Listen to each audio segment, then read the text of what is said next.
Oh my god, that was so well timed, Scrub. Thank you for the 16 month. That was I got sniped on that one. All right. What is up, everybody? What is up, everybody? It's crazy. Thank you for the 14. That's also a long time. Appreciate you. Thank you so much. How are you doing? What are you doing? Welcome to another week, another stream. We have a couple things to talk about today. There's a couple stuff that's been going on in the last couple of days. We're going to talk about all of it. And once we're done with that, we shall continue our journey to Master in Master Duel. Wolfbane, thank you for the 5. And Uncle Ollie, thank you for the 13 months. Appreciate that. Nivska, thank you for the 5. Welcome back. How you doing? Drama, let's go. It's okay. I'm not sure if it's considered drama.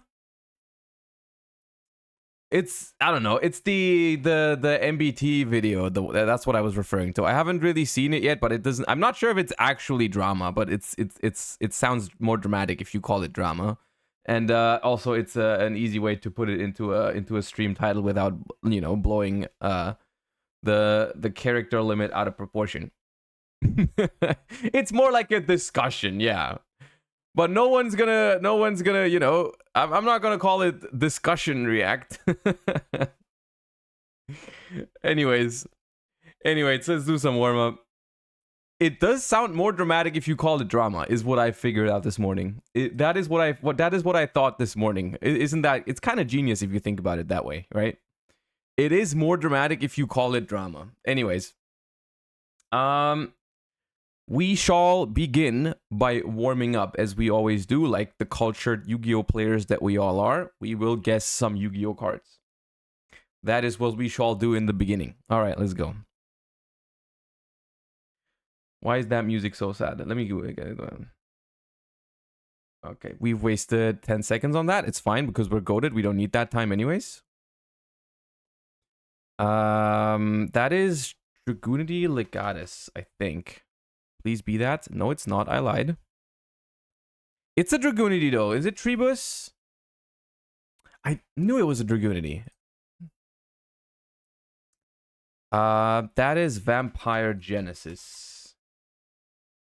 Hell yeah. Easy. Easy one.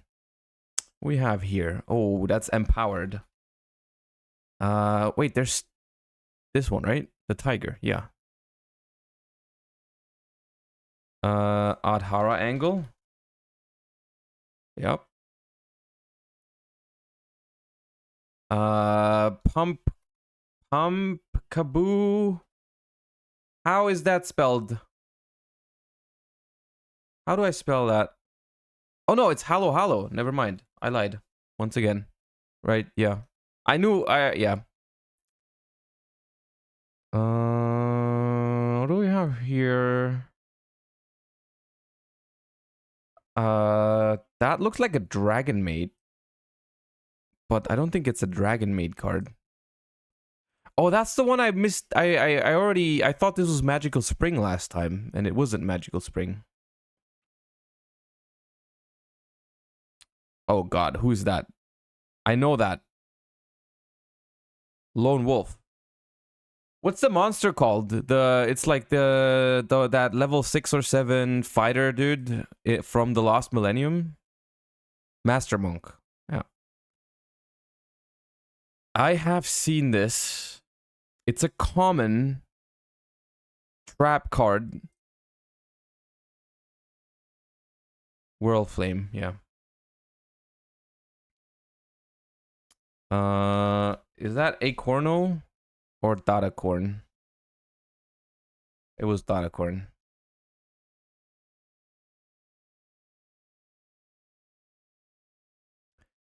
Fiendish Machine. The thing is, it's Omega, but it doesn't have. It is something Fiendish Engine, not Fiendish Machine.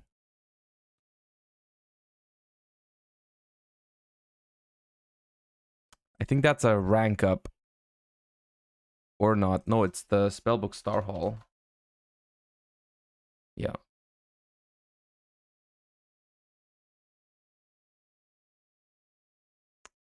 Hmm.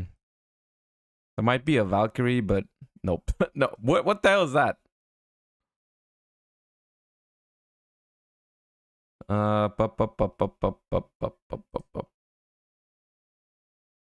Never seen that before.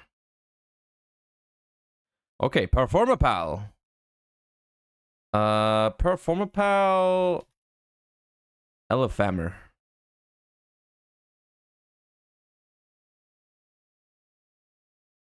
That's a Predaplant. That is a Predaplant. They played it sometimes, I think.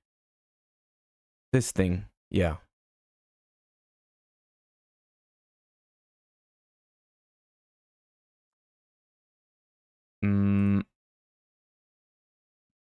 I feel like I've seen it. Oh, Grand Merge. Yeah.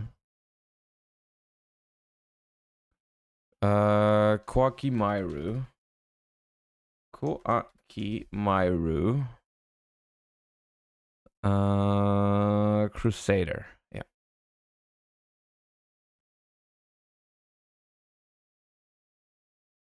That is...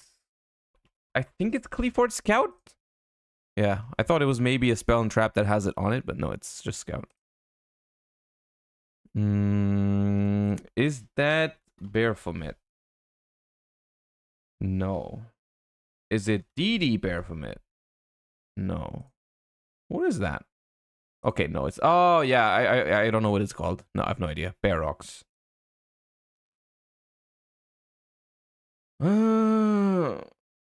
Gorgon's Eye.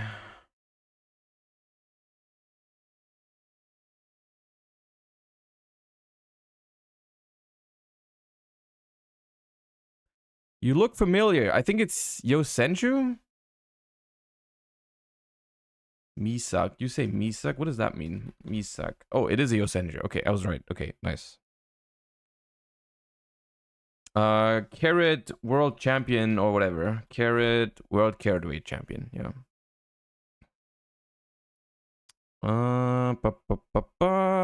This is mirrored. No, it's Necros of Bryanak. Necros of Bryanak.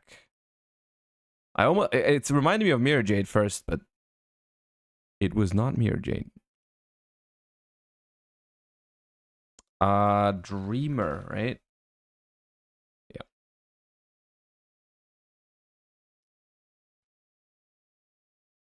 This does not ring a bell. I have no idea what that is. Tauti Dragon.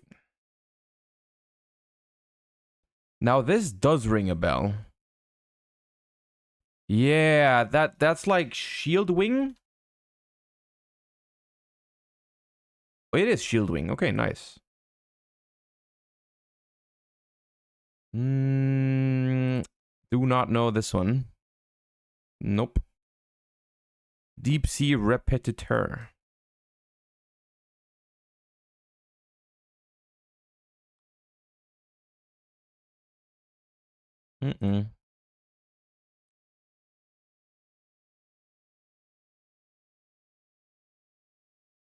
What is that called? Oh, it's the one that gives you life points. What is it called? Remedy? Goblin's Secret Remedy. Why is it called that? How am I supposed to remember that? This is something unicorn.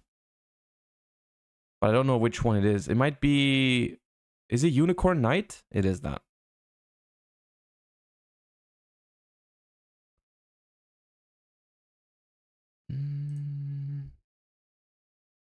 Oh, Zaborg. If I could spell it, that'd be nice. The Mega Monarch. Invoker. Think of it as 6 months. Welcome back.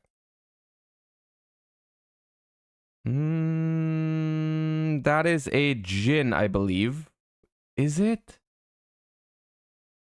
No, it's not. I don't know what that is. Power Sync Stone.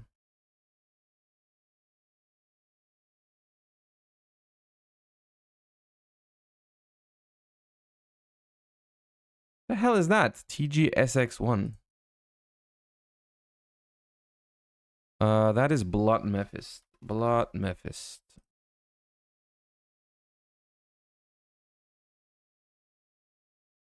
Oh, that's like that armor thingy. Hard armor.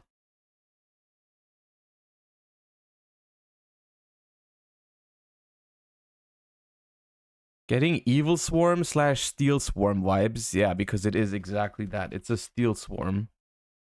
However...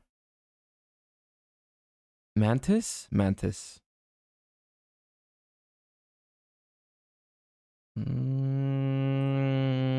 I've seen this one, but I don't know what it's called. That one. That is symphonic stuff. Is that now the band played on? Played on. Please be that. No, it's not. Is it downbeat? Downbeat. It is downbeat.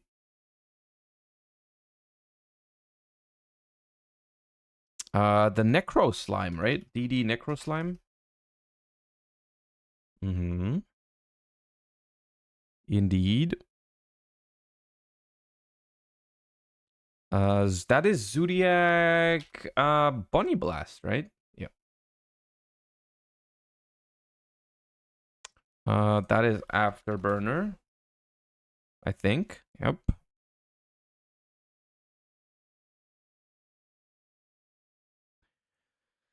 Okay, it's a resonator. I think... I'm not sure which one. I thought it was Synchron Resonator, but you guys are saying Chain Resonator. Okay, no, it's Synchron. Is that the Black Adignister? It might be that. I think it is that. Which one is the black one? This one? Yeah. Ultimate Insect level 7. Yep.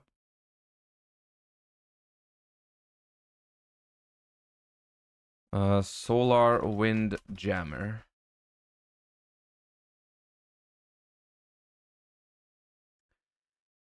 This is like Revealing Light or something. It's like a very old trap.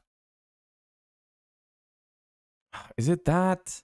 I'm not sure. No, it's not. Or like Piercing...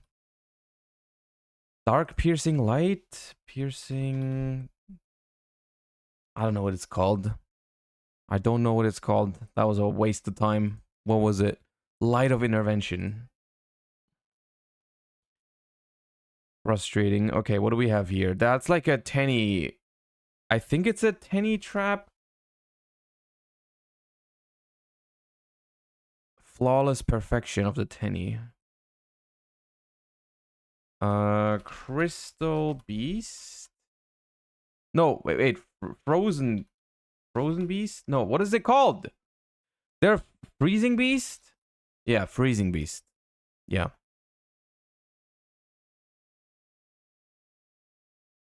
That is Pico Falena, or whatever it's called, the Insector link. Yep.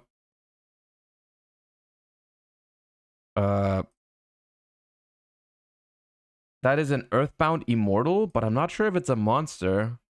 Yeah, it is. Earthbound Immortal Azlapiscu? No, it's not. Which one is it? Is it even a monster? No, it's not. Earthbound Whirlwind.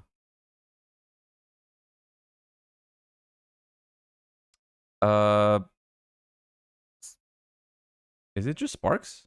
Yeah, it's okay, it's Sparks.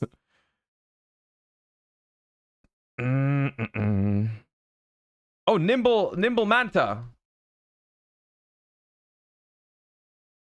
I know my Nimbles. Stronghold. Yep.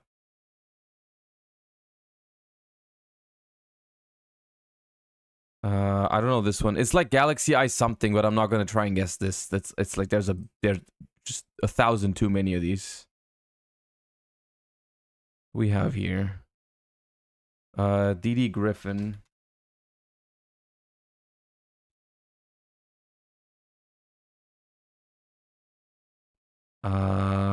Vampire Desire, I think. No, I think it's Vampire support. Vampire Duke.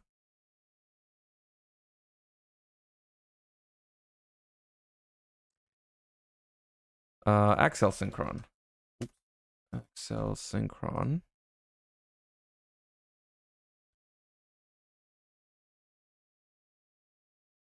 Come on, give me some easier ones. Which one is that? I don't know what that is. Never seen that before. This looks familiar. Does it? Oh yeah, Comic Hand.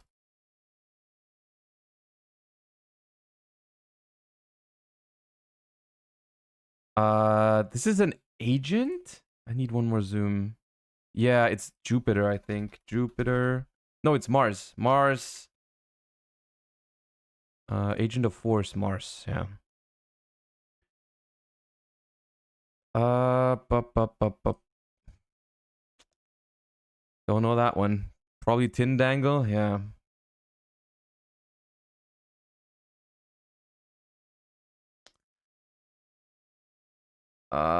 It's something Snow Dust. Natural disaster. Come on, I was hoping for 1,000 midway through this, and now we're not even at 900. What is that? I've seen this before. Oh, I've seen this. But I don't know what it's called. The Skull Conductor. Oh, it's Hanzo. I didn't need the zoom. Shit. I didn't need that zoom. I'm fumbling the back last minute. This is the Dawn of the Herald.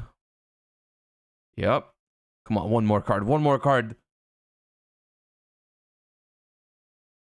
Is that Laplacian? No, it's not. It's a Mathmech though. Why does it have to be a Mathmech? Last card. Oh, come on, dude. Why was it a Mathmech? Oh, we would have gotten 900. Why did it have to be a Mathmech?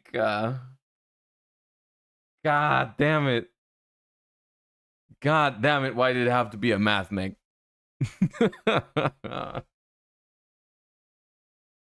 But 896 is pretty good. It's been a while since we've had that much.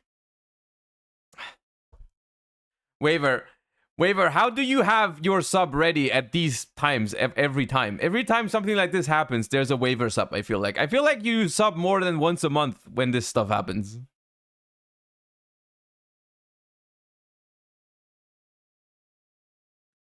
Ah. God damn. What's up, Omni? How you doing? When you get to the Dune stuff, I sent it to you on DB. I have already opened your link that you sent me last time. I saved it. The OCG cards only, but the other links are useful. Yeah, thank you. Okay. Yeah. Cool. Okay. Let us quickly guess that card, and then we shall begin. Rongo is the pick, and it is a warrior effect monster with 1500 or more attack, or like more than 1500 attack, less than 1500 defense, older than 2015. Okay, what is a high level warrior with relatively low defense and relatively old? What are we doing? I'm not sure. I don't think it's a fusion monster because the XYZ would be yellow then, I think. It could be... It's... some Gearfried? Is there a high-level Gearfried from back in the day with low defense? No, they all have relatively high defense. Colossal Fighter? We can check if it's a Synchro, but Colossal is also a dark, which it's not a dark. Buster Blader? Buster Blader, I think has too much defense. Yeah. Chat, it's less than 1500 defense. It's less than 1500 defense. So I don't think most of the stuff that you're suggesting can be it. Grandmaster, that's a good guess. I think Grandmaster has less defense. Yeah. Could be Grandmaster. Ooh. Level 5 Earth Warrior. Level 5 Earth Warrior. Less than 2100 attack. Oh, this is a tough one. I can already tell. This one's not easy. I'm not sure which one that could be. Freed? Reed is too old. Because it's between 2008 and 2014.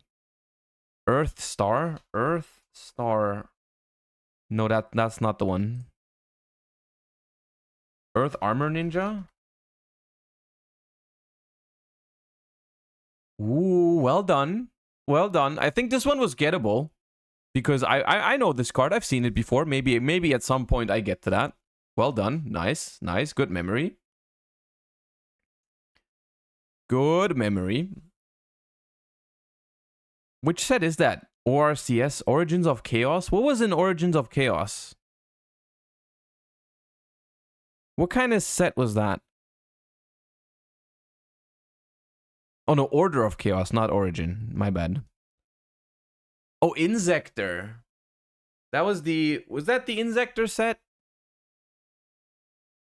Wasn't the Insector Photon Shockwave? Or was that just Rabbit and Windup? Interesting.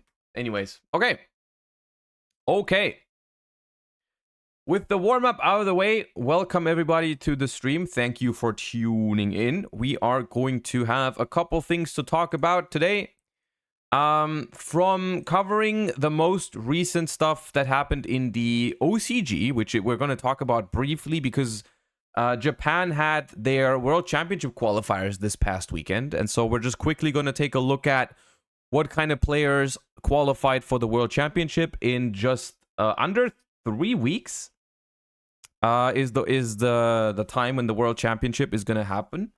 So it's kind of crazy that the OCG just now decided their representatives for the World Championship. In my opinion, it's kind of wild that they just now got to know who's going to be playing in it. But we're going to look at that. And there's also been an OCG Metagame Report, which I think looks relatively interesting because they just recently had a new ban list. So we are going to just take a quick look at that. We're not going to spend too much time since it is the OCG format, but I still think it is worth looking at. So that's one thing we're going to do today. And then one of the bigger things today, one of the bigger deals, of course, is we're going to take a look at the full spoiler set list for Duelist Nexus. Rather, we're not going to go over the full list today because I have a lot of other stuff planned for today as well, but we're going to take a look at the new cards rather. We're going to take a look at the new cards. The full set review for Duelist Nexus is something I'm probably going to be doing tomorrow or Wednesday. But today we're going to take a look, or we're going to focus on the new cards from Duelist Nexus, which means the first wave of the Tistina archetype, which sounds interesting to me. I haven't read all the cards in detail yet, so we're going to do that today. They were revealed last Friday, so a lot of you probably have seen them already, but since I didn't stream on Friday, today is going to be my first reaction or my first opinion on those, as well as all of the, world premiere cards. The world premiere cards have also been revealed, in the influencer openings, which have a couple of cards in there to talk about. So that is another thing we're going to take a look at. We're probably going to begin with that. Why don't we start with that? I feel like that is a good place to start today's stream, is some new cards. Okay. Mr. Kanira, thank you for the 5 months. Appreciate the continued support. Welcome back. Thank you so much. All right. Let me move over. Tistina is the new TCG exclusive archetype. I was excited for these because I feel like the only thing we had until this point was like a little bit of lore and a little bit of like the artworks. I thought these looked incredibly cool. So I was looking forward to it. The first surprise here that is not necessarily a disappointment or anything is that they're all aqua. Which, based off the lore that they presented and based off what they look like, I was expecting them to be more like rock type monsters. But I think they are all aquas, which just like from looking at it doesn't make that much sense to me. They don't really look like aquas, but I suppose kind of, they're all kind of like blue-ish Or like, well, not all of them, but like, I guess, whatever, you know? I suppose the idea is that like, it's like a liquid that turns into a crystal or something. Whatever, you know? Fine. We'll accept it. It's not the end of the world. I'm okay. Leo Boss, thank you for the 6 months. And Tyjantic, thank you for the 13 months. Appreciate you.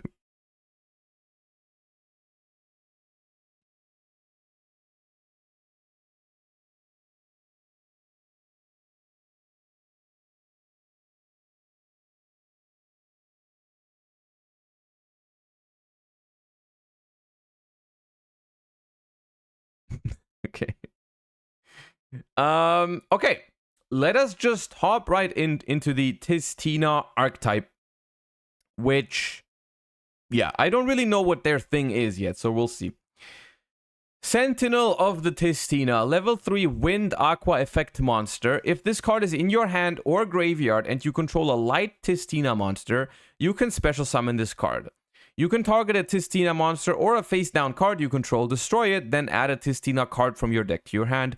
You can only use each effect of Sentinel of the Tistina once per turn. Okay. Depending on how many good light Tistina monsters there are, this is a pretty solid effect, right? It's an extender. It can even be like card advantage when you can like discard it or send it to the graveyard by some shape or form. This is a good card, right? It's a good card. I don't know if they have synergy with like destroying your own cards, right? I'm not sure if they do that, but if they do, then that would also be pretty good. It can also destroy itself. So in the worst case, like if you have a light Tistina, you can just special this, destroy itself to add another Tistina card. This is just a solid card to start with, right? It's not gonna make the archetype. This card alone cannot carry the archetype. It doesn't present a win condition or anything, but this card is very solid for the archetype. There's a lot of archetypes out there that would really like this type of card, right? So yeah, that's a solid start to begin with. Now we have Hound of the Tistina, which is a level 4 Earth Aqua Effect monster. So far, no lights. If this card is in your hand or graveyard and you control a light Tistina monster, you can special summon this card. Ooh, they have the same thing going on for them.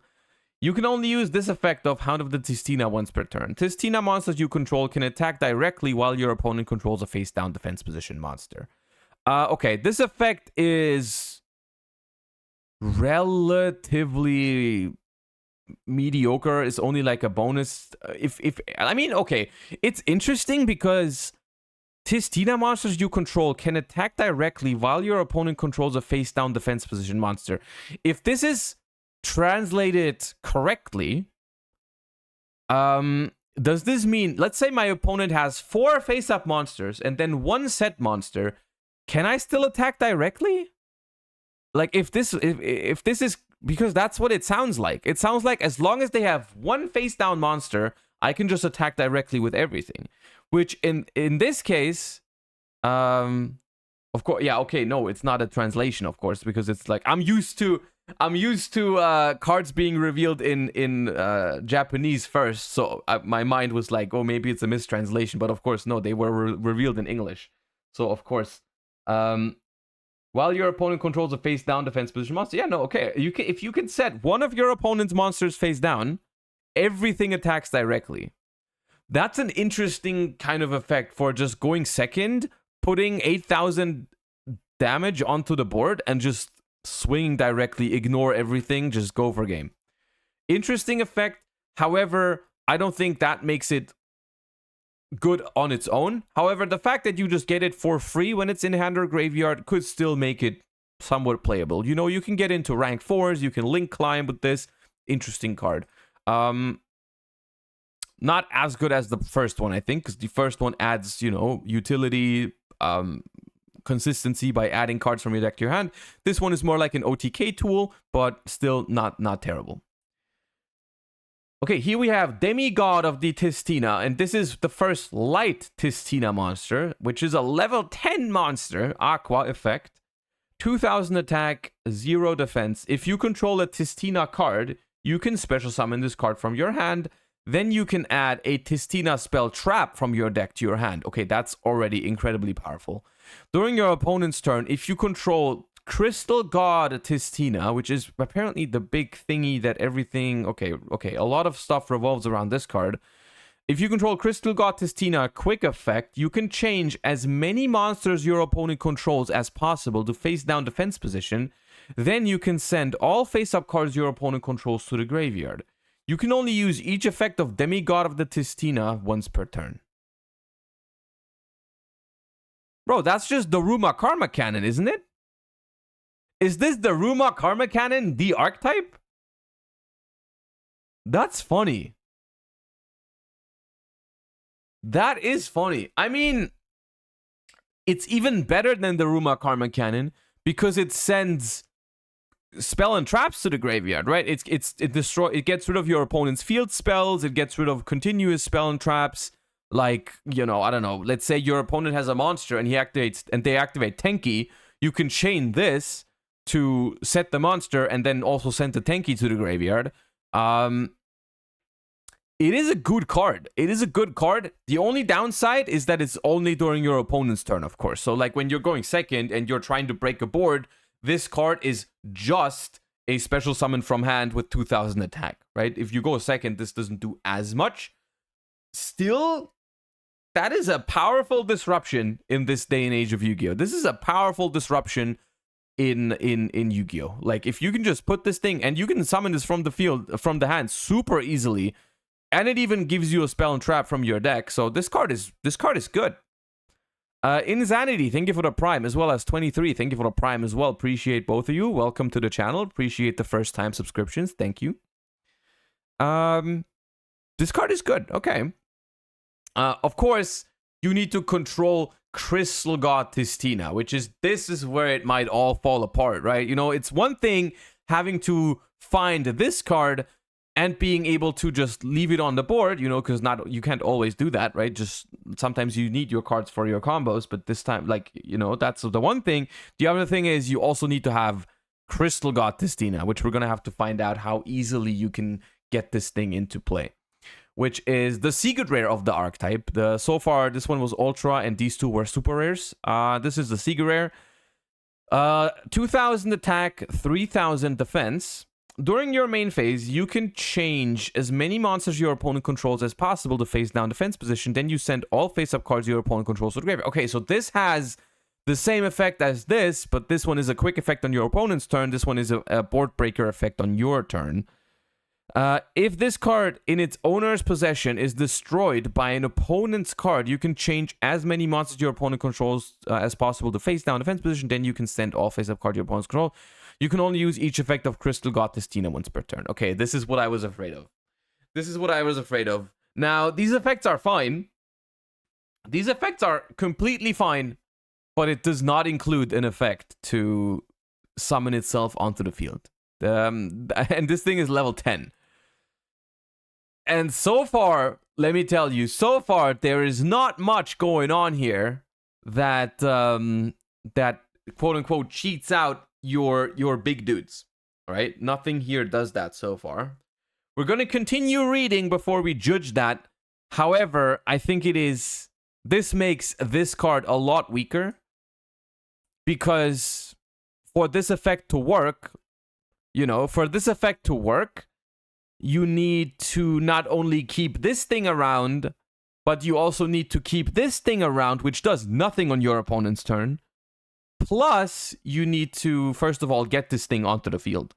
Now, even without this effect, let me be clear here, even without this secondary effect that I highlighted here, even with just this effect, this card would already be playable in pretty much any deck out there. Like, pretty much any deck out there would like a card that's like, if you control my archetype, you can just special summon me and add a spell and trap from your deck to your hand. This is already phenomenal.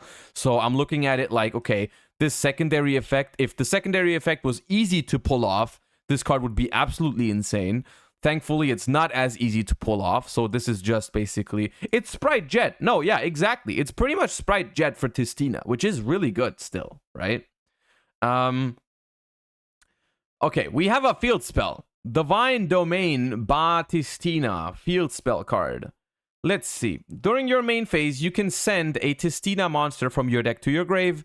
Then, if your opponent controls 3 or more face-up cards, you can special summon a Crystal God Tistina from your hand or deck. You can only use this effect once per turn. If this card in your field spell zone is destroyed by your opponent's card effect, you can special summon a Tistina monster from your deck or grave. This design, I'm just gonna lead by saying this design is phenomenal. I've been saying this a lot in the past, but this is wonderful card design. In my opinion, this is wonderful card design for the following reasons. This card is good going first, because it sends your the monsters that have a graveyard effect. You can just foolish a monster from your deck.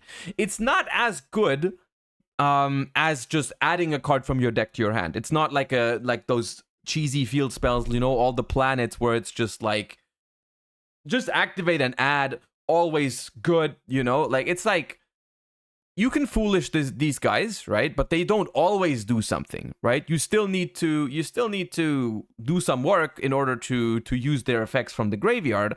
So it's good support, but it's not like a one card combo kind of thing that always, you know, does something. But then my favorite part about this card is that it has a bonus effect when you go second. And this is a design that I've been loving on cards in the past. I've been saying that a lot. Like, the first example that always comes to mind is the incredible Ecclesia, where I love when they make cards that are perfectly fine going first, right? This card is completely reasonable when you start, but it gets better when you go second, and it gets significantly better when you go second. And that, in my opinion, is phenomenal card design because it starts to solve the problem of Yu-Gi-Oh! Where going second is just inherently so much worse these days, right? And so I don't want to be forced to play a lot of cards in my deck that are only good when I go second. Cards like Evenly Matched, cards like Lightning Storm, and so on and so forth. A lot of people are playing those cards, but they are not really as consistent. They induce a lot of variance into the game because when you go first, they do nothing. I like it when they design cards that do both, right? They go first well, but they also give you a little bit of a boost when you go second, right? Like Trickstar Light Stage, for example, was another one that's been mentioned in chat right now. It's like that's a cool card, I think, because it's just like it's a consistency card going first, but has a small bonus going second. Cards like that. Even Tearlaman's Havness. Of course, I'm not a fan of the fact that Havness had a lot of randomness in its effect, but in general, the concept of like a in-archetype hand trap that is like fine when you go first, but also gives you a little bit of an edge when you go second. I think that design is wonderful. So I think Divine Domain Batistina is a very well designed card. Yeah, no, that's all I have. I enjoyed the design of this card.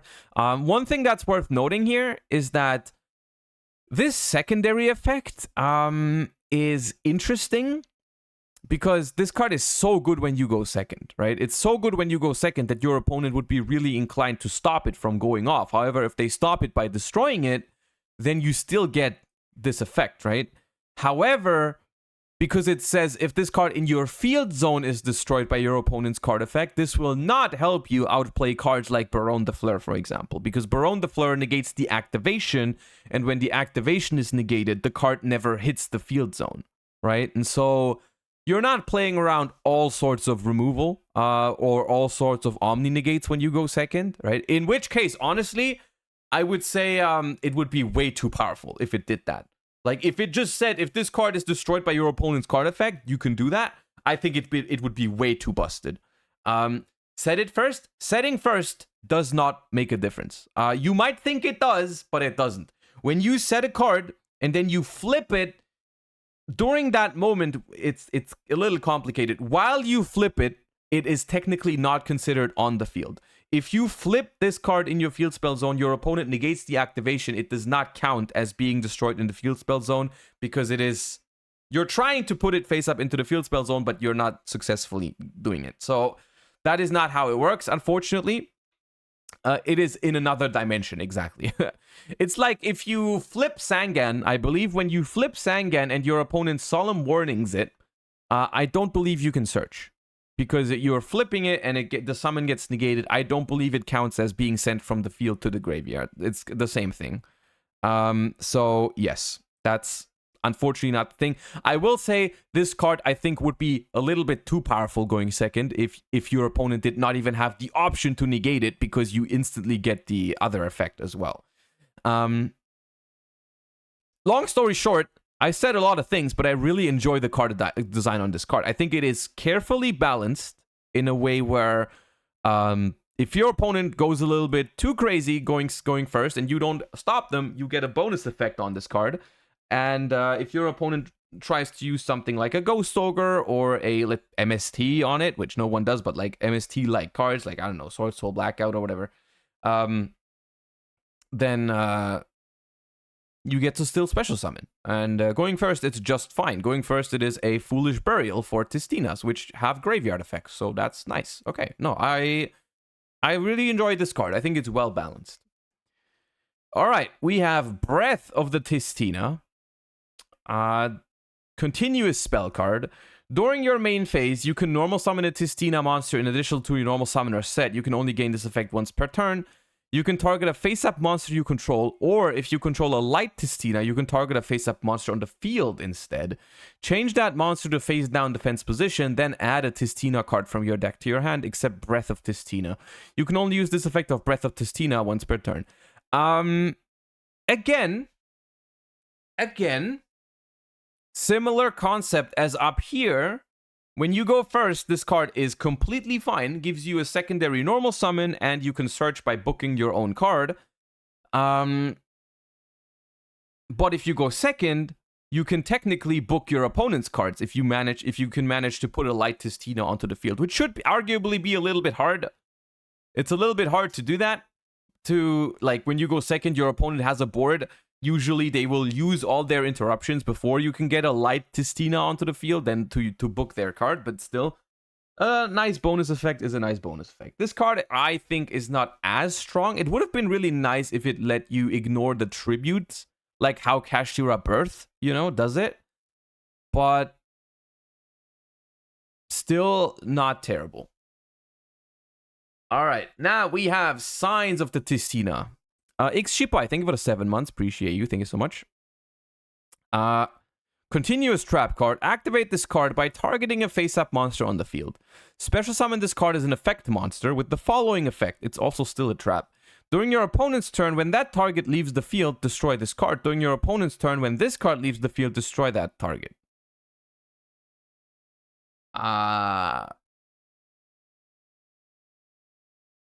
This one I don't understand.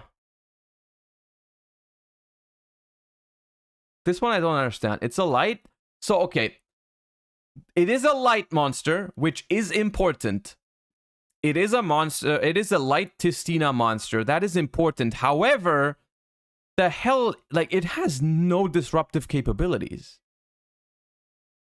It's like safe zone. No, okay. The way this card is supposed to be used.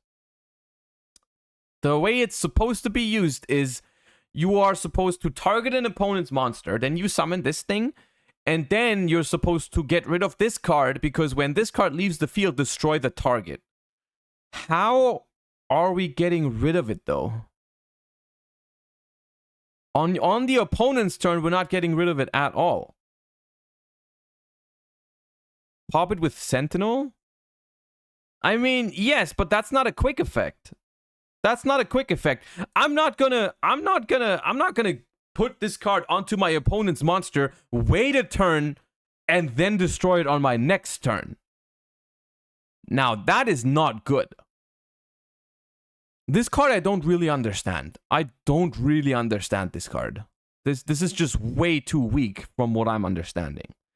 Like, yes, it is a light Tistina. It does count as a light Tistina monster because it has Tistina in its name, and it's summoned as a light monster. So yes, it is a light Tistina monster, which is important for this deck, but it is a light Tistina monster that you can make use of on turn 3. Because if you go first, you have to set it first. If you go second, it's even worse because you can use it on turn 4. This card is awful. Now, I will say this is a wave of 1, 2, 3, 4, 5, 6, 7 cards. And out of these 7 cards, I'm going to be honest with you, I like 6 out of 7. which is still relatively good in terms of, you know, if you compare that to recent other, you know, archetypes, there's been like less promising ones. I will say so far, after Duelist Nexus, I don't think this deck has a functioning concept yet. I don't think this deck has a functioning concept as of now. I think it's missing some stuff.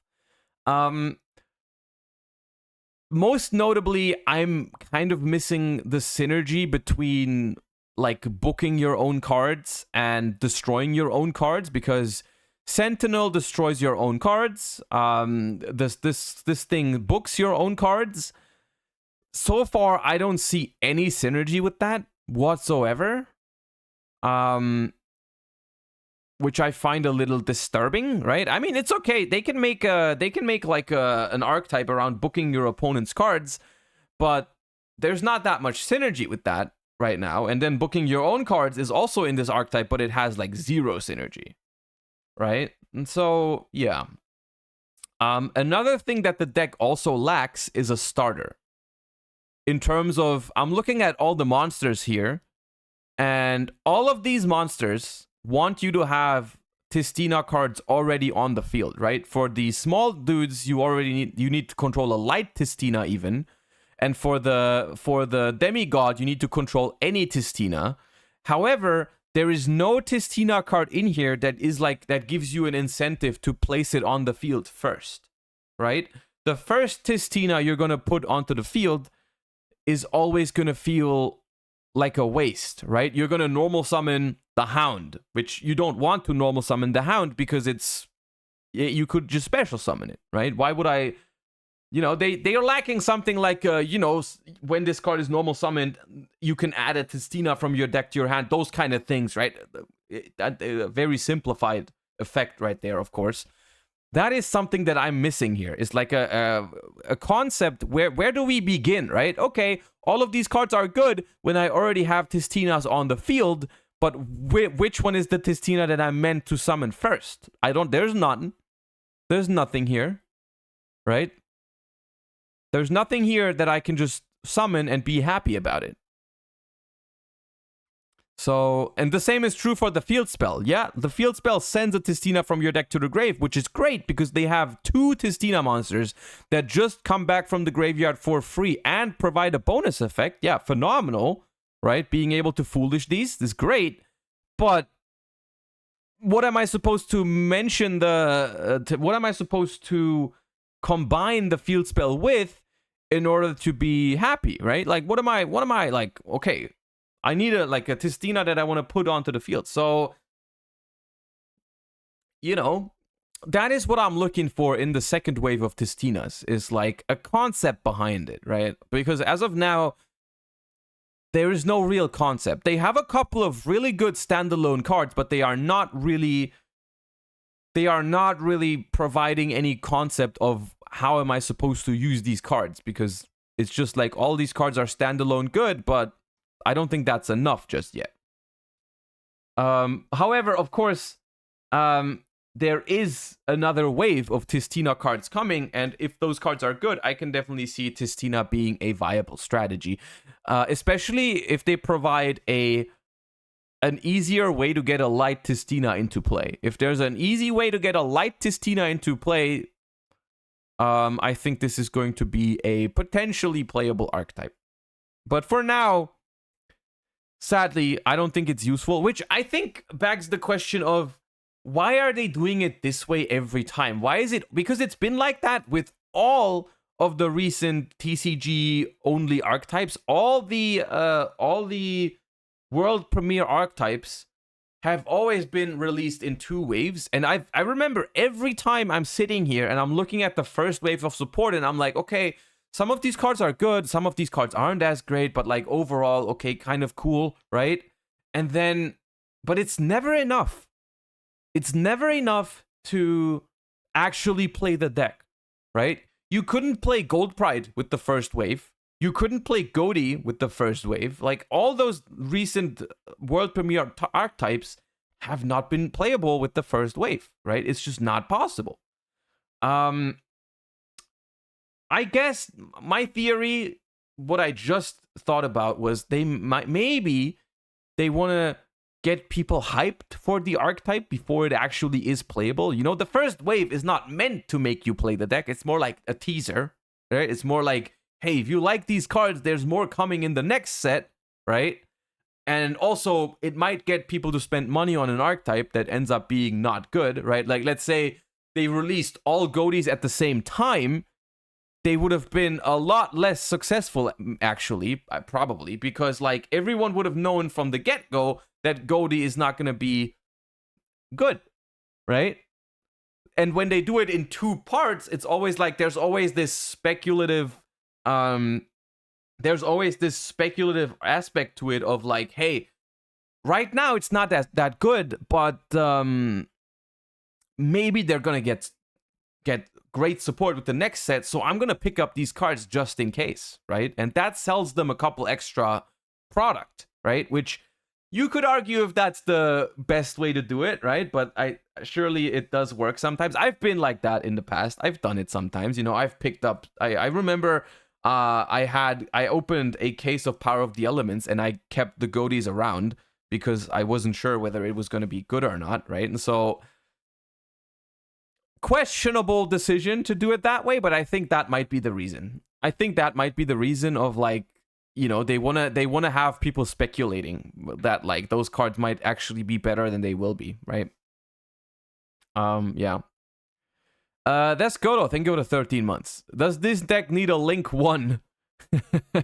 I mean, that's the thing, right? That's the hypothetical thing, because think about what would happen if they gave, just for a second, think about what would happen if they gave them a Link 1 Light. Imagine that. Even if it was a freaking vanilla, that would be completely insane. Because you could just normal summon Sentinel, link it off into a Link 1 Light Testina, it comes back from the graveyard, it can add. Imagine they did something like that. It would be completely out of this world broken if they did that, right? A Link 1 Light Testina that adds the field spell. Yeah, it would be insane. I think that would be crazy. Would it though? I mean, think about it. Okay, you start with Sentinel of the Testina. In a world where there's a Link 1 Light Testina, even if it's a vanilla. Look at this. Okay, normal summon Sentinel, link it off for the Link 1, bring back Sentinel, then you can destroy one Testina to add a Testina card from deck to the hand. And you just add Demigod of the Testina, which you can special summon because you still control a Testina card. And then you special it, you add a Testina spell and trap from deck to your hand, which means you can add the field spell or the other spell from deck to hand.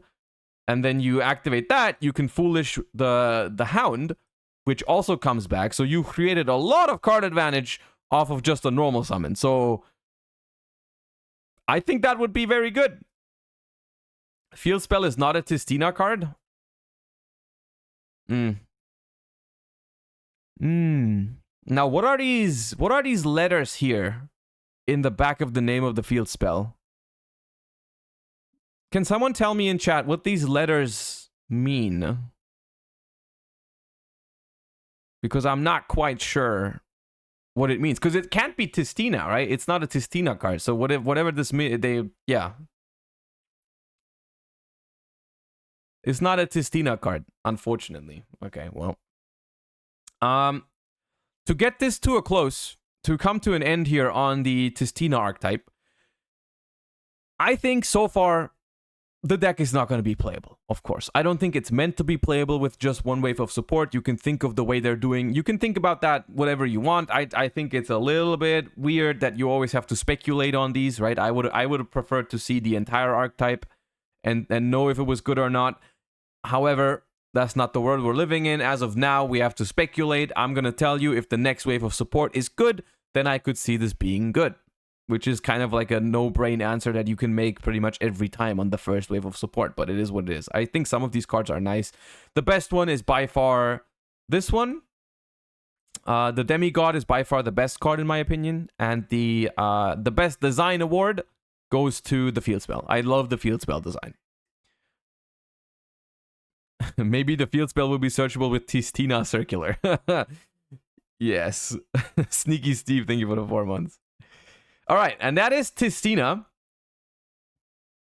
And that is not all from Duelist Nexus we've seen, though. We have the free agents, which is all the other world premiere cards in Duelist Nexus, which we're going to look at right now. Okay, we have the first one is Zutomosaurus, level 2 Earth Dinosaur Effect Monster. While you control another dinosaur monster, your opponent's monsters cannot target this card for attacks. You can target one other card you control, destroy it. You can only use this effect of Zutomosaurus once per turn. This card is not very good, I don't think. I'm not sure if there's a combo with it because of the babies. But this card does not seem good to me. Like, it genuinely does not seem good to me. But maybe I'm wrong, but I really don't think it's good. Finis Terrae, Tower of the Necro World. Level 10 Water Zombie Effect Monster.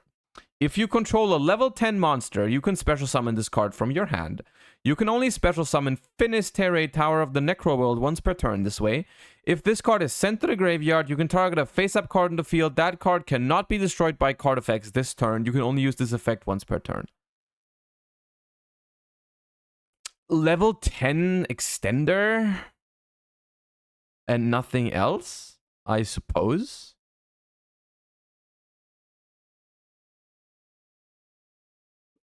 Right? Just level 10 extender. I don't know which kind of deck wants that. Maybe there is one. However, the bonus effect here is very, very negligible. Like, you know, having a protection on a card for this turn is not terrible, but is also not great. Pack filler overall, pretty much. I mean, maybe there is a world where you want this in a deck as a level 10 extender. I'm not sure if there's others that have the same purpose. Maybe this is a new thing. No other card can just summon itself if you have a level 10. Then maybe there's a niche for it. But alright.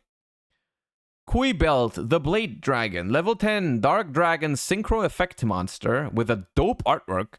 Materials, 1 tuner and a non-tuner. If this card is synchro summoned, you can target a card on the field, destroy it. If this card on the field is destroyed, you can target a face-up monster on the field. That monster cannot attack until the end of your opponent's turn. You can only use each effect once per turn.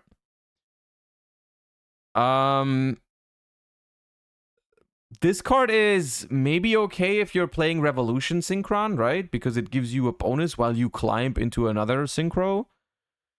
It's not bad, right? It's like a fine card going second. Yeah, no, it's alright. It's alright. It's like, it's an option that some decks feel. It kind of reminds me of Malong from the last set, which is like, it's not bad, but it's also not amazing. If you need some very specific reasons to play this card. You need a very specific reason to play this card, but it is not terrible. Storage Pod. Now this artwork is also dope.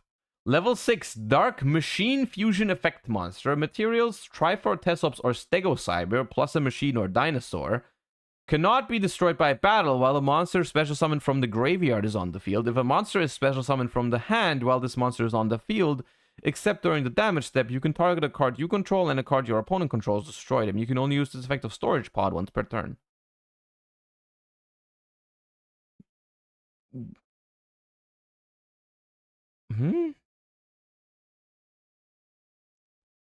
Not bad, I guess? What do you mean not bad? How are you going to summon that card?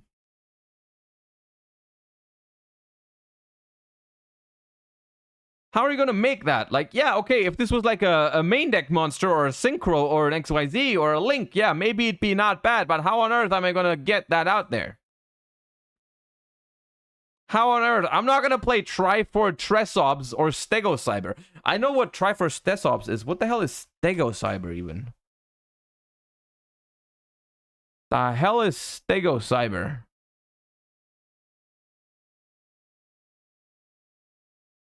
Waking the Dragon. Bro, if your opponent triggers Waking the Dragon and you summon this, no shot. What the hell?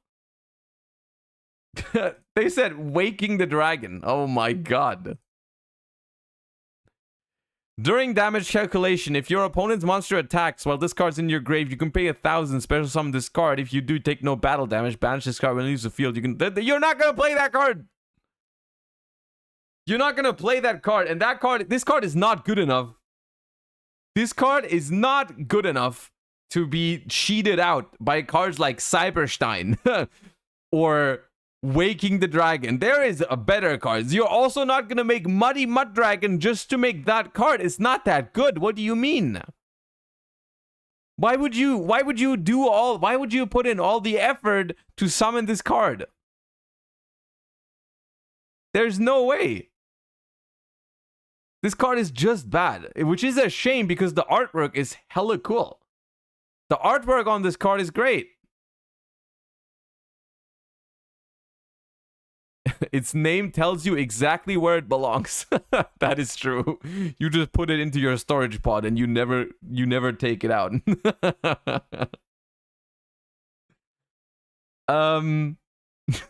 Okay. No, this card is not good. Synchro Force back. Normal trap card. Target monsters on the field up to the number of synchro monsters with different names you control. Return them to the hand. You can only activate one Synchro Force back per turn. This card is also awful, unfortunately. There's been not a bad card. What do you mean not a bad card? If you're playing a deck that puts multiple synchro monsters onto the field and you have the luxury to set a trap card on the same turn, you're not gonna go for this one. It's searchable, isn't it? Okay, because it's synchro in the name, maybe you can add it.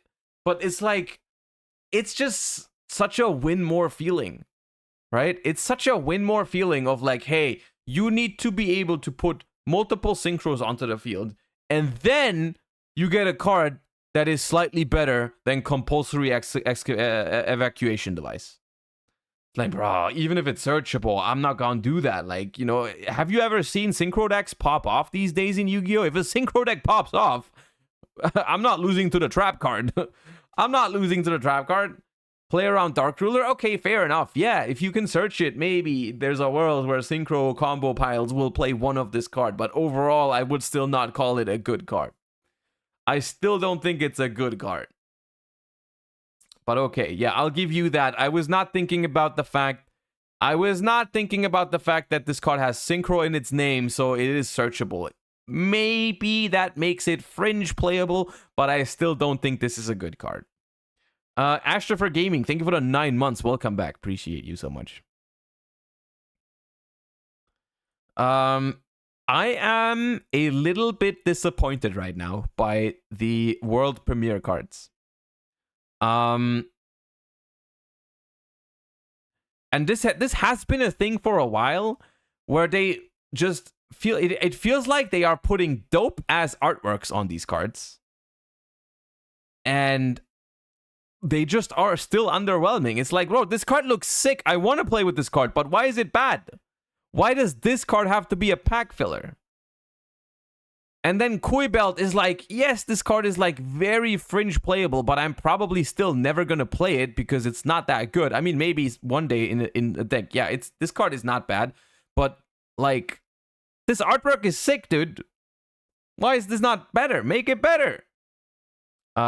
This card also, artwork is kind of cool on this card. Probably never gonna see play. Kind of a waste of wonderful Yu-Gi-Oh artwork.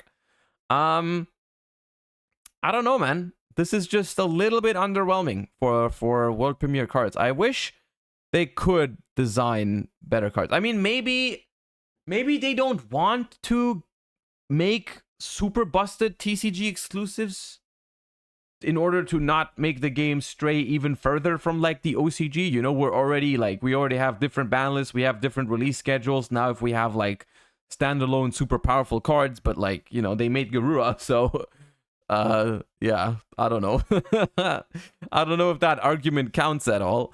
I'm not sure. I wonder that this is one of the things that I would honestly be the most interested in, like if you could ever like talk to like the people behind these cards, is like did you make these and thought they were good?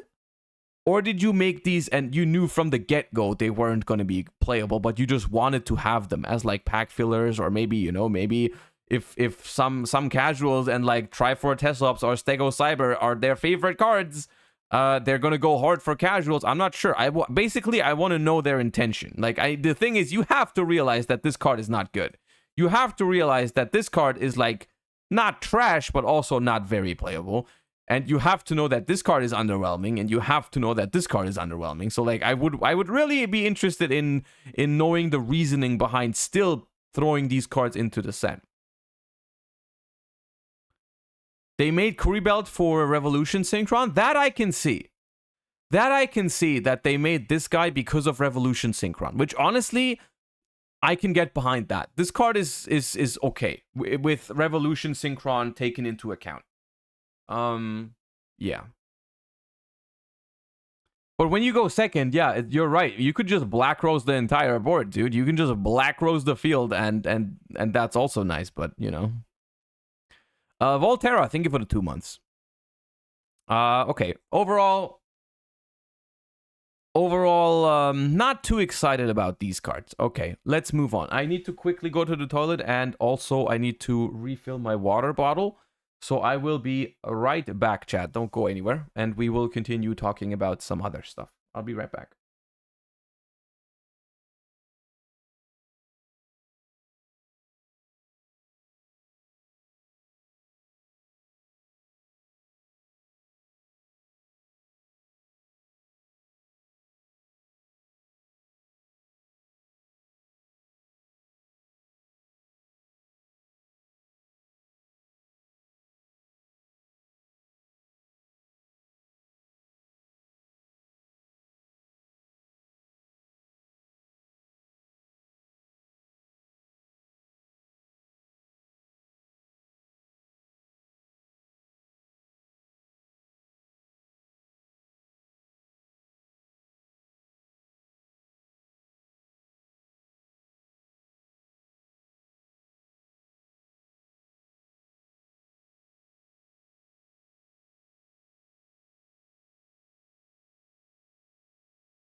All right.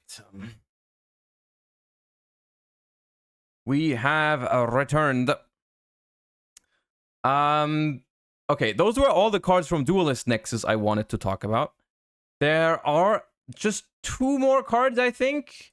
2 more cards that we need to talk about that were released from Age of Overlord. One of them is more funny, and the other one is actually serious.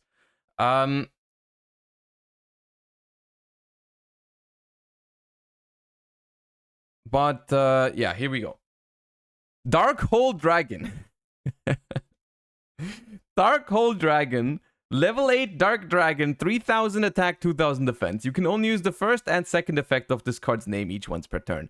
If a monster on the field is destroyed by a card effect that did not target it, you can special summon this card from your graveyard, if it was there when the monster was destroyed, or hand, even if not.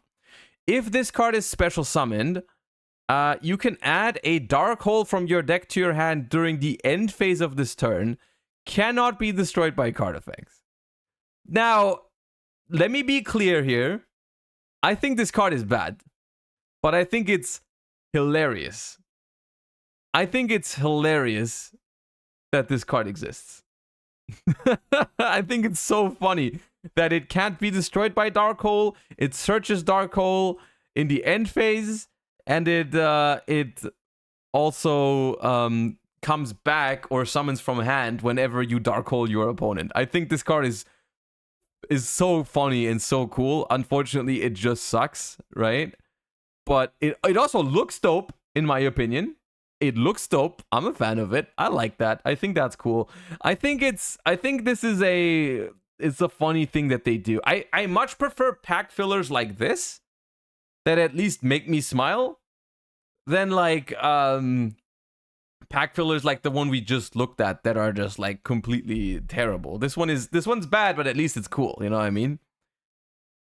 You summon this one off seal and then they have to beat Levy Darkhold on the follow-up? Okay. No, no, we won't. You could theoretically. That is probably the best use for it, is summoning it off of Hieratic Seal. But no, we will not. No, we will not. It's funny. All right. And now I've already seen this card. This card is very, very good. SP Little Knight. Link 2 Dark Warrior Link effect monster. 1600 attack. Links left and right. Materials 2 effect monsters. You can only use the first and second effect of this card's name each once per turn. If this card is link summoned using a fusion, synchro, XYZ, and or link monster as material, you can target a card on the field or in the graveyard, banish it. Also, your monsters cannot attack directly this turn. When your opponent activates a card or effect, quick effect, you can target 2 face-up monsters on the field, including at least 1 monster you control, banish both until the end phase. This card is... and I'm gonna be honest with you, I don't think this card is, like, badly designed. I actually am a fan of the design of this card, but this card is incredibly strong. So... I think this is going to be the best IP Masquerena target once it releases. Straight up, I think that is the best IP Masquerena target. I think it is better than Nightmare Unicorn by a long shot, because you don't have to discard for it. And then, so basically what you are trying to do with this is you will summon it as spot removal. Right? Either going first or second. It's significantly harder to do going second because it does require you to have a fusion, synchro, XYZ, or link to gain that effect, which that is why I think it's a little bit more balanced. If it was just generically you summon it with 2 effect monsters and you can banish, I think then it would be way too powerful, especially going second. However, because it has that restriction that you need to start playing and summoning from your extra deck before you can do it, I think that makes it a little bit more balanced. Link 1s are a thing, but not every deck has access to them. I mean, yes, Link 1s are available to some decks, not every deck though. Still, you get spot removal. Runic is another deck that can make it really easily going second. This card is phenomenal in Runics because it also tags out, so it leaves the extra monster zone to make room for your Runics again. It's really good. But yeah, in general, you get spot removal when you summon it. And then beyond that, it provides more disruption, right? It provides more disruptive capabilities where it's like, you know, as soon as you start playing, I just banish one of your monsters until the end phase, and I get to do that every turn, right? Because you just target itself and the monster, they both hop out, they both return, and then it still is there, right? It's like, it's just, this card is phenomenal. This card is really, really strong, both in the grind game and also in like very short games, because it's like, it's not just good in grind games where it has recurring value over time, but it's also really good in very short games because it gives you 2 forms of interruption off of 1 extra deck monster, which is, yeah, very, very strong. Yeah, SP Little Knight going to be your go-to IP Masquerena target, I think, after Age of Overlord. Period. Straight up. And you can't even, like, when you go second and you start playing into boards, right? Let's say your opponent has Effect Veiler or Impermanence. You can't stop this. You're not stopping this. You summon this, activate effect, or Barone, you know. You summon this, activate effect, your opponent responds, you just chain this, right? And you hop out. Barone will still negate the first effect, but you still save your IP, your SP. Yeah, you still get to save it. And then in the case of Imperm or Veiler, or whatever else, you straight up just can't do it. Right? You straight up cannot prevent this from banishing, because if you imperm or effect veiler it, they will just hop in and out. Right? So yeah, this card is beyond phenomenal. The best card we've read today, and honestly, one of the best cards probably the best card from Age of Overlord that I've seen yet. I don't remember every single thing we've looked at, but I'm pretty sure this is the best card from Age of Overlord that I've seen. Like, this has extra deck staple vibes to the level of Nightmares or Baron or whatever, right? Like, this is the type of extra deck staple level this card has, which has been a while. Right? It has been a while that we've gotten a card like that is such an extra deck staple right on release, like, straight up. So yeah, this card is very, very good. Okay. That being said, that is all the new cards I wanted to look at. That is all the new cards I wanted to look at for today. We're gonna move on. There is one more thing that I really wanted to look at, because I saw it this morning. And I just can't help but wonder about the OCG metagame. Now, okay. We're gonna talk about this. We need to talk about this really quickly, because I just look, I'll just show you.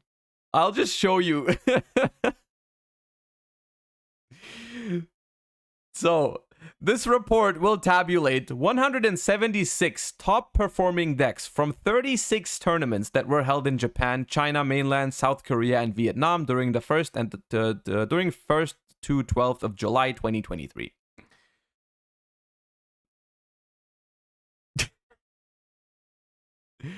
Look. Tier limits 14.2%. How freaking insane is this? How insane is this? Now, I don't even have words for this. The OCG has been playing tier limits for how long now? When did they get tier limits? I don't even remember. It has to be more than a year, right? It has to be more than a year, definitely. Because it's been almost a year for us, right? Like, we got Power of the Elements, what was it? Like, July or August, right? Was it even earlier for us? I don't even know. I think for freaking the OCG, tier limits is approaching the 1.5 year mark. 1.5 years is how long they've been playing tier limits, and they literally cannot get rid of it. They literally, if you are an OCG if you're OCG Konami and you're responsible for the OCG ban list, how do you feel right now?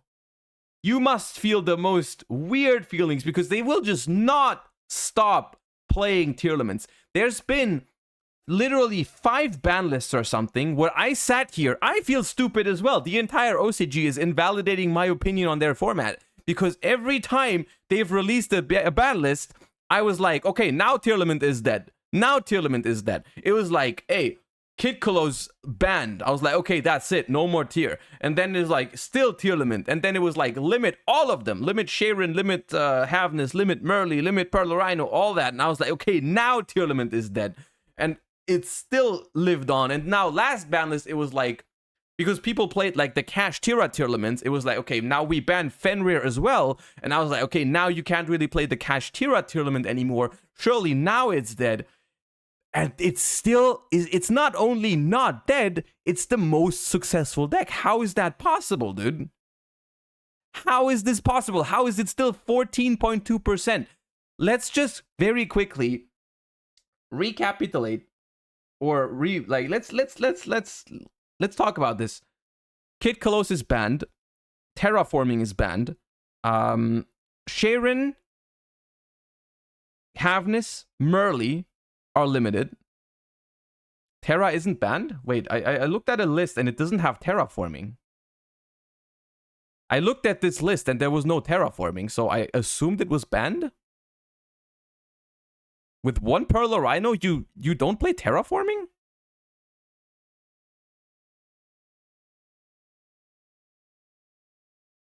Okay, I'm not gonna question that because that's gonna blow my mind too much. That's gonna blow my mind too much, but okay. Anyways, as you can see here, Rhinoheart is limited, Sharon is limited, Havness is limited, Merly is limited, Keldo is limited, Mudora is limited, Kelbeg is limited, Agido is limited, Perlo Rhino is limited, Fenrir is banned, Kid Kalos is banned, and they're still playing tier limits.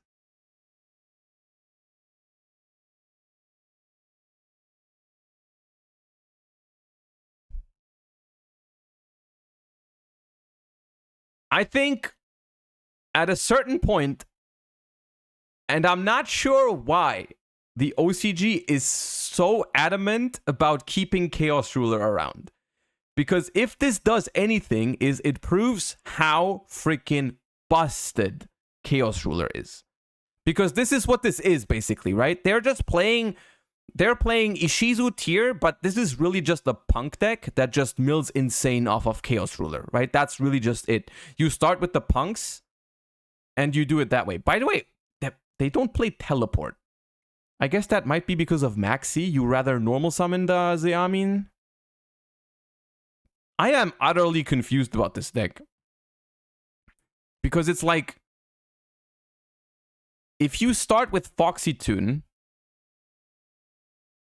in this list, you summon Zeamin, but you don't even get to Chaos Ruler. Right? Yeah, Foxy Toon discards for effect. I get that, I understand that, but still, Foxy Toon doesn't make Chaos Ruler, period. Right? Teleport does, Zeamin does make Chaos Ruler. But, okay, well. We don't have to talk about the list in detail. We really don't. It's not about the list in detail. It's more about the fact that I find it insane and very funny at the same time that they are playing tier limits still. Still tier limits. The rest is not really worth talking about. We still have Labyrinth with Tackle Crusader, which is funny. We have Rescue Ace, which is still pretty much the same. We have Branded, and we have Purely. Honestly, overall, I'm gonna be honest with you, even if I find it hilarious that tier limits is still dominating, I gotta say, I think the current OCG metagame looks like it's healed a whole lot. Like, even though tier limit has been around forever, it's not a toxic deck in general. It's like, okay, fine, whatever. Labyrinth, I'm fine with. Rescue Ace, I'm fine with. Branded, I'm fine with. Purely, I'm fine with. It's like it's kind of like a. It looks like an okay format. Check the Branded list again. Where is the what's in the brand? Did I miss something toxic? Oh yeah, there's Gimmick Puppet. I guess Gimmick Puppet Expulsion. Okay, yeah, but still, I mean. I just can't wrap my head around. And then, like, okay, even if you say, okay, maybe this is because it's like mostly from locals and whatnot, which it still is 36 tournaments, so the sample size is still relatively large. But okay, it's mostly locals and smaller-ish events. Japan Championship 2023 also happened this past weekend. So if anything, if you want to take a look at the highest level of competition, this is the way to go, right? This is where to look for the highest level of competition in the OCG. Yu-Gi-Oh! Japan Championship 2023, Japan's #1 decisive battle was held on 15th of July in Tokyo and had 64 participants. This is an invite-only tournament comprising of 64 top players from the area qualifiers. The format is single elimination. Bottom 4 players of the quarterfinals will continue in the losers bracket. The top 5 players are invited to the Yu-Gi-Oh! World Championship 2023. So this is basically the most important tournament, the Japanese, I think it's the national championship, you can call it that. And the top 5 players qualified for Worlds. Which there is also In Ishizu Kashtira Tirlaments here. But the decks that were successful, we got Purely, who won the whole thing, Rescue Ace, who got second, Labyrinth, and Purely in top 4, Ishizu Kashtira Tirlaments, who got 5th. So those are the 5 that qualified for Worlds, 2 Pureleys, a Labyrinth, a Rescue Ace, and Ishizu tier. And then the ones that didn't quite make it were Mekanko Phantom Knights, and another Rescue Ace and another Purely. Piloted by, I believe, 2019's world champion Kuki Kusaka. So yeah, we've got Purely relatively standard list, just a bunch of hand traps, all the memories, the new XYZ. No Sherly in this list, but they played 3 of the trap because they played Desires, I guess. Then we have Rescue Ace, relatively standard list as well. Yeah. Labyrinth, which is just Furniture Labyrinth with the Shufflers, which is also... What is this trap card? What is this trap card, chat? I need to know. Transaction Rollback. Transaction Rollback Yu-Gi-Oh! Okay, hold up. This card is in... I don't know where it's released. AC03. Pay half your life points, then target a normal trap in your grave. A normal trap in your opponent's grave, except transaction rollback. This effect becomes that normal trap when it's activated. You can banish this card from your grave and pay half your life points, then target a normal trap in your grave. This effect becomes that trap when it's activated. Oh, this is very good. This is really good because you discard it for the furnitures, and then it's just like a free. You copy the effect of a welcome labyrinth card. This card's really good. Okay, I like that. Very, very nice. Okay. And then we have Purely. And here's a... This is a Tearlament Ishizu list that makes more sense, right? This does not play the punks. This one plays Revolution Synchron to make Chaos Ruler, right? You just go summon a level 4, make Ancient Fairy, and then bring it back as a level 1, make Chaos Ruler. It's just busted. You're still playing some Kashtiras, still that. Honestly, I'm gonna say it right now. I think the OCG will have this Tearlament problem forever, unless they finally start banning shit.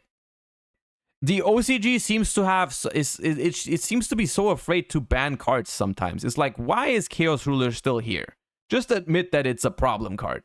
Yeah, I know it's fun and all for a lot of people, but dude, you're never gonna get rid of strategies like this if you're not banning Chaos Ruler. Or banning the Ishizu cards. Yeah, maybe it sucks to admit that you've made a mistake by designing the Ishizu cards, but dude, this is not going anywhere apparently if you don't ban those. Like, just do it. What's so hard about it? I don't know, dude. I don't know. Anyways.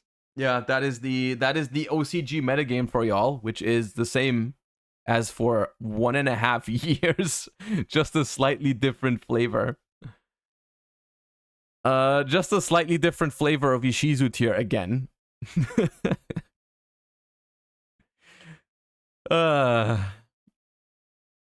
God damn. The Mekanko list? The Mekanko list is here. I am not quite sure what this is all about. This looks like a deck that just prays your opponent doesn't have Max C, and then you just go Link Climb and make a Rongo. It's just Rongo PK, I think. And you just use the Mekankos as like level 3 extension, I suppose, because it doesn't even have Ohime. It's not really Mekanko. It's more like Phantom Knight Rongo with the level 3 dangers, the small BA package for Cherubini. You make Isold and just, you know, yeah, Invoker. Oh yeah, it uses Invoker, right? Yeah. Invoker is legal now. Well, that's what you get from it. This is why sometimes it's better to leave cards banned. Sometimes you might not like to hear it, but sometimes it's just like it's better to leave it banned because what you get from it is this, which is a Rongo deck. It's just a Rongo deck, nothing else. I don't know what they summon off of invokers. It looks like this thing is the target. I think this is the target because that's the only Earth Warrior, I think. How much time do you think a deck should be meta? That's a very interesting question because my take on tier 0 formats, for example, has changed a little bit, right? Because when I only played Yu-Gi-Oh, when I only played and I wasn't a content creator, I used to think that like as long as a format is good, that's it, right? It can just go on, right? Like format is good, why change it, right? But like the longer I'm a content creator for, the more I also hear like different voices from throughout the Yu-Gi-Oh community, right? From like because all the people in chat, not everyone is like the same mindset as me, right? Because when I used to play, I used to surround myself, of course, with like the competitive players, right? So I was like in that bubble of like I would only hear the opinions of other competitive players for the most part. And now that I'm like out there creating content and everything, and streaming and everything, I have a lot of contact with, of course, arguments from not so competitive players and people that are not like in the competitive bubble as well. But those people matter as well, right? And so my opinion has changed from if a format is good, it can just stay that way, to I think tier 0 formats can be very, very good. Tier 0 formats can be very good in terms of just the gameplay or the skill level or deck building wise and whatnot. They can be very good formats, but they still need to change eventually because a very large part of the Yu-Gi-Oh community does not like when there is only one option. Right? They don't like it when every feature match has the same deck in Top Cut. They don't like it when they want to go to a tournament and they only really have one option or they lose, right? And it's like, yes, tier 0 formats can be good, but they probably shouldn't last for too long. How long exactly, I am not sure, because I think it is cool every once in a while to have a format like that, because when a format is super diverse, it can be very hard to prepare for events. You know, you might not know what to prepare for. You might not know what to expect. It can feel like matchup roulette and everything. Tier 0 formats, to me, every once in a while, they're refreshing because I can really focus on how do I beat that most important deck, right? Practice the mirror match, maybe tech my deck in certain ways to beat the deck, which is not really possible in a super diverse format. So I think both tier 0 formats and very diverse formats have their pros and cons, and I think that's exactly why they should like switch between the two, right? Sometimes it's cool to have a tier 0 format, sometimes it's cool to have a more diverse format, sometimes it's like my favorite formats these days are the ones that have like 3 to 4 viable decks at the top level. I think that's quite cool. But I think the most important thing is that it just switches around, right? I think in general, the Yu-Gi-Oh community, or like maybe people in general, just don't like when something lasts for too long. I think there needs to be some form of freshness every once in a while. And I don't know exactly how long something should last. I don't know exactly how long something should last, but I'm pretty sure that this lasting for 1.5 years is a little bit too long. I think that's too long. I don't know exactly where I would draw the line. Maybe like 6 months or something of like a deck being viable. Like for example, Cash Tira. Even though I don't like Cash Tira as a deck, I think if they had gutted it on the first ban list where they after release, I think it would have been a little bit too long. Too soon, rather, not too long, too soon. But on the next one, I think they should gut it. Right? Like I think a deck should, the life cycle of a deck should probably something around like, it should be something like first it releases, it's at full power, or maybe it even gets it gets a wave of support to be full power.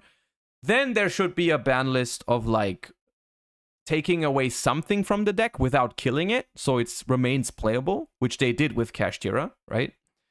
And then on the next one, they should probably do enough to either, maybe not completely murder it, but to at least take it away from tier 1, right? That's what I'm feeling like for like top tier decks. Is like, you know. killing Super Heavy Samurai with Scarecrow was a bad idea then? Like, technically, yes. Technically, that was too soon. I would argue in the case of Super Heavy Samurai, though, they should have just never made the cards that way. Because Super Heavy Samurai was a super toxic deck. Right? It was a toxic deck that if it had been around too long, I think it would have genuinely made people quit the game, maybe. So I think in that case, it was more like, yeah, it's too soon, but that deck was so, like, terribly designed that I still liked it. You know, that they did it. So, yeah. Speaking of Super Heavy Samurai, did you see the Super Heavy Samurai that topped NAWCQ? I did not see it.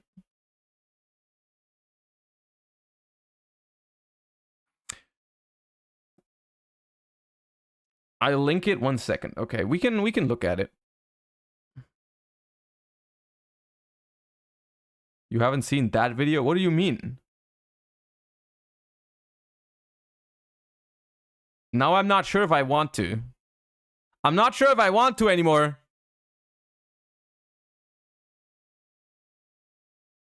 Watch it, it's great. Oh no, what is it?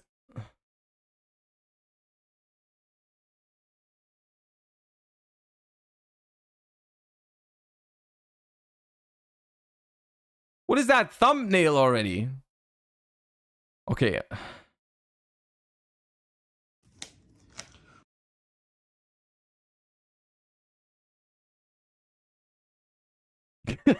What do you mean?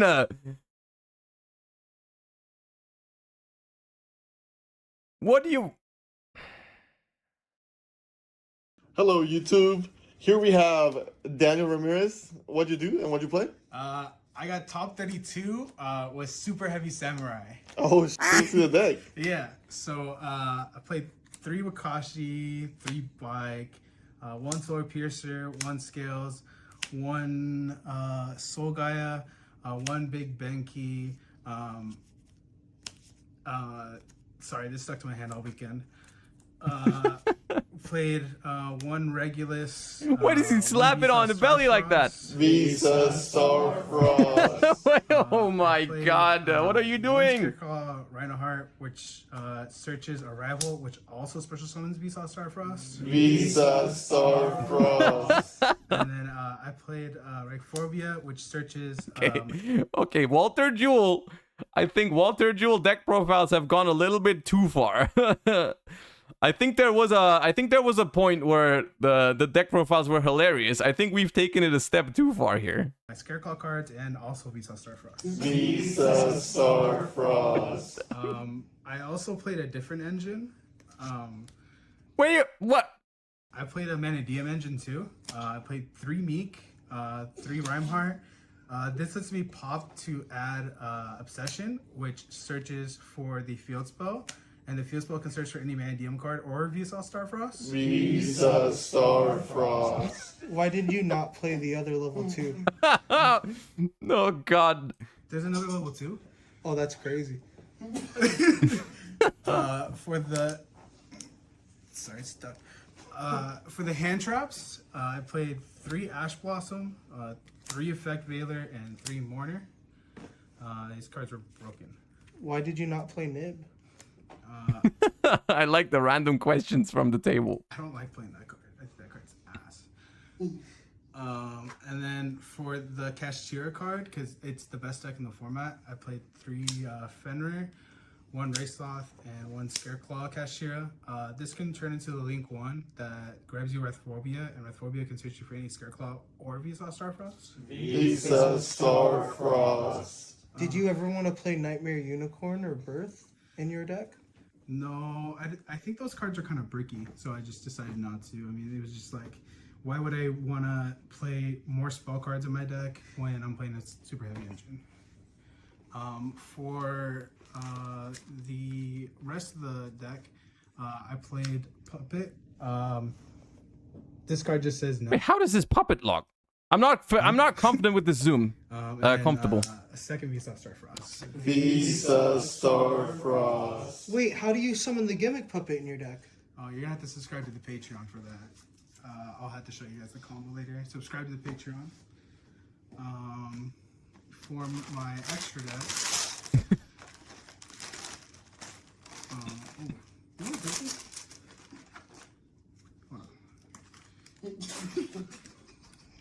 What are you doing?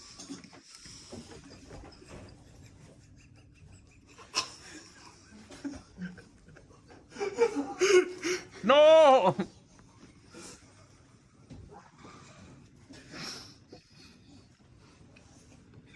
What is that? Oh my god, no. My most special Lionheart is only for the field spell and Visa Star Frost. Visa Star Frost. The cookie's delicious. Yeah. Creamy, right? And then I played Crossy and Proxy F. This is part of the combo. These are the only League monsters I played. I played the Castura. Oh, that you bleep that. Okay, yeah, no curse words in this one. Which is a 1-card combo, which pretty much doubles it to your opponent. Insert Regulus, so you have Regulus and Zeus after you clear the board. Synchros, played Baron, Disbotter, So, Mud Dragon, Malong. This is so you have another light for one of the fusion monsters, and it also lets you bounce cards that are problematic. Nobody played the Odd Eyes, but it was there for that. And then Dragonome, Albion, and this is Astrolabe. This requires any monster 1500 attack and 2100 defense and Visa Star Frost. Visa Star Frost. And I actually beat a Dragon Link player because he didn't realize that this was in my extra deck, or he didn't know I could summon this. He was at 400, and he used all the negates, and then I summoned this, and he didn't know that I was going to do contact summon, so I killed him. For the hold on. No! For the side deck.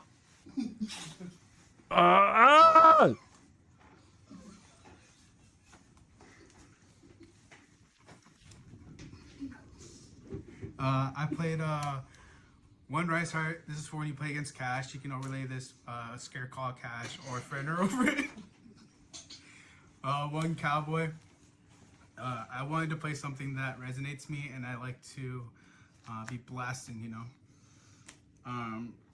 3 Magnaboot, 1 Juice for yeah. Did you ever feel like you needed more Bestials? Nah. How does he stay so serious, dude? I think that the other Bestials are just like not that good. And these help me break boards. And these can make you like synchros with like your Wakashi, so. That's excellent. 3 Kurikara. This is the cash card. Let's see what to get your opponent. A lot of times you're blind going second against certain decks or people who like side heavily against you. Like there was a lot of going second decks this weekend, a lot of board breakers. So you would just go second and OTK them. 3 Sergeant of Flare and 1 Predaplant. This was always Logan's idea because of this. I like how they still do like from the text it's a normal deck profile. Like if you didn't have the video besides the Visa Starfrost chant, it's just a regular all-ass deck profile.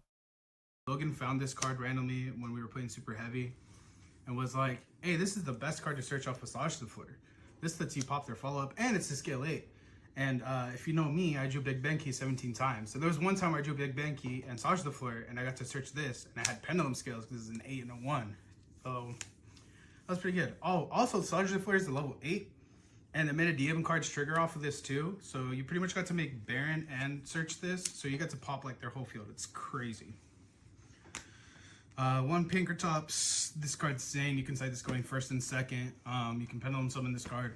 It's nice. We're almost done. And then 1 Twin Saw. We're almost done. And then we'll never talk about it again. When you play against trap decks, you're able to pop. It has a hidden effect where if you play a Link 3, you can negate all Link monster effects. But I couldn't find room in the extra deck, so I cut it. So why did you tell us that anyway? Hey, bro, take this cookie. But yeah, that's pretty much it. Any shoutouts? Yeah, so a huge shout out to Nightmare. This lets me win. Shout out to Greg Smith for letting me borrow the cards. Shout out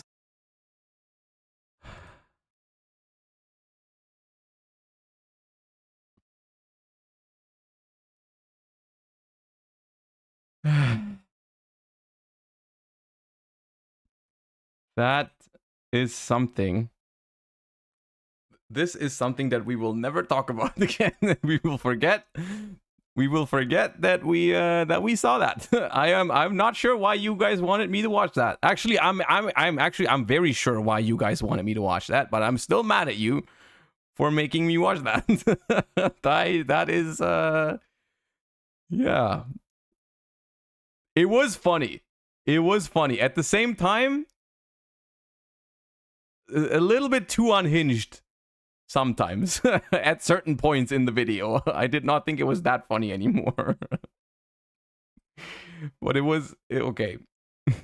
It was a bit too much. But all right. God damn, dude. Let's not talk about it any further, please. Diasaku, thank you for the 10 months. Appreciate that. Thank you. Welcome back. He borrowed those cards? No way. Imagine imagine he borrowed the cards and whoever borrowed them the cards looks at the profile. Imagine you borrow someone cards for a tournament and then you see they do that after. He said he borrowed the cards at the end of the profile. That's unhinged. That is unhinged. God damn. I need something to recover from that.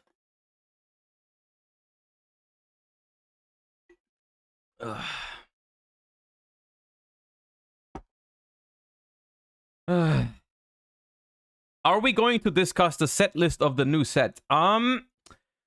Yes, we will. We will look at and review the entire of Duelist Nexus. Not today though, because I do want to spend some time today with Master Duel and more like deck testing and master grind. Because Master Duel worlds are approaching very, very fast. So we are going to play Master Duel after lunch break. Lunch break is coming up now. The Duelist Nexus full set reveal or review is going to be tomorrow or Wednesday, one of the 2 days. I'm going to prepare it, and then we will do that soon as well. For the lunch break, I think we have a very interesting discussion topic going on today. We're not going to do one of those trading card game design flaws videos that we've been doing recently. We're going to watch an MBT video that sounded very interesting when I saw it this morning. It was recommended multiple times on my Discord server, which, by the way, if you haven't joined the Discord server, now is a great time to do it, because I guess another small announcement is next upcoming weekend, we are going to host a tournament, or I am going to host a tournament, in the exact same format as the Master Duel World Championships. Which means it's going to be a 3v3 tournament. I'm going to announce all the details and the prize pool tomorrow. But if you want to make sure to be on the Discord server for the signups already, you can do so now. It'll be the exact same format as the World Championship. I'm gonna have it all set up. There's gonna be a channel on the Discord server where you can find teammates and everything. I'm gonna do all of it. It's gonna be all handy dandy. You're gonna be able to find people to team up with. And I have talked to some of my sponsors, and we're gonna be able to. The tournament's gonna be completely free, of course. It's going to be completely free, and it's also going to have some neat pricing. I think it's going to be fine. For a free tournament, I think you're going to have solid pricing. Are you still planning on doing the custom ban list tournament? Yes, I am. However, I also announced that on my Discord server, by the way. I also announced that on the Discord, so if you're on there, you would know. But I have postponed that until after the World Championships, because right now I am super busy with Worlds, you know. I'm super busy with the Master Duel World Championships in my free time, so I haven't had the time to plan that. But we will do that. We will also do another segment on stream where we will like reevaluate the ban list that we did, because there's been a couple people on the Discord that have been playing that format and they have given me some feedback, and I'm going to collect some more feedback as well from them. And then we're going to adjust the ban list a little bit, also with the new sets. You know, I didn't forget about it. No, I didn't forget about it. I just postponed it a little bit. WMW, thank you for the 4 months. Welcome back. And Fabi Sub, thank you for the 7. All right, so what was I originally going to say? Why did I say all that? Oh yeah, the Discord is a good place. That's what I wanted to say with that. The Discord is a good place to be. And there is also a channel where you can suggest videos for me to watch or topics to talk about during the stream. And this video was suggested this morning, and a lot of people told me to watch it on stream already. So we will talk about it in the lunch break today. Let me pause the music and let me move over. The video is the newest MBT video, which is titled The Master Duel Problem. I'm always down to discuss current problems that people have with the game, so let's see what we have to say here. Let's see.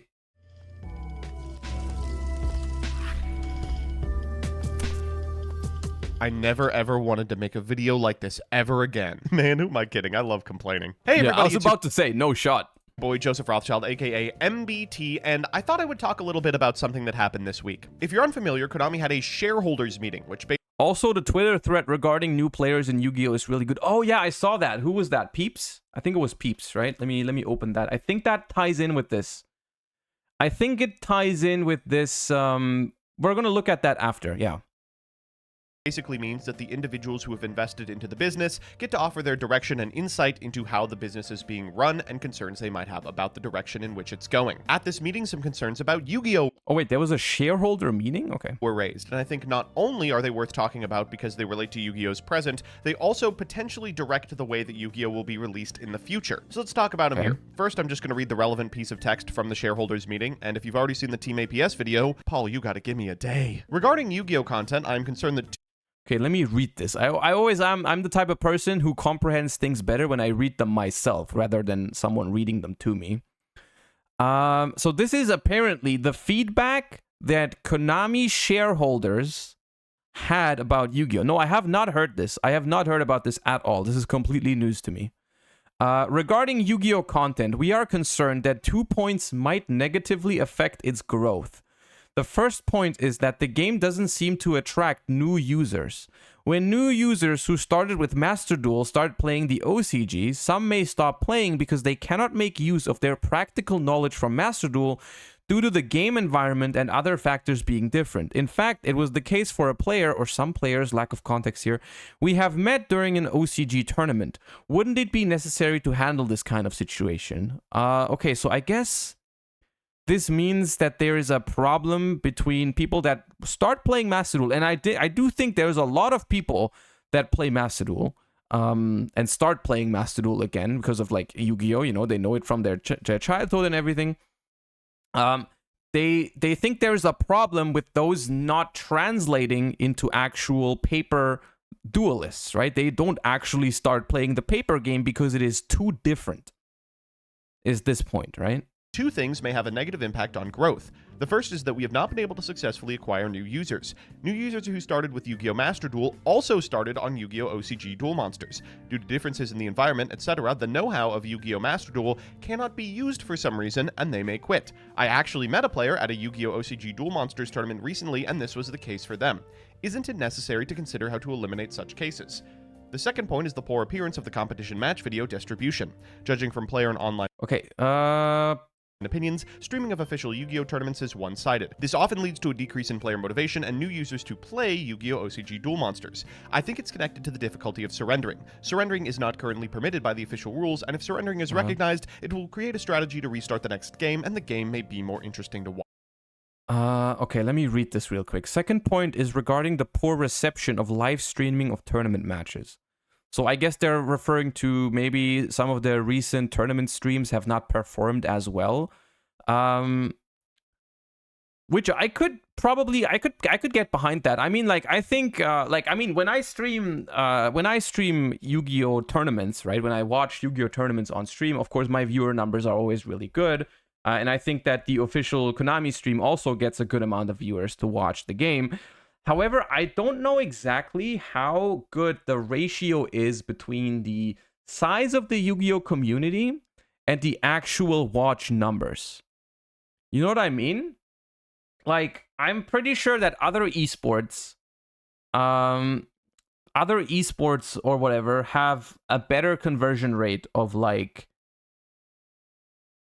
the percentage point of how big their community is and then how many viewers they'll have, right? But okay. Based on players' opinions and opinions found online, it appears that there were many instances where live-streamed matches of official tournaments became one-sided, and we believe that players losing motivation and new players having a hard time to start playing the game are tied to that issue. If players were able to surrender, which is an action that is currently not allowed by the official rules, we believe they would be able to make a strategic choice to start over with the next game, which would also improve the appeal of live streaming. That is fair. One of the worst things when watching a game is when you know that it's over, and both duelists know that it's over, but they keep playing for some reason, right? And if they can't even, if it's not even allowed to surrender, it just becomes a very weird situation. So that is something that, it might be an OCG exclusive problem, because that is not, it's not a case for us in the TCG. But apparently this is a thing in Master Duel. In the Please OCG. consider it. To me, this touches on two major issues. We'll deal with the second one first because it's pretty easy to talk about. Surrendering should be legal. Unironically, some of the most hyped card game coverage I've ever watched is where one player gets off to an enormous lead and the second player just scoops so the opponent doesn't know what they're playing. Strategic concession is cool. But the first... I mean, imagine it this way, right? Imagine that one match from the European Championship, right? Where Jessica drew Feather Duster against Labyrinth, right? Imagine if scooping was not allowed, right? Imagine if the Duster goes through and the opponent can't surrender, and literally she's forced to pull off the plant combos for like minutes before she can attack for game.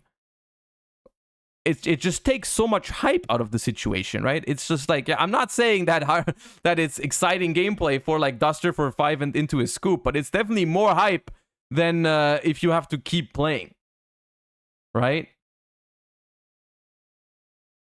I think that would have been yeah. I can get behind this point, yeah. Although I do think that Yu-Gi-Oh being a little bit harder to watch for some part of the audience, right? Like for casual audiences, I think certain formats are just really hard to watch because they simply won't understand it, because Yu-Gi-Oh is very complex. However, that is not really something you can solve at this point. Like right now, you can't really solve that. But the scooping thing is a relatively easy fix. First concern touches on a much bigger problem, arguably the biggest problem that Yu-Gi-Oh has experienced since its inception. It is really hard to get players to play this game. Yu-Gi-Oh gets larger and larger with each passing year. Each subsequent YCS season, we are breaking all sorts of records. The Philly YCS was the largest North American YCS ever, but not by a lot. When it comes to paper play for Yu-Gi-Oh, there is a lot of money left on the table. This is a good argument, because one of the first things that always comes up also in my mind when I think about, is Yu-Gi-Oh struggling, is like, no, I don't think it's struggling, right? I don't think it's struggling because it is getting bigger, right? People are getting back into the game, and even though there are certain hurdles, to get into the game, people still do it constantly. Right? We always get more people at events. We get people who return to the game. We get people who are new to the game. People get into this game constantly, right? And there's new players joining this game a lot, actually. But the question that you could actually ask is, could it be better than that? Right? Like, I don't think Yu-Gi-Oh is doomed at all. Like, genuinely, I don't think so at all. I think Yu-Gi-Oh is in a fine place. But I think you can definitely argue that it could be more than what we're getting, because the hurdles for starting to play Yu-Gi-Oh are definitely there. There are certainly ways you could improve how new players are drawn into the game, how you attract new players to the game, how you make sure they understand what's going on over and over and over again. Like, you could definitely make an argument for that. And this video is titled The Master Duel Problem. I think Master Duel ties into that issue, because I think one of the easiest ways to get people into the game, into TCG or OCG, would be if you had an online simulator where you could try your hands at the game before you have to invest a lot into the actual cards, before you have to travel to events, before you have to, you know, take care of finding a local store, whatever, right? All those things are hurdles for players to get into the game. It would be really, really good if you could play the game online, maybe learn a deck before you can actually play, before you actually have to buy the cards, and see if you like it. Right? And that is simply not possible right now, because Master Duel is so different. I think it is crazy to think about that there is no official simulator for Yu-Gi-Oh! There is no official way to play Yu-Gi-Oh! Online that is similar to the TCG or the OCG, even though Yu-Gi-Oh! Is the, I don't know if it's the second biggest or third biggest or even biggest trading card game these days. It's definitely one of the top 3 card games. And the fact that there is no functioning official online simulator for it is crazy. I think it's just straight up crazy. Right?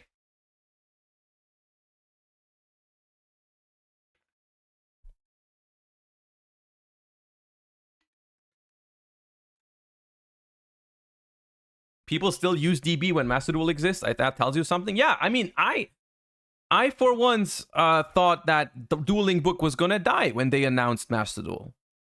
I thought I would never have to go back to DB again, because I don't like it, right? I don't like doing dueling book. I'm not a big fan of a simulator like that. I would prefer it so much if I could just play Master Duel, and I enjoy playing Master Duel, right? I like Master Duel. I like how it feels. I like how it works. I like the programming and everything. The only problem I have with Master Duel is that it is no way to try the TCG. I cannot test on Master Duel for TCG events. Otherwise, I would. I cannot compete in Master Duel at the level that I would like to, as in the TCG, right? Because there's only the World Championship and there's no YCSs, nothing. It doesn't have that, right? I can't play my old formats that I like so dearly, right? There's a lot of old formats, classic Time Wizard, Yu-Gi-Oh! Stuff that I really enjoy, just can't do that, right? And I think the fact that we don't have an official simulator like that is just sad, right? Staggering to think that the best way to play Yu-Gi-Oh! Online ever came out under 18 months ago. Yeah. We had the biggest name streamers in the game, Ludwig, Charlie, Iron Mouse, Saikuno, all looking to play this game that we all know and love. And what did that translate to? Maybe an extra 100 people at a YCS? For some reason, the renaissance of Yu-Gi-Oh!'s cultural impact has led to probably a couple dozen people entering the game. Why did this next-gen simulator fail to convert? Let's talk about the Master Duel problem. In my estimation, there's 3 main things that are preventing Master Duel players from becoming paper players. The first is the format. Obviously, a discussion of Master Duel's format has to begin with the elephant in the room, or rather, the Earth insect. Master Duel's metagame is completely warped around one card in particular, Max C. I think it's not even that much about whether you are for Max C or against Max C. It's just the biggest deal is that, like, you cannot argue that Max C is a format warping card, right? Max C warps the entire format. Whether you think it's good or not, doesn't matter. Just push that debate aside right now. It doesn't really matter. It's format warping. And that means that anyone who starts playing on Master Duel, when they get into the TCG, they will not be able to play the game in the same way. It is so different than Master Duel because Maxi exists. It's such a different dynamic. Decks are Maxi sometimes completely invalidates certain strategy, right? That could completely pop off if Maxi wasn't a thing. And vice versa, right? There's strategies that maybe are really good in Master Duel or the OCG because they are not so vulnerable against Maxi. But then you go to the TCG and you're like, well, okay, this very big advantage of not being vulnerable to Maxi does not matter here, right? It does not matter here because we don't have Maxi, right? And so I think it's not a matter of is Maxi good or not for the game. It's rather just like it's so different that it's just you just need to get used to it, and then you're used to playing with Maxi, and then you try to switch to the TCG, and it's just such a different format that you learned all those dynamics, all those interactions for no reason.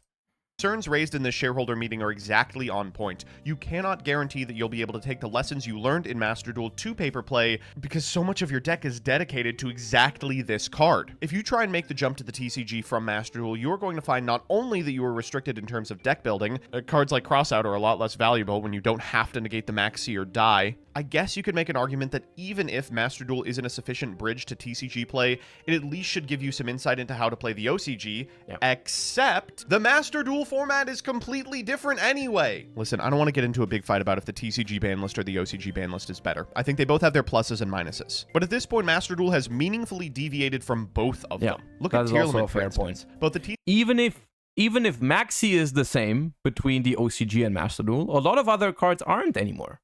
Right, a lot of approaches. The Master Duel has taken a lot of different approaches on the ban list that were very different from what they did in the OCG, and so you can't even compare those two.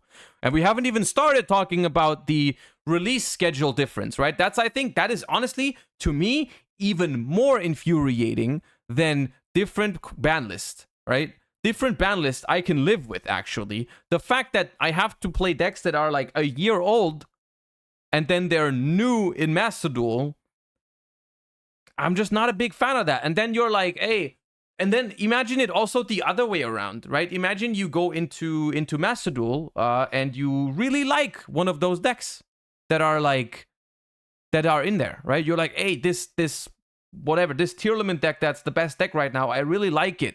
I want to buy those cards and play in real life, right? I like this deck. I want to play this deck in real life.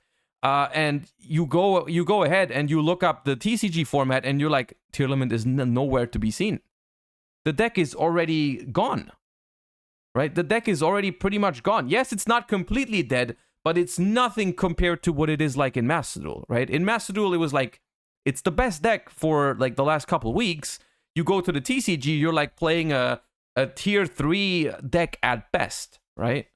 And that's in a Cash Tira format. It's probably even worse than that, right? So it's just hard, dude, for people to do that. And people are like that, I think. I think people are very often like that. When they enter a card game, they start learning a deck, and then they think about playing the game IRL. I think people would want to play the same deck very often. Yeah. TCG and the OCG have banned Kitkalos, but in both the TCG and the OCG, the deck is still playable to some capacity. In Master Duel, you've got this weird hybrid of like 15 different forbidden lists and Reddit opinions, and the end result is a deck that is, yes, more powerful than it is in the TCG and the OCG, but a lot more bricky and susceptible to hate. If you enjoy Tier Limit in Master Duel, you're going to have to not only rethink your entire deck composition, but also your strategy at a fundamental level before you step into paper play. Finally, there's no best of 3. Again, I'm familiar that some OCG tournaments run best of 1 regardless, but I think it's worth talking about the fact that a lack of sideboarding really restricts what's allowed. This is one, this is an aspect of the problem, I think. So yes, that is an issue, I think, for people, right? Because games, there's a different dynamic when you play a best of 1 than when you play a best of 3. It's not just more games to eliminate variance. It's just like siding patterns and siding strategies are a very important thing. And they change the way you play the game, and they change what's good and what's not good after siding and everything. So it's just another aspect that you need to get used to when you switch. I think this one, out of all those things, is the smallest problem. Because I think if you learned how to play a deck on Master Duel, and it is the same deck into TCG, hypothetically, I think you could get used to just building a side deck for that deck. Just like you just play more games in a match with that deck and you have to build a side deck for it. I think you could learn that. I think you could, in a case like that, you could treat Master Duel as like a simulator to learn the game, to get into the game, and then when you take it into paper Yu-Gi-Oh, there's just one more element added into the mix of like, yeah, you have a side deck now, so you can change some cards in between games because you play more than one game against each opponent. I'm like, okay, well, you can probably understand that, right? Like, you probably understand. At least I can still play my same main deck, right? I'm just building a side deck for this deck with some slight adjustments for certain formats, right? That's fine. I think that would be something that people could live with. I think you could treat Master Duel as like a little bit more simplified version. Because I'm gonna be clear with that as well. I think it's good that Master Duel Ranked is best of one. I think it's good because as an online simulator, as an online game, it's good that a single game on Master Duel doesn't take as long, is not as deep, right? It's good that you can queue into a game of Master Duel and you can expect it to be like 5 minutes, 10 minutes, 15 minutes max maybe. Right? Like, unless the ones where I say one more game at the end of the stream, those are always 45 minutes, but like, you know what I mean, right? It's like, it's good that as an online game you can play on your phone. It's like not always 40 minutes plus for queuing into a ranked match. I think that would have been awful. Maybe for tournaments you could do it, but like for the official Master Duel ranked format, that wouldn't be good, right? So, the best of one against best of three issue thingy is, I think if it was the only one, it would be completely fine. It would completely not be a problem. Allowed to be legal in Master Duel. Fluwandereeze is a perfect example of what I'm talking about. In the TCG, they banned that deck's most annoying Floodgate, and as a result, it's become a capable deck that gets a lot worse post-boarding. But in Master Duel, because there's no sideboarding, and because you're expected to play copies of Maxi in your main deck, Fluwandereeze is a lot more powerful because your opponent's deck is going to include some number of dead cards. That's a good point. As a result, it's endured like 5 different waves of hits that have never manifested in the TCG or the OCG. God forbid you enjoy Fluwandereeze in paper play and then show up to Master Duel to be told you can't play it. Secondly, time. I mean, Jesus Christ on this. It's no wonder you can't get people into paper play from Master Duel. A significant amount of the decks that are represented at the top in paper play don't even exist yet. When Master Duel first released, it was about 9 months behind the TCG in terms of card releases. That made sense. That's about the length of its dev cycle to my understanding, but that's a huge disconnect from paper play. And keep in mind, that's just the TCG. The OCG is about 6 to 7 months ahead of the TCG in terms of card releases, so if you're an OCG player loading up Master Duel, you're playing a game that's already about 2 years old, a format that you have already experienced, and a significant amount of the time, one you're sick of. That is one thing that I would be very interested in asking like an OCG player, because for me, it already feels like we're playing old stuff. It already feels repetitive, right? Because like the cards we get in Master Duel are like 7 months old sometimes, right? 8 months or something, right? But then for OCG players, it has to be almost twice as bad because they already get the cards like 3 or 4 months before we do. So whatever I'm looking at is like, you know, for me this is like 7 or 8 months old. For them it might be a full year, right? He said 2 years. I don't think that's true, because the OCG is usually like 3 to 4 months before us, right? And for us, I think Master Duel is behind in card releases like 6 to 8 months, I think. So like for the OCG duelists, it's probably about a year. If you want to move into paper play after playing Master Duel and aim to play a top tier, your options are pretty limited. Right now, the TCG is composed of Kashtira, a deck that does not exist in Master Duel, Sprite, a deck that does exist in Master Duel but has access to Elf, which the TCG hasn't for months, Dragon Link, a deck that is very banlist dependent and as a result has some of its many thousand potential playables legal in Master Duel. Dragon Link is the one exception. Dragon Link, yes, it's slightly different, but it feels relatively similar. You could genuinely start playing Master Duel with a Dragon Link deck and then carry that over into the TCG. The bigger issue with that would be that suddenly the decks you're facing are stuff that you've never seen before. Right? Like, yeah, some adjustments. You know, you have Chaos Ruler, you don't know about this pattern. whatever, right? Like the deck is different, but it still feels the essence of the deck is the same, right? Someone who likes Dragon Link in Master Duel is gonna like Dragon Link in the TCG. That's what I'm saying. It's not the same deck. I'm not saying that. It is different, but like the way you play the deck, right? The way it plays is the same, right? Like I said, if you like the deck in Master Duel, you're gonna like it in the TCG, right? But then again, you know, you're gonna play it on. You're gonna be like, hey, I play this bestial dragon deck. I'm beating all the tier limits up. I'm gonna jump into my locals and play the same deck. Surely it's gonna go fine. And then your opponent goes special summon Fenrir. You're like, what the hell is that? And you're not gonna like what's about to happen after that, right? You're not gonna like what's happening after they start with like a Kashtira field spell into your Dragon Link deck that you learned to play against like tier limits and everything. You know what I mean? But not all of them. Branded, which is currently undergoing its like 6th wave of hits and is missing a ton of stuff. And Labyrinth, a deck we got yesterday. God forbid you want to play a deck from Syac or Dune. Good luck finding Pearly or Super Heavy Samurai or Monodium on this client anytime within the year. Like, it's embarrassing that for the past 6 months, the TCG format has been dominated by exactly Kashtira Fenrir, a card that came out in Darkwing Blast, a set that is 9 months old, and we do not have in Master Duel. This causes a huge disconnect for Paper. Darkwing Blast 9 months? No, that's true, right? It is 9 months. Darkwing Blast was like November?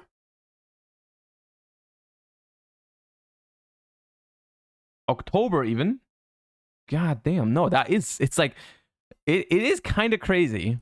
Play. Speaking as one of the individuals who helped run the Master Circuit series, the problem we kept running into is that pro players were hesitant to join because they had to learn an entirely new format. You couldn't just translate the skills you learned from playing the TCG to Master Duel because the format was so wildly different. One of the other huge issues with the unbelievable time between a card's release and its release on Master Duel is format fatigue. I love Tearlament. I am one of Tearlament's strongest defenders, but I am not willing to sit through 6 months of Tearlament in paper, followed by a 1-month reprieve, followed by 6 months of Tearlament in varying states of legality on Master Duel. I'm sick of the format. It is a hard sell to tell players, remember that format that was really frustrating? Well, guess what? You get to relive it again. And okay, so this argument in particular is very subjective and not as strong in my opinion, because yes, if you have the release schedule shifted a little bit, yes, you have to relive the bad formats.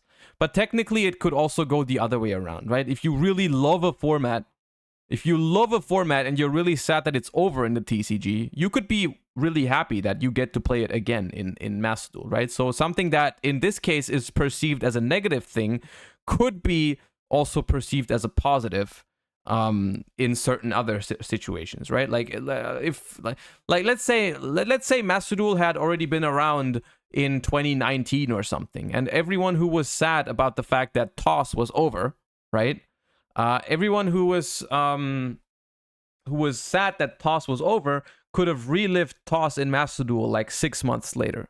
I think that could have been a cool thing for some people, right? Like so I think this is a matter of, if it's a bad format, it's a bad thing that you have to relive it. If it's a good format, then it's a good thing that you get to relive it, right? Like I think this is not really the greatest argument, right? Finally, arguably the biggest issue with converting individuals from playing Master Duel to playing paper is complexity.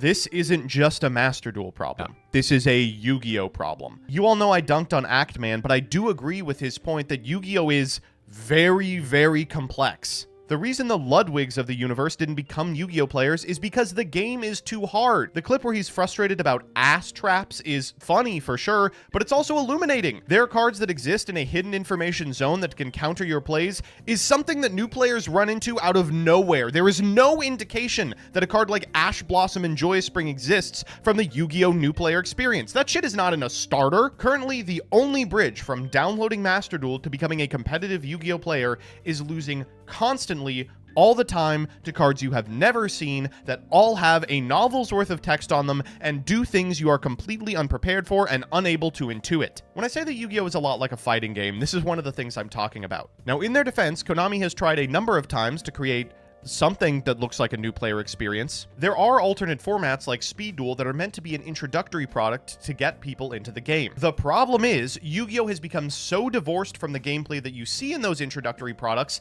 that it's not helpful. Like, oh cool, summon Breaker the Magical Warrior, what an interesting tutorial. Anyway, do you have a response to Marincess Blue Tang, or can I take 30 minutes to set up a towers? As a result, Yu-Gi-Oh! Is really in an untenable position. The thing that differentiates Yu-Gi-Oh! From other card games is that it is super fast-paced, it does feel like a fighting game, you can get wall comboed to death, and both players feel like they're doing absolutely crazy stuff the entire time. Unfortunately, a lot of the time, that fun comboing off is zero-sum. It's coming at the expense of the fun of the other player.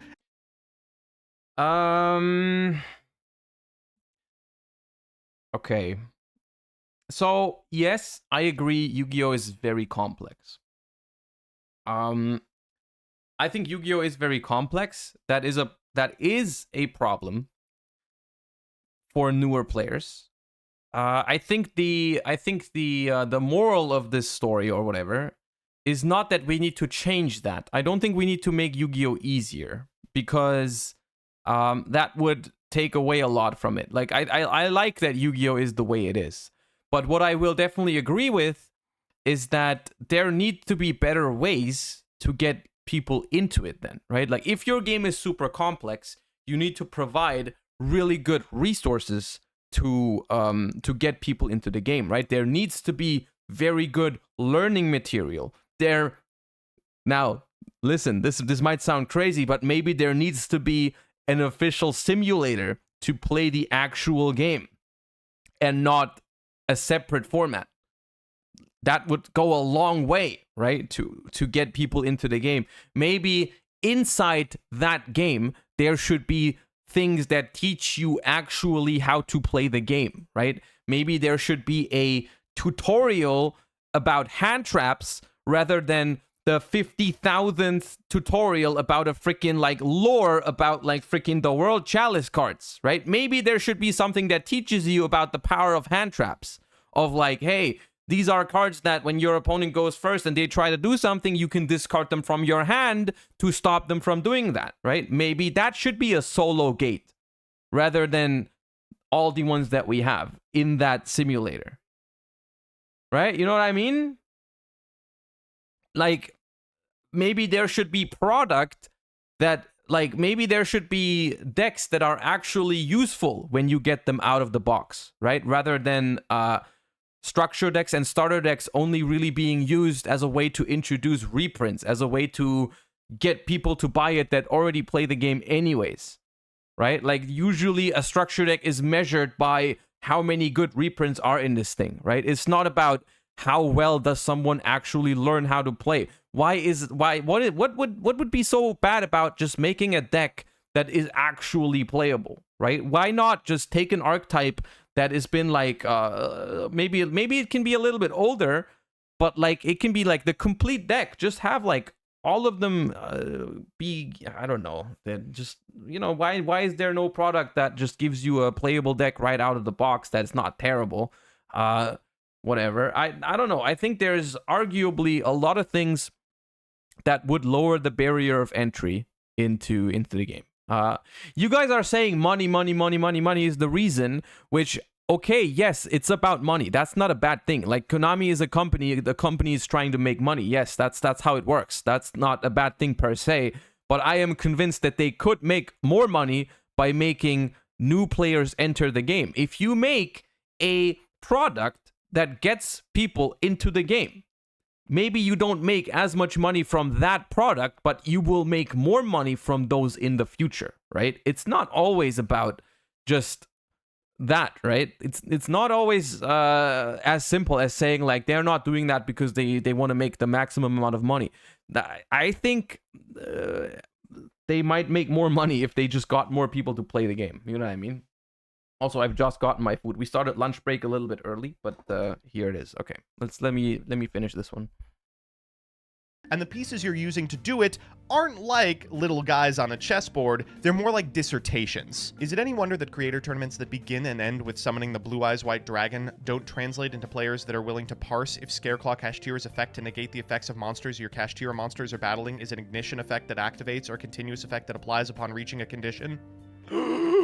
I think there are maybe ways around this. If you sanction Edison on Master Duel, but also continue to offer Ultimate Time Wizard tournaments, you give people an opportunity to summon big cool cards like the Stardust Dragon and a competitive outlet on which they can do it in real life. But realistically, if the complexity of cards only continues to increase, as it's done for the past 15 years, we're going to eventually hit a breaking point. And I can't think of a clear indication that that point is coming than one of the most popular games in the last half-decade failing to generate any interest in paper play. As always, there does exist one solution to reduce complexity but continue to get people to buy product. But I can't say it, folks. They'll hate me if I say it. Anyway, that's just my thoughts on the matter. I think this shareholder is exactly on point, and I remain ever spooked about the future of paper play. I should note that... Okay. I agree with some of this video. I don't agree with the moral of the story here. I am personally not spooked about the future of paper play. I don't think I am not worried about it at all. I think the Yu-Gi-Oh community is big enough and growing to the point where I am not personally worried about the future of the game. I still think that it is still fair to raise concerns. I think it is completely fine to raise concerns because what you have to be... There's a lot of people in chat of like, I didn't like this video, it was clickbait, it was doom posting. I don't feel like that at all. I think it was a well-structured critique about Yu-Gi-Oh! I think it's completely fine to voice your concerns if you have them. I don't think he was screaming Yu-Gi-Oh! Is dying for 10 minutes. I think he was presenting very, very fair critique points. And I think as a community, it is very important that we talk about these critique points and that we raise concerns to the public. Maybe Konami sees it at some point, that we raise concerns before they actually become a problem. You know what I mean? Like, it's very good to say these things before a game is driven against the wall. You know what I mean? Like, it is very important to have constructive criticism about the way certain things are done. And I think you can on the one hand, you can be like, hey, Yu-Gi-Oh! Is fine, Yu-Gi-Oh! Is growing, but you can still say, and I think you can definitely say that, Yu-Gi-Oh! Is not the easiest game to get into, and we could have so much more people enjoying this game or getting into this game if it was just... The game doesn't need to be easier, but the resources that are being offered to new players are not good enough. And I think that is something I would wholeheartedly agree to. Like, I think Master Duel is not a good way to start playing the game because it's a completely different format. It doesn't teach you the things you need to be taught in the beginning, right? You could even, maybe you could argue, hey, at least it teaches you the fundamentals of the game and how it works, which technically it does, but not really. It's not the resources within the game that teach you that. Like the freaking resources in Master Duel only teach you why freaking, like, I don't know, Elbaz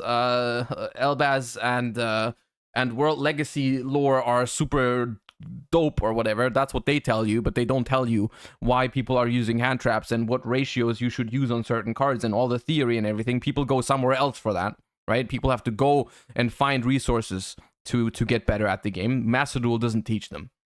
The product that we have for beginning duelists are not optimal for beginning duelists, right? Like the freaking structure decks and starter decks, while they can be good products and they can come with good cards, they are not a good way to start playing the game. If you take a starter deck and you start playing with that, probably not going to have a lot of success, right? And in general, it's just like not the most beginner-friendly card game, and I think it could do better. So even though, no, I'm not doom posting, I'm not talking like the game is dying, because I don't think it's that at all, but I would still highly recommend them to change a few things for beginners. Like, and then we haven't even talked about card prices yet, right? Card prices, while it's not as big of an issue for the OCG, certainly is for the TCG. Yeah, that's my take on that video. And there was also wait, it's not done yet. Hold up. I play Yu-Gi-Oh for a living. I upload videos pretty much every day, but I find myself only really opening Master Duel in order to play Master Saga and Master Roulette. I'm much more interested in what's going on in the TCG, and unfortunately, that interest cannot translate to Master Duel because it's just so far in the past and locked behind a format that includes a bunch of cards I don't want to play with. I hope Konami's...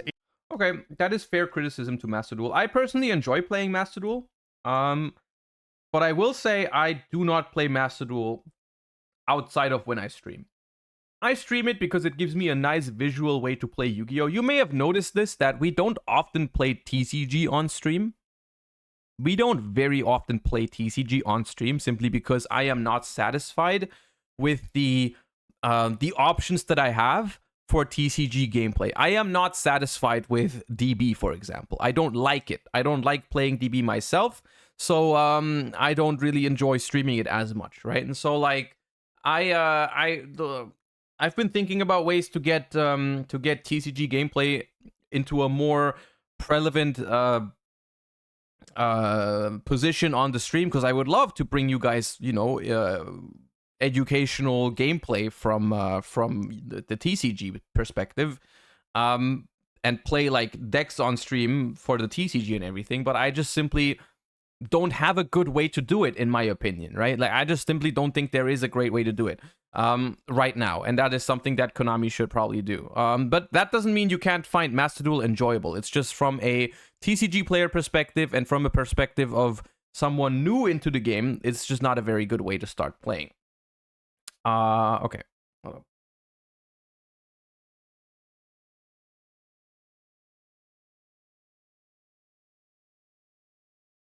How do you feel about remote dueling? So I have very little experience with remote dueling. I technically think it's fine. The only thing that I have noticed is that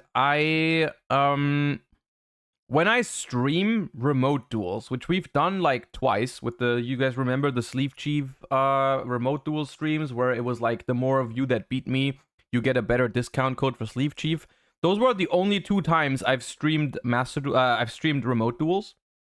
And both of those streams have been, I did not like those streams looking back in terms of like the viewer numbers weren't great, but more so the chat interaction. It's just like, because I'm very focused on my opponent in that moment. I even have my opponent on voice call, so I can't like talk to you guys while I do it.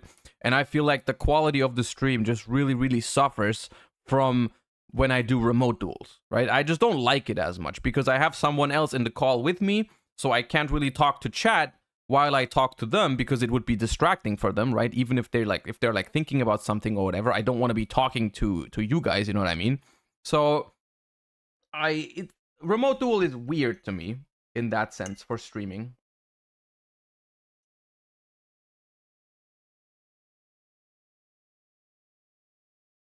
Have you seen the new lap card? Look, believe it or not, when out of like almost 2,000 people here, which by the way, thank you for being here, thank you for watching. If out of 2,000 people, roughly 1,900 tell me about a new Labyrinth card in Twitch chat, there is a chat that there's a chance that I've seen it, okay? I'm aware that there's a new Labyrinth card, but I'm talking about something right now. I will look at the Labyrinth card, okay? I will look at the Labyrinth card. I am aware that there is a new Labyrinth card.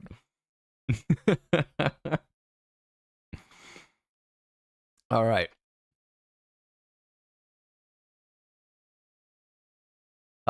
Just to round up this discussion. Oh, that's a lot of words. Okay. In light of MBT Yu-Gi-Oh's recent upload, the Master Duel problem, and the shareholder points that were made public, I have a story. Today was a family party for my nephew's birthday. He turned 9, Pog. In the past few months, he's been getting really into Pokemon. He has a few of the games on the Switch. He's interested in the cards, showing me his favorites, pointing out ones that are super powerful. With his birthday coming up, I bought him some TCG staples. 2 of the newest starter decks, sleeves, 2 separate deck boxes, a playmat, mat tube, trade binder. Pog, hey. Insane uncle. You know all the stuff you wish you could go back in time and give your younger self to stop you from putting a rubber band around that first Ed Secret Jinzo. I regret nothing. He opens up the gifts, loves them, rockstar uncle. He's super excited to play. We open up the decks, I show him how to put his cards in the sleeves, we lay out the paper mats, get the rule book, and get started. Way back in the day, I played the Pokemon TCG and the Pokemon TCG Game Boy Advance game, so I had some knowledge about how the game goes, but mind you, it had been decades. We looked through the rules, and within about 10 minutes, a 9-year-old played an Annihilate and took 3 prize cards.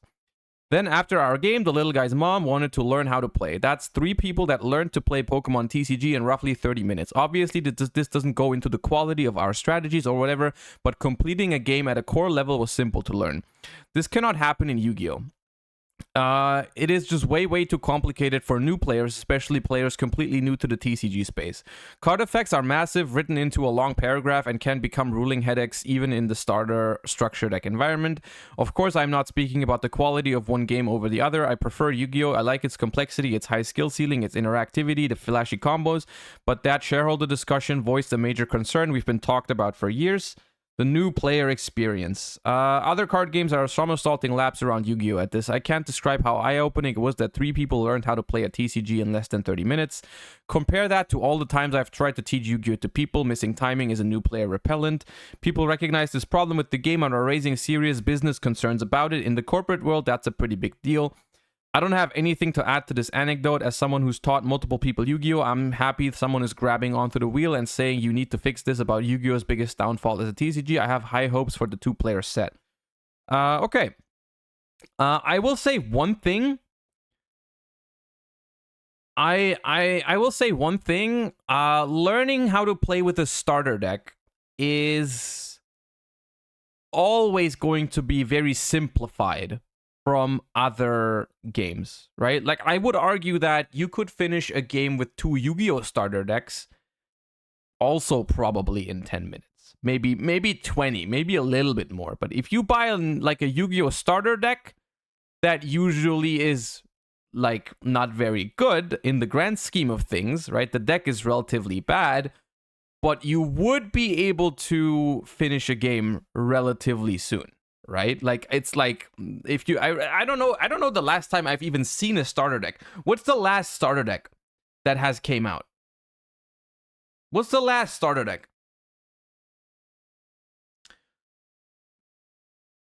2018? Now that's crazy on its own right, that we haven't had a starter deck since 2018. I didn't even know that. I literally did not know that. The last starter deck is from 2018. That's ridiculously bad. The thing you learned from that Pokemon starter deck translates insanely well to the actual TCG compared to Yu-Gi-Oh! That is something I cannot judge because I don't know the quality of the starter decks in the TCG, in the Pokemon TCG. I do think you're right, though. I do think you're right. Just from a gut feeling, I think that the rules and everything that translate from a Pokemon starter into the actual game probably better, a little bit better, right? The dynamics and everything are still gonna be a lot different. But yeah, I think this is it's a cool anecdote, and yes, I agree. Yu-Gi-Oh! At the high level is very complex. However, the base rules that you learn with a starter deck in Pokemon, you could probably also do it in Yu-Gi-Oh! Right? You could build a Yu-Gi-Oh! Like, because a starter deck is not supposed to teach you everything. I think something like, hey, missing the timing is a new player repellent. Okay, dude, but I'm not asking a starter deck to explain someone what missing the timing means, right? That's not something you need to do as a starter deck. You don't need to teach them the entire game, right? It's completely fine for a starter deck to only teach you a fraction of the game to get you started, right? So maybe a starter deck that just teaches you, hey, normal summon, special summon, spell, trap, maybe hand traps, and then maybe some way of accessing the extra deck, right? Those 6 things, right? Battle phase, like phases. If you teach someone those things with a starter deck, I would say that is fine, right? Chain links, okay. Maybe chain links, right? I think those things you could learn in maybe not 10, but 20 to 30 minutes. So as a baseline, I think that would work. But then we don't even have a product like that, right? We don't have a product like that since 2018. Maybe the 2-player starter deck will do it, right? That's exactly what the point is here. They're making this, right? And maybe this is, I don't know when these shareholder concerns were raised, but I think something like this does show that there is at least some sort of awareness for this issue, right? There is some sort of awareness for this issue because we haven't had a starter deck since 2018, and now we're getting one right now, right? Which, you know, this product is a scripted duel. I don't know if a script actually teaches the game. I mean, you can play with it after, though. You can play with it beyond the script. I don't want to judge this product before we have seen it, right? That's the thing, right? I don't want to judge this product before we've seen it. Yeah, basically. I think the fact that I'm just mind blown right now by the fact that we haven't had a starter deck since 2018. I think that is ridiculous. But okay, well. Other than that, nice little anecdote. And I will agree that the Pokemon TCG is probably less complex than Yu-Gi-Oh, but I still think that the comparisons that are being drawn between like missing the timing and everything is not something that should be taught in a starter deck. So I don't agree with all of these. A lot of this I think is a little bit too negative, because a lot of the things that we are quote unquote complaining about, right, are the best parts about Yu-Gi-Oh, right? The fact that it is so complex, which it is very complex, but that's what a lot of us like about it, right? That's what we love. That's what's so rewarding about learning it, right? That's what makes it so skill intense at a high level, right? And those are the things that we should embrace rather than like criticize. However, like I said, when you make a game that is this complex, you need to have the proper resources for people to learn it. And that is something that we can definitely criticize about Yu-Gi-Oh! Is that, yes, it's complex. That's a good thing. But if it's complex, please provide better ways to get into the game, right? Please provide an online simulator where I can play the TCG, not Master Duel format. I want to play the TCG. I want to be able to play decks before I invest into them, because the decks are expensive. I want good products for beginning players, right? I want like ways how people can learn that doesn't require them to find content creators on YouTube that tell them, hey, hand traps are a good thing, right? Why not just include a paragraph in starter decks to hand traps, right? Include 3 or 4 hand traps in the starter deck and be like, hey, these cards are here so that when you go second on your opponent's first turn, you can interrupt them a little bit, because it's too early to use any spells or monster effects or trap cards otherwise, right? You know what I mean? So I think that wraps it up. I don't think we need to talk about it that much longer. I think I've said what I wanted to say. I think it is overall good that we have this discussion, because this is a problem for Yu-Gi-Oh, right? It's not something that is going to kill the game anytime soon. That's not going to happen. Don't worry about that. Yu-Gi-Oh is fine. Yu-Gi-Oh is growing. I think it just could be growing faster. I think that's the main argument here. So, yeah. And now, first of all, I've barely eaten any of my food because I've talked so much, but now we're going to look at that Labyrinth card. Yes, we're finally going to look at the Labyrinth card that like 1,000 people have reminded me that there's a new Labyrinth card.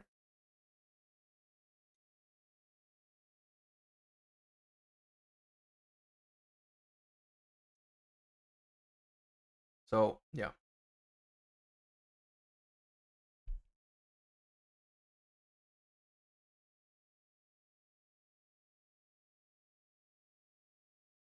All right. Labyrinth Butler areas. Level 6 Dark Fiend. You can only use the first and second effect of this card's name each once per turn. During the main phase, quick effect, you can send this card from your hand or field to the graveyard. From your hand, either special summon a Labyrinth or set a normal trap. It can be activated this turn. Oh. When your opponent activates a card or effect in response to the activation of a labyrinth card or effect, except at butler areas, or of normal trap card or effect, and this card is in your grave, you can special summon this card.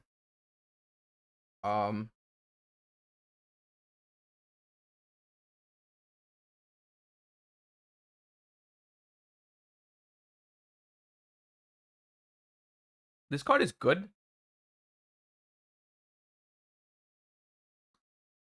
Power crept the clock? No. Well, like in some instances, this card is better than Coup Clock, but it's not. It does not replace Coup Clock, because Coup Clock, one of the main things you do with Coup Clock is that you can set a trap from your deck with Lady Labyrinth, and that's not something you can do with this, right? It sets a normal trap from your hand. It sets a normal trap from your hand, and then you can activate it, which is a good card, but it's not. Like, the thing is, most of the time you're gonna set your traps anyways. So I think this card is useful, but I don't think it's as broken as you guys are making it out to be right now. Let me set TT on your first turn real quick. Yeah, I mean, that's a cool thing about the card. Like, if you play cards like Torrential, you can just set them on your opponent's turn. This card is good. I expect this card to see play. I don't think this completely, like, blows Labyrinth power level through the roof. This card is just, like, a nice option. I'm not even sure if you would run, or if I would run more than one of this. Like, I feel like one might be the sweet spot to access it from your Welcome Labyrinth cards. It can summon Lovely Labyrinth from the hand, the brick one. I always mix them up. I think it's Lovely. But yeah. It is also technically generic trap card support, right? But yeah. Card is good.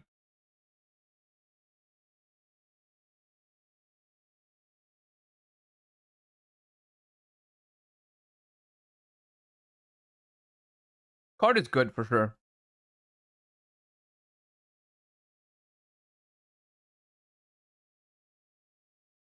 This is an FTK enabler. I mean, you can activate one normal trap card this turn. So it's like, there's already Temple of the Kings and no one does that. I don't think this is problematic at all. Like, you know, I don't think this is, like, in any other deck that's not Labyrinth, this card is basically Temple of the Kings. Which is, like, I don't think that's that great.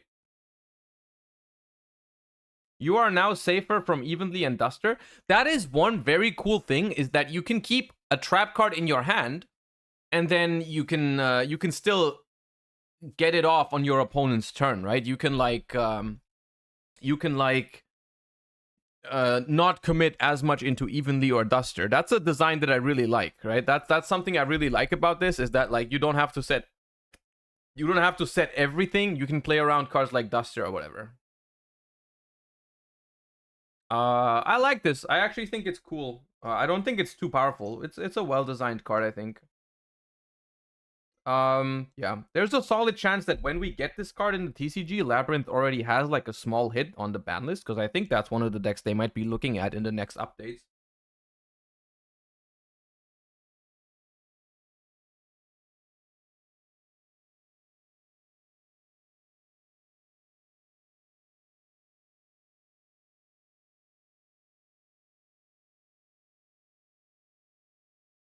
You can activate Evenly main phase 1. You do not understand the text on Evenly Matched. I'm sorry. You have to read Evenly Matched again. You cannot Evenly Matched in main phase 1 with this card. Even though the card says it can be activated this turn, you still need to meet the activation requirements of the trap you set. And Evenly Matched activation requirement is end of the battle phase. So no, you cannot Evenly Matched in main phase 1.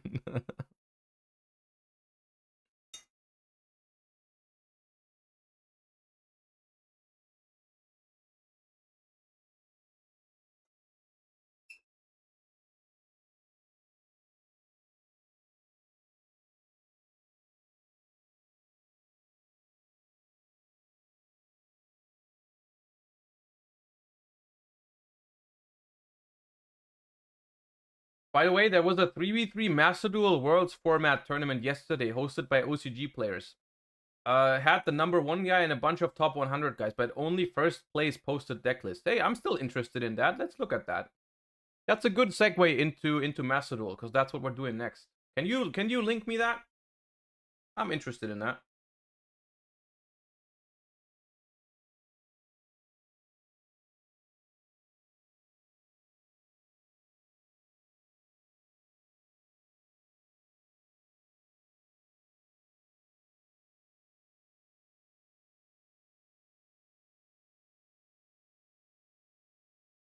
Is it this one?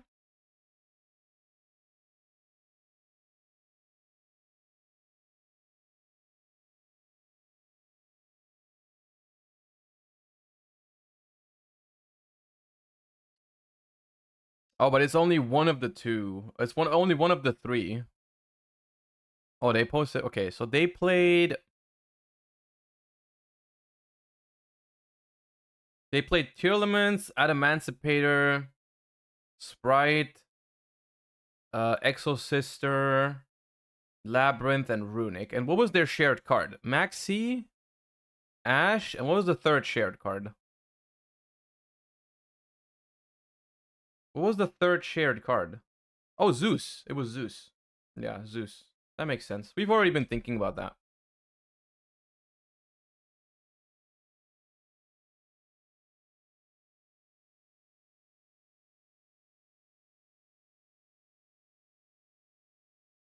This has all the top deck lists. Okay.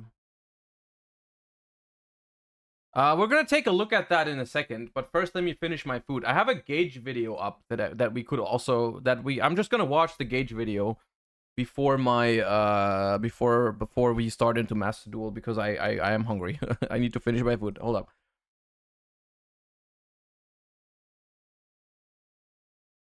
Let us quickly look at the new gauge video and then just survived Snowmageddon. The year is 2010. The month, April. The East Coast had just survived Snowmageddon. Katy Perry's releasing hot singles like every week, and I'm wearing as many silly bands as I can fit on my wrists, baby. Yu-Gi-Oh! Players are still enjoying the power of the fresh new Synchro monsters that had just been released and added to the extra deck, and they are about to undergo one of the most monumental events in Yu-Gi-Oh! History. Edison, New Jersey is the decided location for the 75th and the final installment of the Shonen Jump Championship Series. And with a brand new Forbidden and Limited list that came out such a good time, dude. Such a good time. like clockwork on March, players are excited to experience the brand new format and the first tournament available. SJC Edison is important, not only that it's the last tournament under that name before we ended up getting the Yu-Gi-Oh! Championship Series that we all know and love today. It was an exciting format to play in the moment, but it also has become one of the most fondly looked after historical formats in Yu-Gi-Oh! Edison format encapsulates the March Forbidden Limited list and all the sets released before the Shining Darkness, which drastically changed the Yu-Gi-Oh's meta pretty much forever. Edison format places the player in that 2010 era of Yu-Gi-Oh! That a lot of players seem to love, where you get that little sense of still the classic Yu-Gi-Oh! Card. You're still playing cards like Mirror Force and Torrential Tribute, but you're also mixing it with the new heavy combo strategies as you start to see many cool decks develop. You might know the household duelist name Jeff Jones. Well, this guy ended up taking first place at that 75th SJC with a brew of Quick Draw Dandy Warrior. But Quick Draw Dandy Warrior was just one of many different decks available to play in Edison format. Recently, with the introduction of the Time Wizard side event at these Yu-Gi-Oh! Championship Series, players have been able to enjoy these formats that they love so dearly. GOAT format being an extremely popular one, but Edison has since overtaken it. I got to experience my first Edison event the other weekend at YCS Philadelphia. I got to play in 2 out of the 73 different pods that fired. If you want a little bit of a comparison, I don't think GOAT format hit past 20. This 2010 Edison format is literally going off, so it's popping off so hard right now. I think Edison is gonna reach levels of like levels of what did I say, like participation and everything that GOAT will never even dream of, dude. format has just a little bit of everything that duelists love. The high pace energy today that we see in Yu-Gi-Oh! Mixed with some of the classic cards, Torrential Tribute, Mirror Force, Call of the Haunted, all find places in these 2010 decks. I decided to sit down with a little bit of a newer deck, different from the history of old. Edison has evolved to the point where all these historical decks from top 16 of the original SJC look like a joke compared to deck building today. And with the time we had, Yu-Gi-Oh! Players have been able to delve a little bit deeper into this undiscovered format and find strategies that weren't really viable before. Stuff that wasn't figured out in this short 3-month span that we had of this legendary format. I have one of those decks in front of me today. I actually have a version of Diva Zombie that I played in the side events. Oh, it's a deck profile. Playing these Edison side events was some of the most fun I've had in Yu-Gi-Oh! In a very long time. I did not end up winning the fabled Light and Darkness Dragon map, but I have a new motivation, a new fire to be able to get it now. I will be getting one in Nationals, surely, mark my words. Here, let's take a gander at the Diva Zombie deck that I ended up piloting. It is a very, very beautiful spectacle here. A lot of high rarity cards that I've ended up collecting over the years, and it was just fun to sit down and play with them again. You might not be able to find this deck in those historical lists from the top 16 of the original Shonen Jump Championship series. However, with new deck... What other classic formats are fun and popular besides Goat and Edison? Popular? Nothing yet. If you want my personal opinion on which decks have, or in which formats have great potential to be like the next Edison or whatever, I think Tengu Plant is also very nice. That's a year later after Edison. Tengu Plant is also great. The hat format from 2014 is a format that I personally don't like as much, but I think a lot of people do like it because it is relatively diverse. And then a more modern example of a format that I could definitely see picking up a lot of popularity at some point is TOS 2019. Thunder, Orchis, Striker, Salamangrate. I think that format could at some point be considered very, very nostalgic by a lot of people. I mean, some people already do consider it nostalgic, but I think it could be something. Building theory has also come new brews. And utilizing some zombie cards, I've always been a huge fan of zombies, so being able to play this newest strategy. I think very, very short, the best part about Edison is there's a few things that I really like about Edison. The first thing is that it feels very nostalgic without being like resident sleeper, like freaking Goat, right? Goat is also nostalgic, but Goat is just way too slow. It's just boring, dude. Edison isn't boring. Edison is fast enough to the point where it's exciting, but it's not. It still feels nostalgic because it still is a whole lot slower than modern Yu-Gi-Oh! That's one thing I like about it. The other thing I like about it is that it's very diverse. So you have a lot of options and you can make a lot of stuff work only because you like. If you want to make something work, you probably can. And but it is diverse to the point where you don't know exactly what you're going to be facing at an Edison event, which you might think is a bad thing when you're trying to prepare for something. But at the same time, it is diverse, but still the fundamentals for every deck are roughly the same. Like, you know, like it doesn't feel like you have a unwinnable matchup anywhere usually. It's just diverse to the point, but nothing feels toxic or unbeatable or whatever if you play whatever deck, right? What is Edison? Edison is a Time Wizard Yu-Gi-Oh format. It is an old Yu-Gi-Oh format from the year 2010. My favorite historic format at the moment. Strategy here, mixing cards like Deep Sea Diva as well as the power of Goblin Zombie to be able to make some powerful level 6s. Was a lot of fun, honestly. Buckle up, let's get into the time machine, get cozy. We're gonna go back to 2010 and I'm gonna show you guys what about all the Vayu tops? I mean, the thing is, there are decks in Edison that people perceive to be a little bit better than other decks, like Blackwings, Vayu, Zombies, Hero Beat. There's a metagame for sure, but all of those decks are 100% beatable with other strategies. There's no deck that like completely dominates Edison.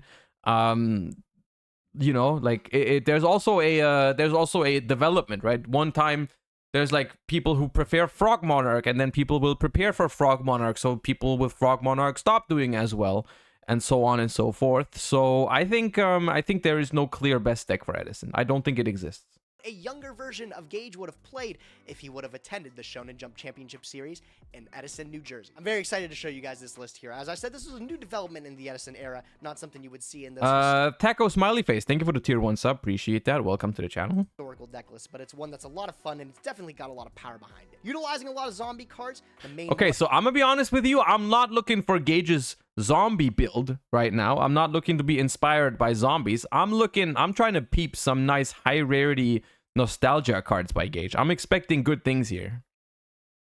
is Goblin Zombie here. I have lovely first edition. The secret first Goblin Zombies. That's already nice. He sent from the field of the graveyard. He mandatory as a zombie type monster with 1200 less defense from your deck to your hand. He doesn't miss timing when you use him for synchros. You use him with like Plague Spreader that makes a Bryonic, and then he can search a extremely powerful combo card here that I'll show you guys very shortly. Play 2 Goblin Zombie, and then I play another 2 of. I play 2 copies of Pyramid Turtle. You play champion pack cards here. Very good looking. The Pyramid Turtle can get you into the Goblin Zombie engine. It's just essentially another like Mystic Tomato that you can set if your opponent destroys it by battle. I respect that. With 2000 or less defense from your deck. Could be anything from Vampire Lord to Goblin Zombie himself. More zombies. We also play a copy of Zombie Master. You can search off Goblin Zombie, and you can summon it off the Pyramid Turtle. You can send a monster card from your hand in the graveyard to special summon a level 4 or lower zombie type monster from either player's graveyard. Really cool combo starter here that if your opponent has their own Plague Spreader zombie in the graveyard, they gotta be careful. You can snap it up with the Zombie Master. Pairing with the Goblin Zombie is the best brother here, Mizuki here. Only 800 defense, you can search him off a Goblin Zombie. When he's in the graveyard, you can banish him to special summon any zombie type monster from the graveyard. Mizuki's at 1 in this format. Bro, this is like how much already? $500 or whatever? Not hard to tell why. It's an extremely powerful card. Couple more zombies. We have a copy of Spear Reaper. Oh, that one is so beautiful, dude. I still, to this day, I regret, like, 6 months ago, there was a friend of mine who wanted to get rid of his Spirit Reaper in Super Rare, and I wasn't sure if I wanted it. And I don't know how much they wanted. I think they wanted like 100 for it. And I didn't take it because I was like, I don't really need it. And it's like this thing is like $250 now. So it was a classic. You know, it wouldn't have been me if I just took it. Alpha can save us from dying that turn. And then the combo king himself, the Plague Spreader Zombie. This is my lovely blue body. Oh that I have. my So happy God. to put him into a deck. Huge combos with this guy in Goblin Zombie. If you can use him and the level 2 tuner that Plague Spreader Zombie is, you can make Bryonic, and then you can search off a Goblin Zombie and the Mizuki. Bryonic can pitch the Mizuki, and then Mizuki can summon back another zombie. That's a very, very basic little interaction that you have here, but shows the power of this little loop in itself. Big fan of the zombie cards, like I said. Any chance that I get to play Plague Spreader Zombie or Mizuki is a chance that I'm taking. I get to smile. I know Bry Guy from the Crush cards is also a huge fan of those zombies too, man. If he played in 2010, I'm almost sure he'd be playing something similar to this. That's it for the zombies. Moving on to some of the more generic boss monster cards. We're playing a dark base deck. We get to play copies of Caius, the Shadow. The most generic monarch back then. It's a dark, 2400 attack, 1 tribute, level 6. When you tribute summon, remove from play 1 card on the field, and if it was a dark, inflict 1000 damage to your opponent. Keep note that Caius is a dark himself. He can banish himself. Sometimes 1000 for game is just the difference you need. This deck normally needs a turn to set up. I want to be able to have a monster chill on the Ulti Caius is like how much? $350? It is some not ethical amount. I know that. I know it is not an ethical amount that this card goes for. Hold up. Yep. Oh my god.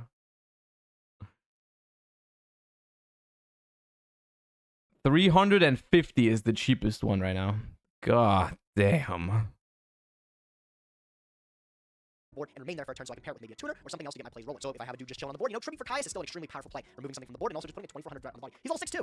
You add 2 to that with Plague Spreader, that's an 8. That's a Stardust Dragon. Also, speaking of which, Stardust Dragon stands no chance against the Shadow Monarch. Easy pickings for the Shadow Monarch. Caius isn't the only boss monster we get to play. We also get to play Dark Armed Dragon at 1 here. I have my lovely first edition. That's still one of my favorite cards to this day. You just gotta respect the Dark Armed Dragon, dude. Phantom Darkness You just gotta respect play, it. you know? Look at him. You're still in a time of Yu-Gi-Oh! Where this is one of the greatest cards ever printed. I have a secret rare Dark Armed as well, but I don't think mine is first edition, which I have a couple of high rare cards, but I typically don't really care about first ed. I just care how they look, and I think first and unfirst look the same way. A lot of people will disagree with me on this. They will be like, if you go high rare, you need to go all the way. I'm like, dude, I just care about how it looks, and to me, they look the same. But secret rare Dark Armed is insane, dude. Don't you have the quarter century? I do have the quarter century, but that does not have nostalgia for me. Like, I pulled the quarter century, but I already had the secret rare. Able to summon a Dark Armed Dragon for essentially free with so much graveyard manipulation that we have in this deck. Form a Mizuki, Plague Spreader Zombies. It's really, really easy to be able to summon Dad, as if it wasn't back in the day anyways. And still is a game ender, man. 2800 being able to pop 3 does not mess around. He's not the only Titan in the Dark attribute slot, though. You have a couple of other big guys here. Tragoedia is one of your guys that you can...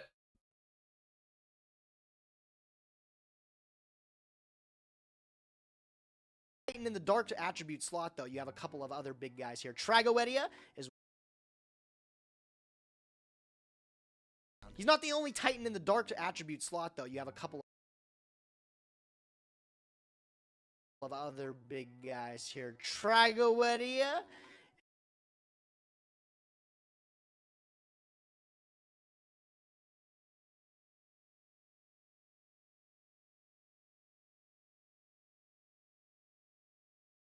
Okay. Is one of your guys that you can summon during the battle phase. Similar to that, you have Gore, the Emissary of Darkness. These guys are best buddies here. Yep. That is the first slip up, by the way, on the rarity game. Ulti Tragoedia is inferior to the Shonen Jump Ultra Rare, by the way. Emissary of Darkness is one of the most infamous cards in Yu-Gi-Oh! Old heads will always think twice about their battle sequencing, so they don't run into the Gores and lose the game. Whenever you take battle damage, both of these guys will summon themselves. Gladiator can just drop himself, and then he has attack based on how many cards you have in your hand. Gores, you have to have a completely empty field, but you're summoning 2,700 for free, and then a token equal to how much damage you took. So the token's able to easily trade with whatever, and then Gores is just big man. 27 does not mess around. Trag also has an interesting effect that can like mind control monsters if you have the same level and discard it, but mostly these guys are just able to stave off a battle phase or completely turn a game around if your opponent plays into them incorrectly. Lots of games are decided by the Gores. Any old player that's played this format knows that. On some of the other generic cards, we have 2 copies of Mystic Tomato. These actually aren't mine. Shout out to DJ for lending me these. The whole deck's pretty much dark. Get you into Goblin Zombie, these get you into Plague Spreader, get you into even another card here that I'll show, the Sangan. Pretty much a staple in a lot of decks back then. Mandatory, Dork, not much more gas for man. He's at 1 for a reason, bro, the Sangan. The last card here is one that might look a little bit out of place. That's the Deep Sea Diva. Diva is just a level 2 water tuner that can summon another sea serpent from the deck, so you'll summon another copy. It's essentially 2 level 2 tuners that hit the board. Has a lot of synergy in hero builds being a water to make absolute zero, but in this one in particular, These are more expensive than the rare ones, but the rare one looks better, so this is also the wrong choice. just using level 2 tuner to make cards like Goyo Guardian, Brionic, and the like. You might be asking why am I not playing free to see it more often? It's because I don't want one of them to be dead. There's only summons from the deck, so we'll just play it where if we see the one, we can see the other, and then the whole engine out of the deck, right? Pretty good. And then last but not least is something a little bit more uncommon, but it's something that I carried over from my current daily Yu-Gi-Oh! And that's to play Hand Trap. The only Hand Trap is DD Crow, actually. Good thing I have these lovely ultimate. Okay, he's only putting these in here to flex. You don't need to main deck these, but god damn, those are expensive. That might be the most expensive card yet.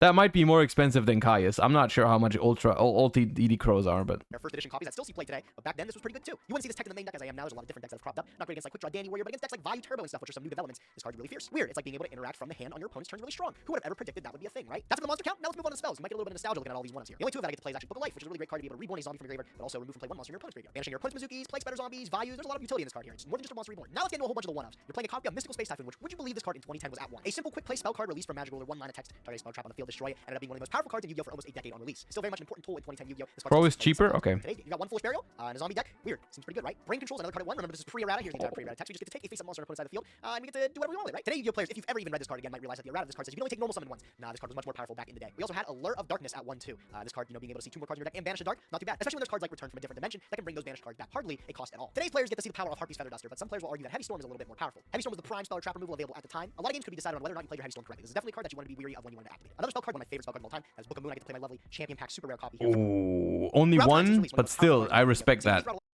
of mechanics. Book of Moon popped up. For synchros, you can flip down tuners or monsters and then your opponent.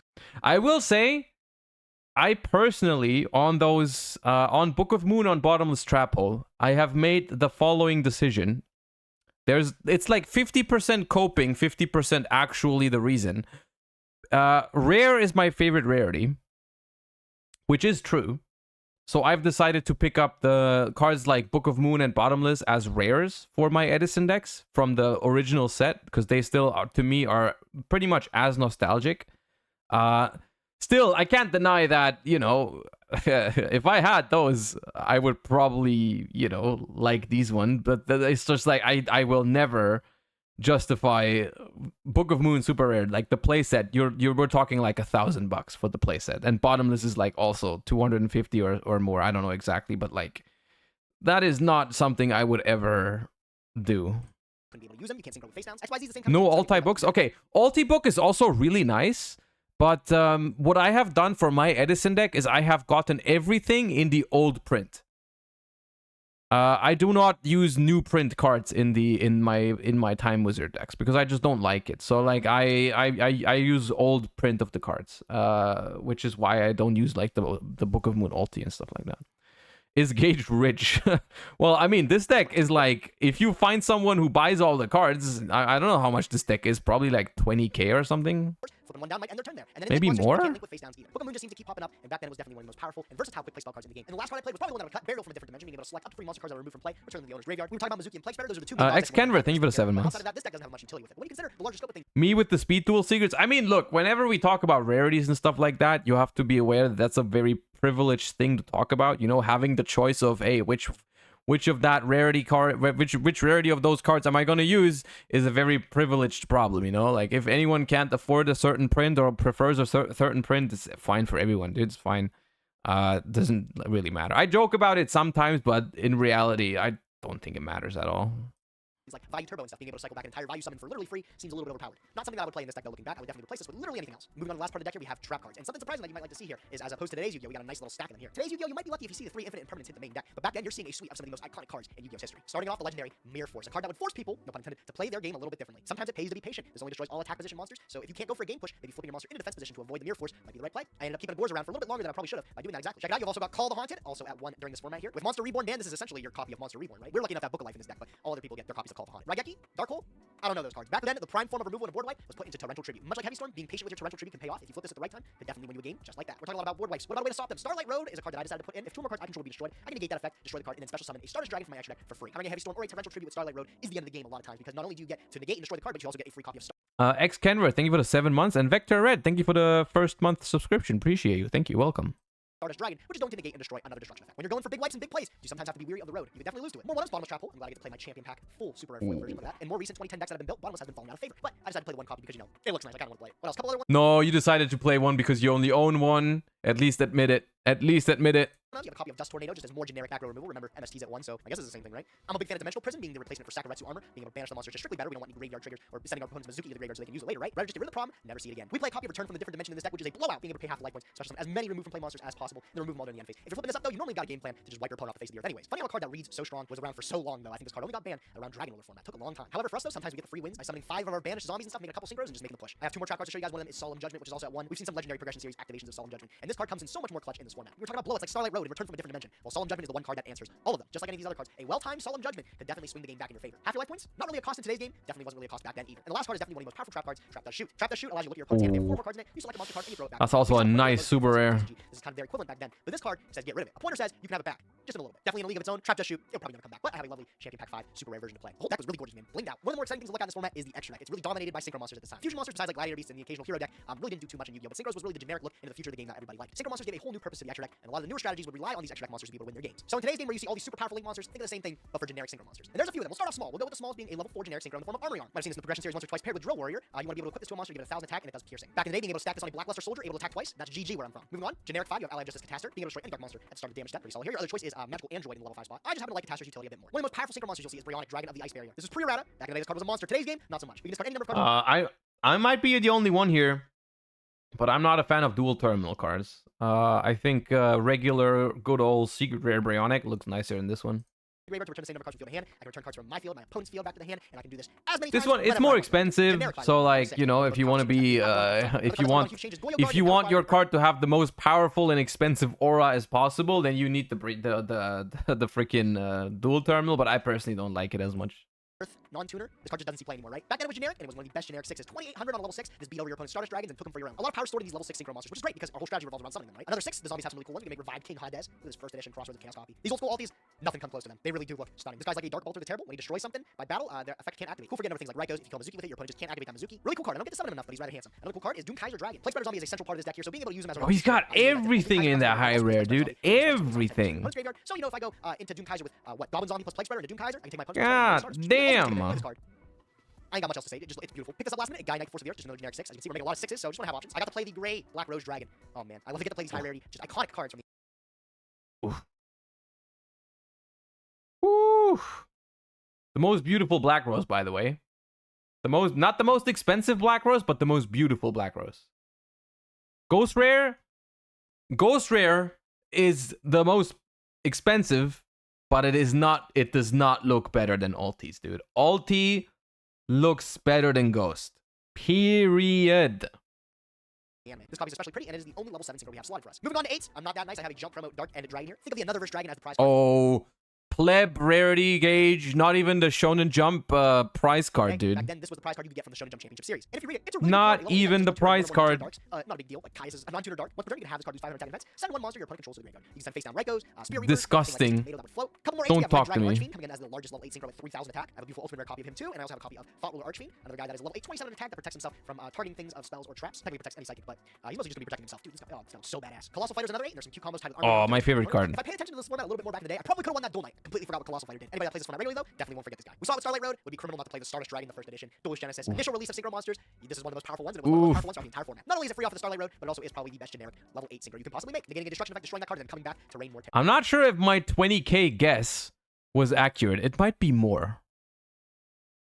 Maybe it was accurate. Play 2 just for the fact that you want to have the free one off road, and you want to be able to summon one. Me, I'm just confident I'll make the one, and I'll win the game. We also have level 9, Mist Worm from Dual Terminal 1. Don't exactly have the extremely powerful Trishula Dragon of the Ice Barrier, but this is as powerful as it gets back then. A level 9 that says when this is synchro summon, compulsory cards to your opponent's hand. I wish I got to summon this guy more. He's a little bit difficult though. One tuner and 2 or more non-tuners is a lot to ask, but goddamn, that DT looks good. And then we actually do play one fusion monster, but we play it as a side deck card, kind of Chimera Tech Fortress Dragon. Utilizing a Cyber Dragon, which are housed in our side deck, we can actually soak up any of our opponent's machine monsters to be able to make this guy. Comes in really handy when we're facing up against a Machina strategy, where our opponent plays a card like Fortress. We love to just like take it free and make our own guy. Why not? That's the extra deck. Oh my god, it's so good to look at. What a pretty extra deck. And then the side deck, I'm not gonna actually take time to go over it. Why is your Stardust unlimited? We don't talk about it. Almost all of my extra deck stuff for Edison is unlimited. But like I said, I just got it because I like the looks of the cards, not because of first ed, like value, whatever. Because it really depends. What do you think you would see? Do your friends at locals play Edison? Well, maybe you should side deck for those guys specifically. The format is so diverse that it really depends on where exactly you're playing it. I plugged in a couple of just generically good cards because I'm playing in a side event. I could be playing against literally anybody. But if you've got a local scene, you can actually prepare for what you would see the most from your local player base. I'm not gonna get too deep into it. The one important thing was the Cyber Dragon mentioned. I've already coached you guys on it though. The rest, up to you. That's all I have for you guys today. I was really excited to share the theoretical deck that I would have taken back in 2010 had I played that shit. Oh, no side deck. Okay. But still needed to flex those ulti Cyber Dragons really quick. Okay. That was fun. We finished the food. Nice little throwback. I respect that deck. That was a very powerful deck profile. That was a very nice looking. I appreciate the look at those nice cards. Iladgo, thank you for the prime. Appreciate that. Oh, we've also hit a sub goal like 8 subs ago. Let me reward you guys for that. And then update the sub goal. Hey, maybe we can become a 1400 Andy today again. Thank you for all the support. Appreciate you guys. Thank you. Glad you guys are enjoying the stream enough to support it with a subscription. Really helps me out a ton. Helps me keep doing what I'm doing. All righty then. Now, we have been talking a whole lot. Actually, I'm gonna let you guys finish the Pepe D'ing. And I'm booting up Master Duel in the back.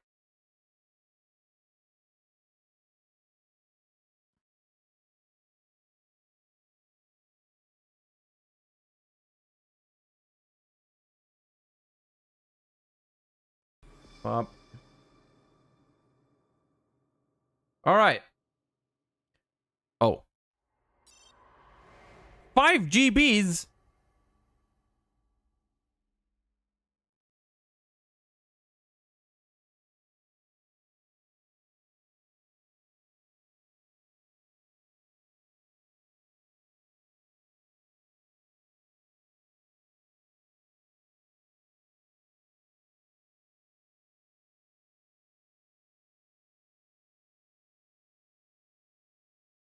Anyways, chat. How is life? How is school going? You know, how is work? What's going on? Everyone good?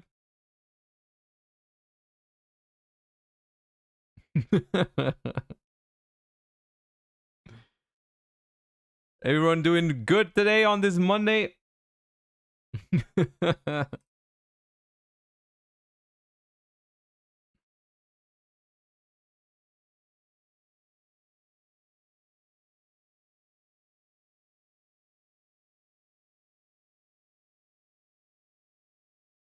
This update fixed Master Duel network mobile issue. Ooh, sounds good.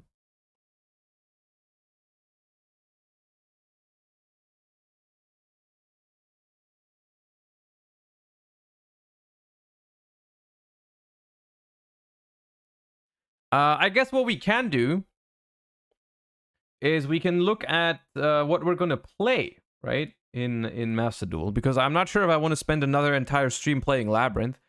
I wanted to take a look at this tournament that happened.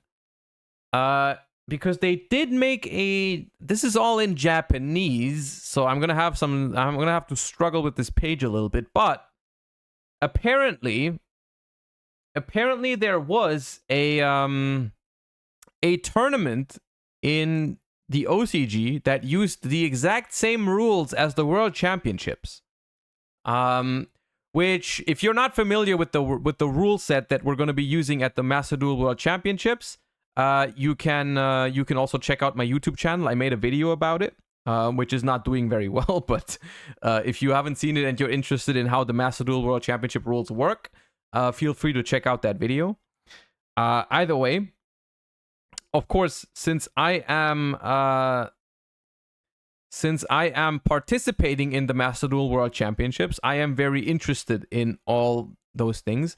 Speaking of this, if you think that it's cool to play in a tournament with the Master Duel World Championship rules, in a 3v3 team and everything, you are in luck because I'm doing that. I'm hosting one this upcoming weekend. on my Twitch channel, and all you need to do, it's going to be completely free, and there will be pricing for it. There will be pricing for it, and it's going to be completely free to play. So all you need to do is you need to join my Discord server, and I will announce everything tomorrow. I have found some of my current sponsors will be sponsoring the event. There's going to be some nice pricing for the people involved, and it's going to be completely free. It's going to happen this Sunday. Signups are not yet open. I'm going to make the announcement tomorrow, and in case you don't have people to play with because it's going to be a 3v3 tournament, I'm also going to make a channel on my Discord where you can find teammates and prepare your decks together and everything, right? So in case that sounds cool to you, make sure to join the Discord, and I will make all the necessary announcements tomorrow. I will also tell you on stream and on Twitter and everything when the signups start and whatnot, and what the prizes are going to be. But it's going to be fun. And if you don't want to play, or you don't have enough time to play, you can always just hang out here and watch on Sunday. Which, by the way, we hit 25,000 followers on today's stream. Thank you guys so much. But if anyone isn't followed yet and you enjoy the content, make sure to hit that follow button. It would mean the world to me. All right. Anyways, World Championship Tournament. How do I translate? How do you auto translate a page? Isn't that something you could do? Anyway, it doesn't matter. Right click. Doesn't tell me. It doesn't matter. It really doesn't matter. I understand it. Anyways.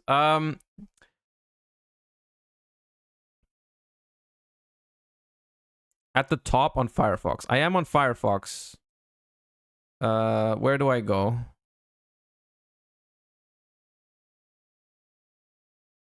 There's an extension for it. Nah, well, you know what? It's fine.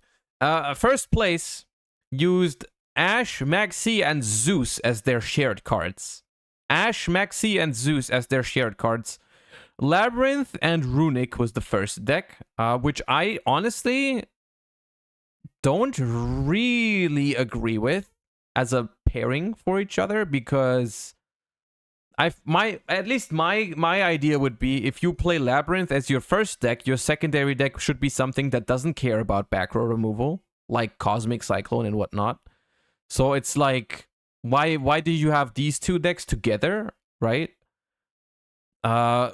No overlap? Yeah, but like, you could argue that as a team, it would have been better if this player had Labyrinth, and then the second deck was Adamantipator, and then this player had Tyr, and then maybe the second deck here was Runic. You know what I mean? Right? Like, you could swap these around. Anyway, there's a lot of strategy that goes into lineup construction, which you guys can practice for the weekend. Very odd Runic list. Accumulated Fortune. Okay. Here we have a Tearlament deck with Diviner, Maxi. Okay. No Ashe in this one, even though it is their shared card, right? Second deck here, we have Adamantipator with only 3 outs to opposing Maxis, which is, okay, questionable. Here we have a relatively standard-ish pure Sprite deck. No Melfi's whatsoever. Oh no, there's the Melfi's. I was blind. I was just blind. It is Melfi Sprite. I don't know why this hero is here. Also, there's Ashe here. I'm just blind. I realized that just now. Maybe this is the day I learned that I'm blind. There's 2 Ashes in here. I was looking for 3, and that's why I didn't catch it. But free level 2 special. Guys, I know what it does. I still don't know why it's here. I know the effect of the card, but thank you. I know the effect of the card. That's not what I was asking for. I still don't understand why it's here. You know? And Exosister, which Exosister, I think, is... I'm not the biggest fan of Exosister, but I'm gonna be honest, when you have to bring 6 decks to a Master Duel tournament, Exosister might be part of those best 6 decks, you know? Like, it's relatively solid. Yeah. One thing, yeah. Okay, so those were the ones that won the tournament. Those were the ones that won the tournament. Second place. Well, is the update done? The update is done. Just okay. Second place, we had shared cards, Ash, Maxi, Impermanence. First, we had Exosister and Tearlaments. This is a pairing that I think makes sense. Because if you have Tearlaments, a lot of the stuff that works against Tearlaments, like Shifter, is not good against Exosister. So you could, you could see it that way. On the second thing, we have Sprite paired with Numeron. Interesting. Here we have Labyrinth paired with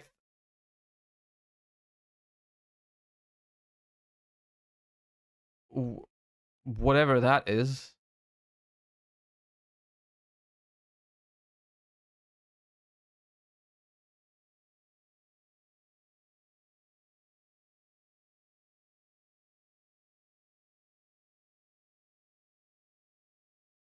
Huh? Brave DPE Glad Beast. What? I can only assume that they usually only played with this deck. They just played the Labyrinth deck over and over and over. I think, okay, chat, I know exactly what's going on here. Let me tell you what's going on. I know what's going on. They are a Floodgate Andy, and they were like, hey, I'm going to play Labyrinth every round anyways. So I'm just going to style on these fools to just, and just brings whatever as the secondary deck so that when our deck lists are published, it looks like I'm a Gladiator Beast playing Giga Chad, but in reality, I'm always queuing Labyrinth. That is what happened. That is what happened. All right. Third place, Ash Maxi, Called by the Grave. Okay, the story continues of the shared card is always Ash and Maxi, and then the third one is kind of up for debate, right? We had Zeus here, we have Imperm here, and now we have Called by. Here we have a Tearlament Duelist with Sprite as their secondary deck, with Shifter. Here we have a Branded Bestial deck with whatever this is as their secondary deck. We have Labyrinth with Adamancipator. Okay. Fine. Okay, I guess. I don't really know why this is here. I guess it's to counter certain strategies, right? I guess it's here to counter specific decks. But all right. All right. Then here we have Ash Maxi, Called by again. With Branded, Numeron, Sprite, Labyrinth. We have Adamancipator again. I'm surprised by the... Okay, this is just a combo player by heart here. Adamancipator and Pendulum are the two decks here. Interesting. And that's it. That's what we have. We have the top 4 decks. Okay.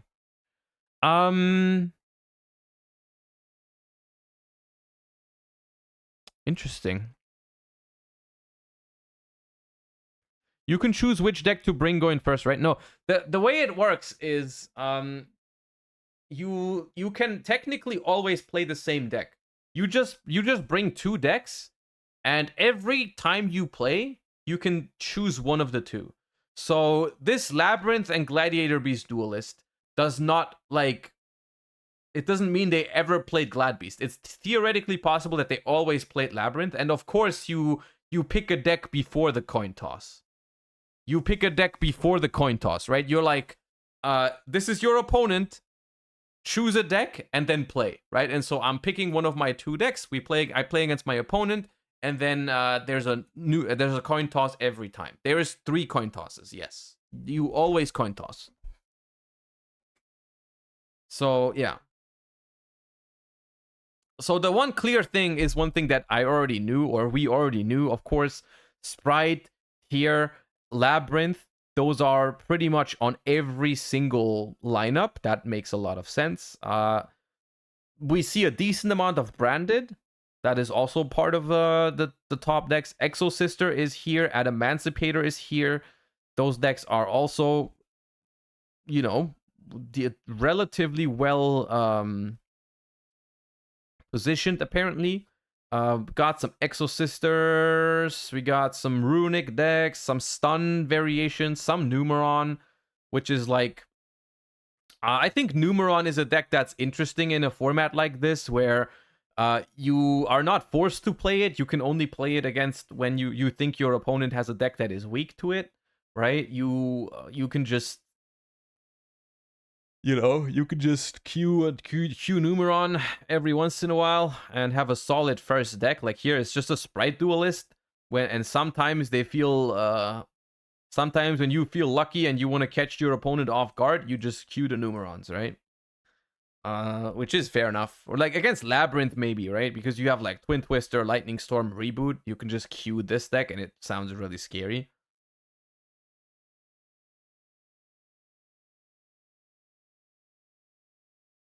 No Maxi and Numeron? There is no Maxi and Numeron, which is interesting, but yeah.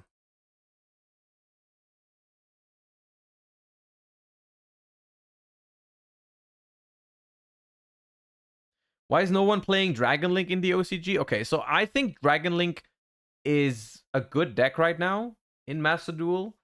I'm not sure if it's good for this format, because in my eyes, Dragon Link is a really good deck to play in the ranked mode, because it's like very balanced overall, right? It's very balanced, and I don't know if that's what you want in this format. There's a lot of stuff going on here. There's a lot of polarizing decks here, right? There's a lot of decks like Stun or Numeron or Exosister. A lot of decks that aren't great in ranked Master Duel, but they might be better in tournament settings where you can use them to counter specific strategies. The only strategy that the Dragon Link really counters is, of course, Tearlaments with the Bestials. Other than that, doesn't really do that. Also, it's not the best deck against Max C. Like, I think some of them also just like, if you're gonna play a deck that's weak to Max C, you might as well go all in with a deck like this. Maybe that's their thought process, right? Like, I think that might be their thought process.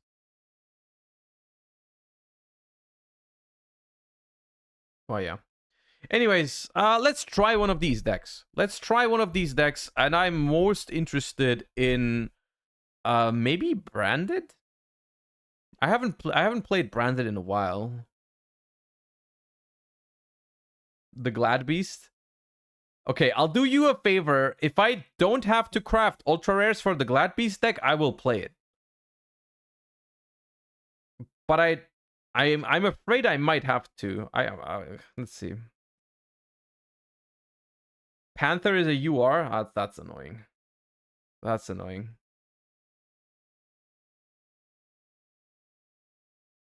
Hold up, let me check.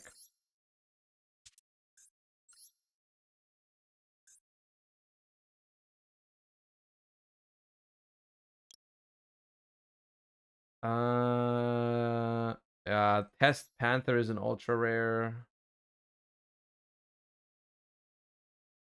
It's the only one I need, though. I really don't want to make it. Oh, I have everything else.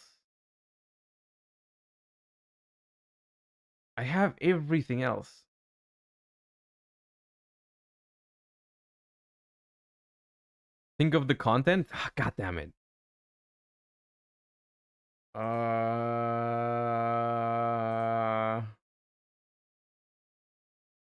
Or I'm gonna be a real streamer. I'm gonna be an actual Twitch streamer, and I'm gonna say 5 subs and we're playing Glad Beasts.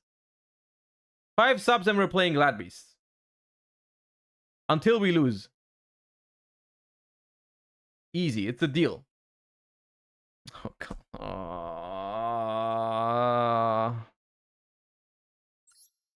I should not have said 5. I should not have said 5. It was I balled too low. God damn. Thank you for the 5 gift subs. It's crazy. War Chariot! Pog! I should have said like 20 or something. Anyways, a deal is a deal. Alright.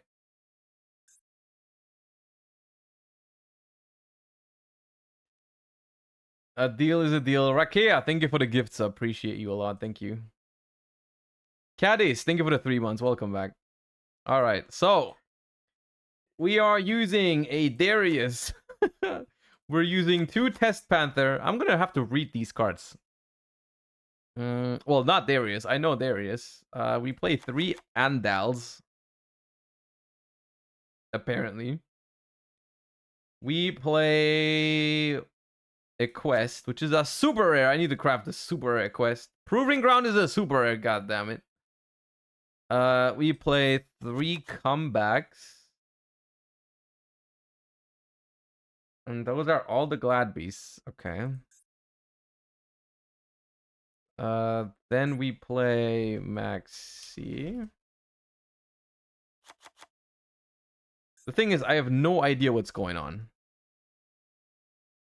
Cyframe, we're playing that. I know what we're gonna draw. We're playing Dasher, DPE, Fusion Destiny, this Commander.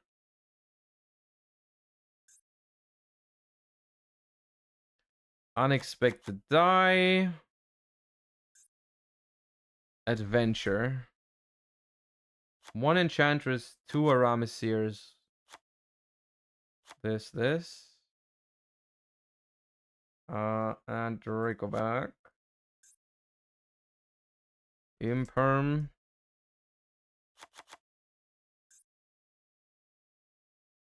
Ash. Painful Decision. God damn it. That really is a painful decision. And we played the Code Breaker. What? It does Code Breaker combos? Baguska. What the hell does Glad Beasts do to get to the Code Breakers? We have Verte.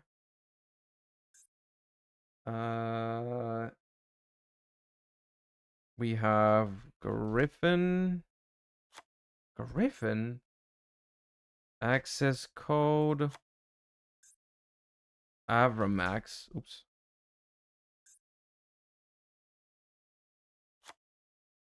Link Spider.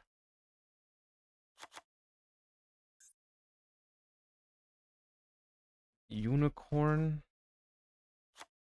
And then one card I legit don't know. Hold up. Chat. I know the image is bad. Hold up. I know the image is bad, but what is that? What is that?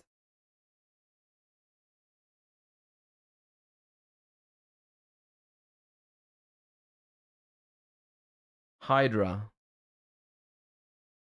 Okay. Hydra. VLAN Hydra. Now, how on earth do you do Codebreaker combo in this? Is this a joke? Am I absolutely being baited?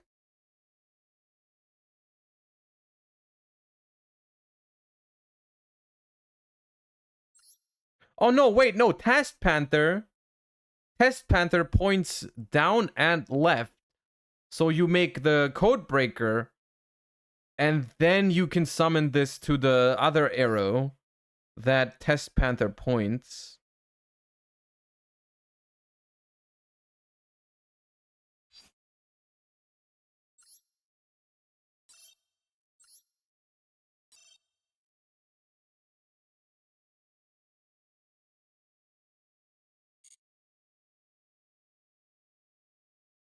What have I done? Okay, hold up. Okay, I know what Andal does. Because nothing. Darius. Slender Revolution, thank you for the 7 months. Appreciate you. We have... Okay, I am fortunate enough to say I am familiar with all of the cards here in the main deck, except for this one. Special summon a Gladiator Beast from your hand or grave with a different type from the monsters you control. It can't be destroyed by battle. I don't know how this deck works. Well, now we're already two. We're already two. Okay, we have a Reborn for Glad Beasts. We have DPE, we have Baguska, we have Link Spider, we have Test Panther. 2 monsters, including a Glad Beast. If this card is Link summoned, you can add a Glad Beast card from your deck to your hand. You can target a Glad Beast monster you control. Shuffle that Glad Beast into the deck, and if you do special summon a Glad Beast with a different original name from your deck, this is treated as a special summon by a Gladiator Beast monster effect. You can only use each effect of Test Panther once per turn. Okay.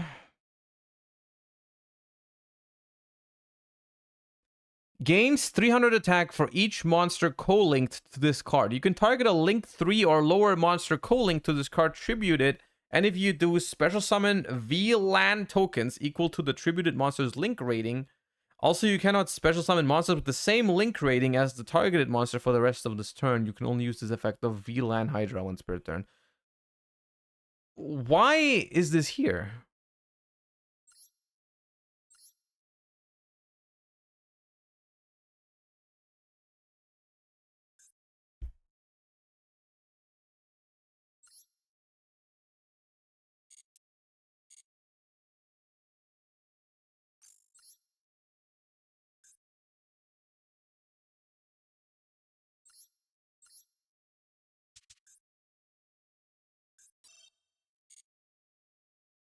I like how when you hover over it, hold up, you can't see right now. Show you. I like how when you hover over it, it looks like a normal deck. I like how when you just hover it, you're like, oh, okay, well, maybe you're a year late to the party, but that deck looks normal.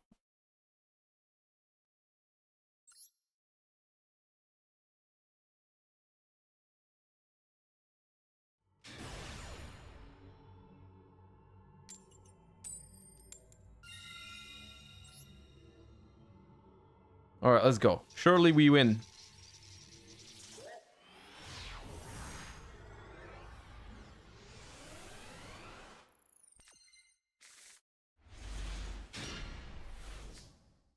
This is the vanilla you're giving me, yeah? This is the vanilla I get in this deck. God damn.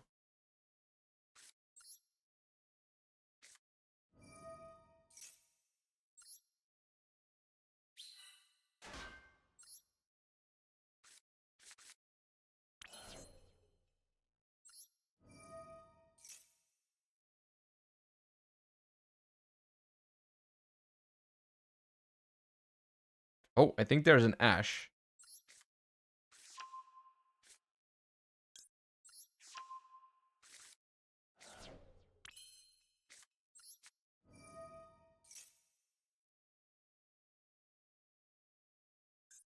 Oh, there's a Bestial as well.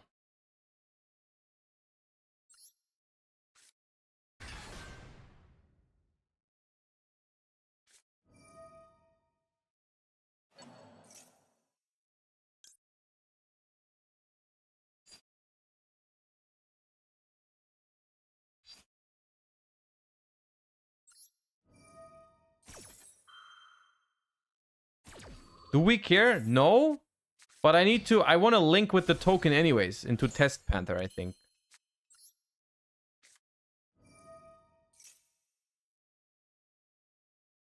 How do you play 41 cards and open 2 hand traps?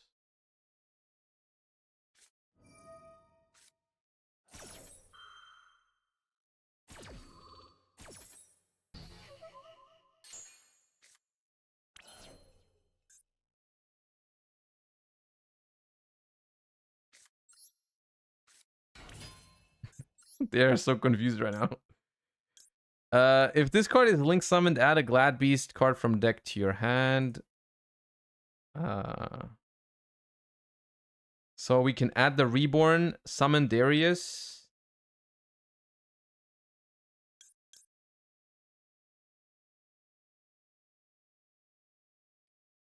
Then revive Darius. Then we tag out Darius for a quest. Add back the reborn. Yeah.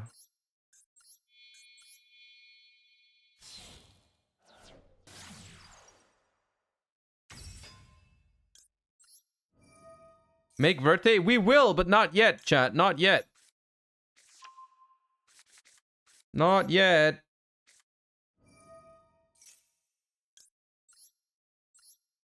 Does it have to point to this? No, I just...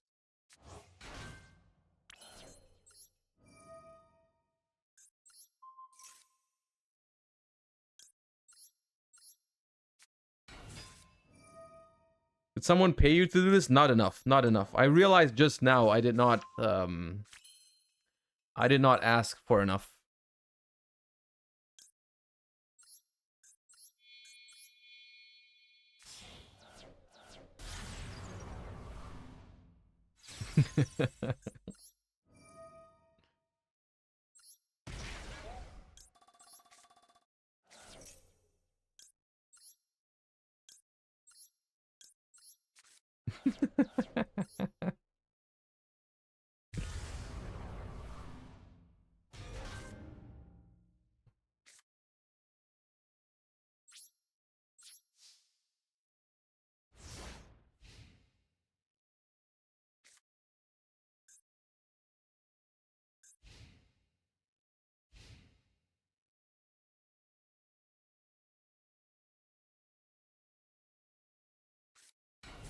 No! Why is it tier laments? Oh, they missed!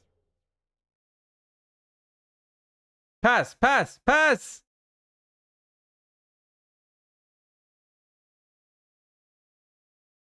Yes!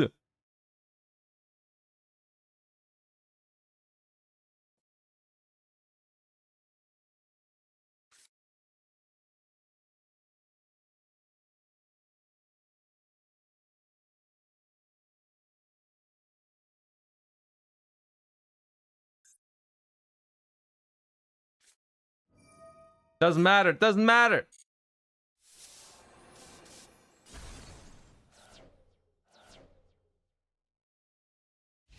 Easy! I'm popping the back row. It's not Sulliak.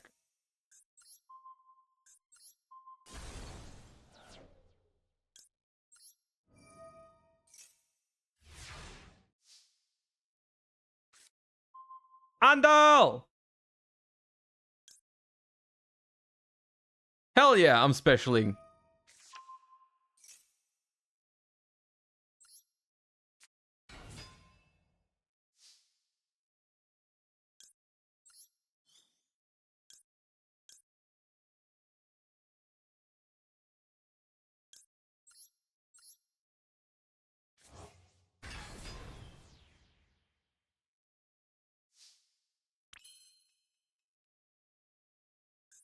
Wait, why can't I use this again?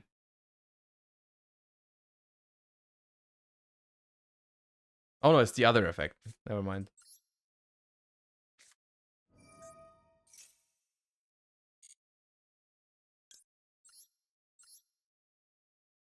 Boom!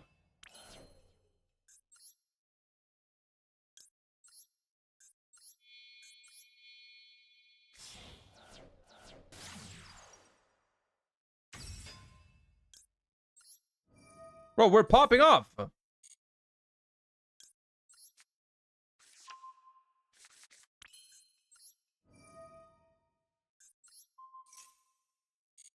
Whee! Whee!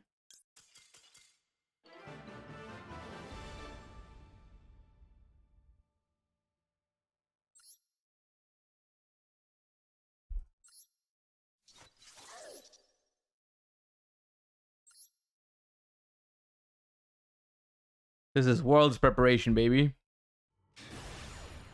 This is World's preparation, baby. Uh-oh. Uh-oh.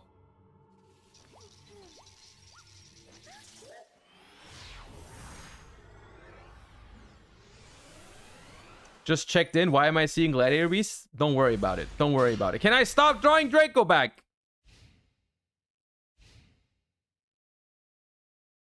Bro, this hand gives you like only 50% chance to win an Edison duel.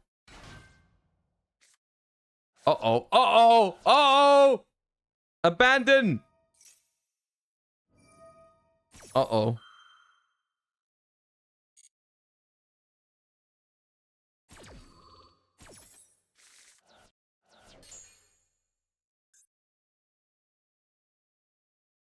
Ha! We got Enchantress. It's not going to stay in the graveyard because, of course, they milled a Shuffler too, but we got Enchantress.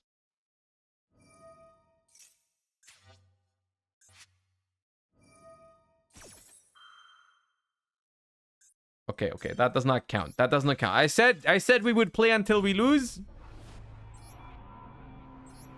I'm willing to give you guys until we lose another game. We have a 50% win rate against tier limits, which is still, the game is as good as tier limits.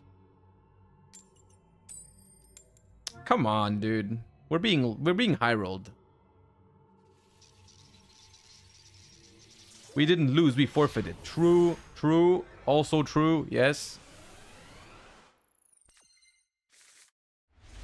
This is not real.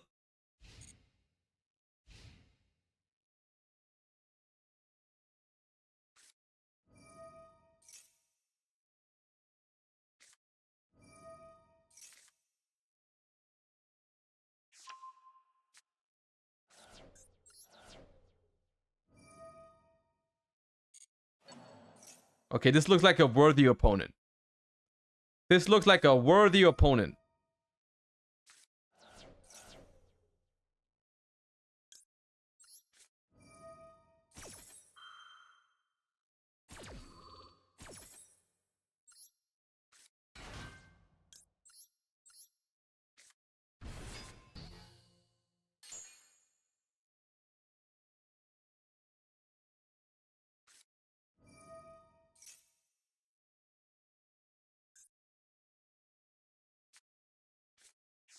It's Duelist A versus Duelist B. Hey, okay. Hey.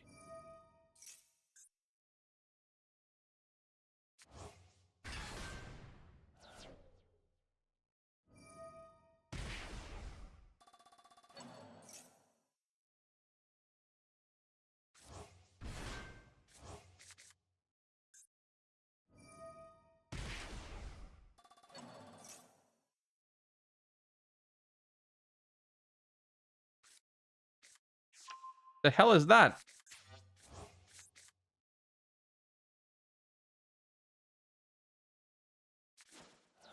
Uh-oh.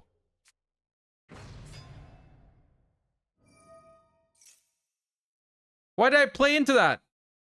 Why do I have the feeling that Gamma hurt me more than it hurt them?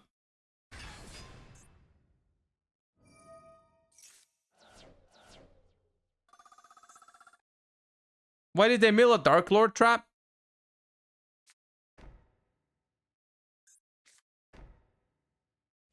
Targeted Dark Lord.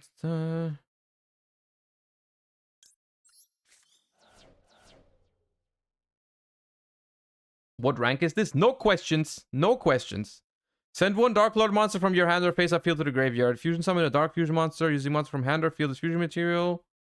Okay, they can't do that, right? Oh, wait, no. They don't have to pay cost.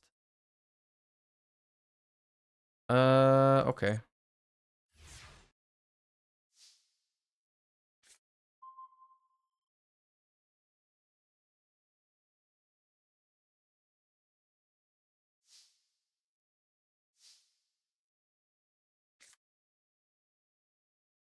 What fusion can they make?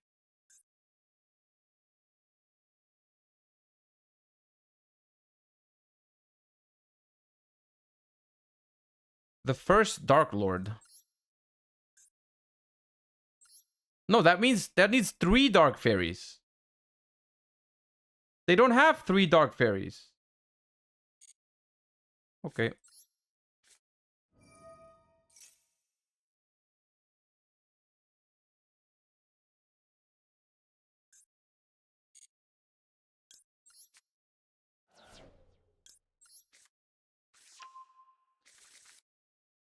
My deck does nothing.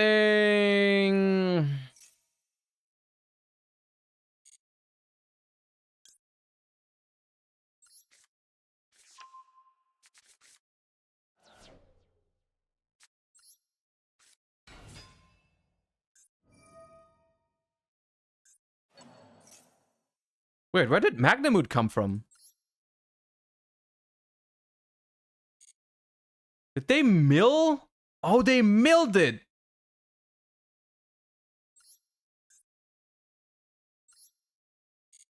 Okay, well.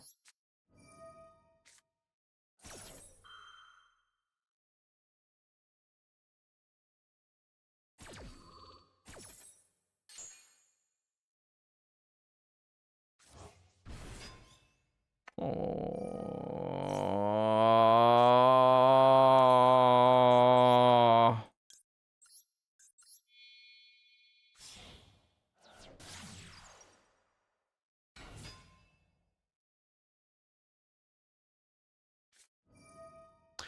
You milled a bestial? Come on, dude. That's not fair. No, that does not count. That doesn't count. That doesn't count. That does not count. That does not count. No, no, no, no, no, no, no, no, no. It doesn't count. It doesn't count.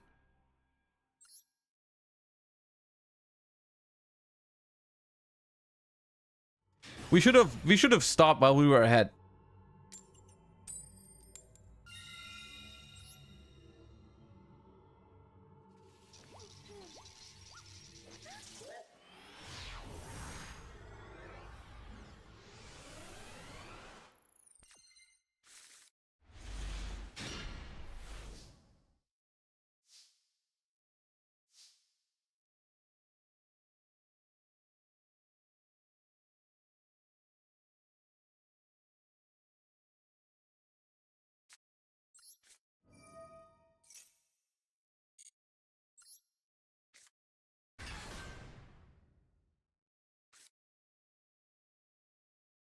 Don't look. Don't look. Don't look.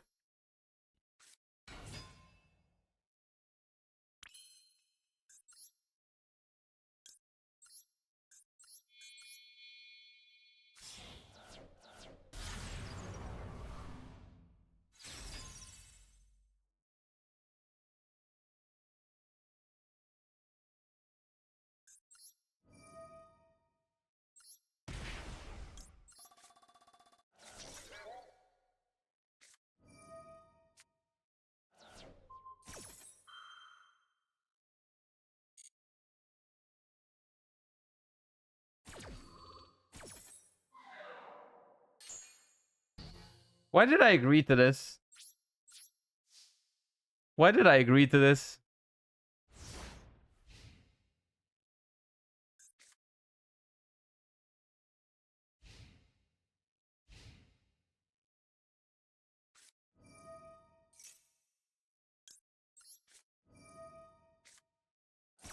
Why is there Effect Veiler in your Tearlament deck?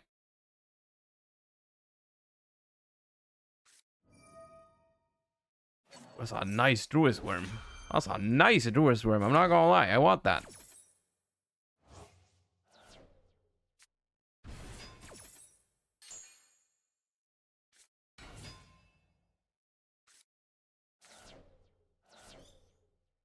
Come on. That's the third Maxi.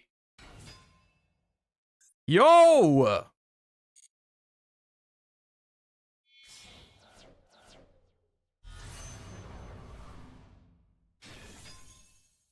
Oh my god. Stop.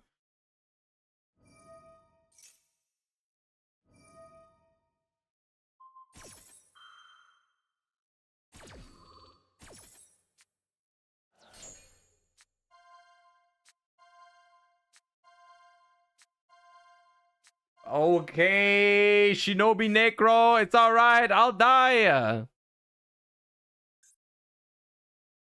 Why didn't you add one to hand? You just didn't want it?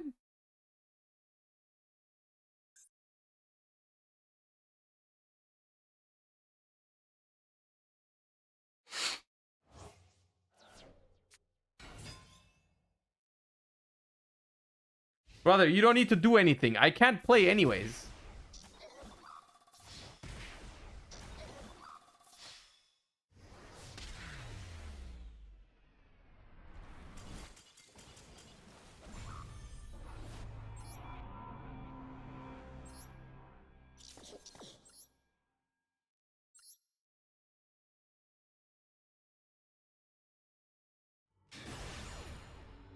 No! Okay, if we lose our rank, we stop.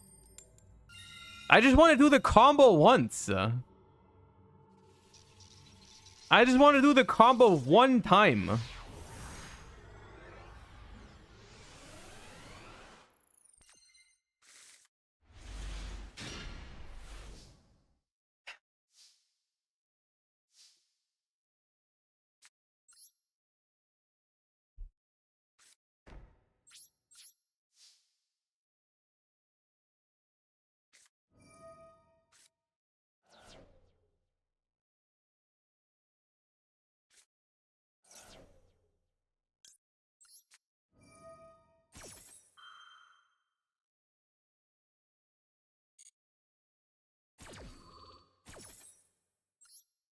Bro, this deck is unplayable. This deck is unplayable. It doesn't do anything.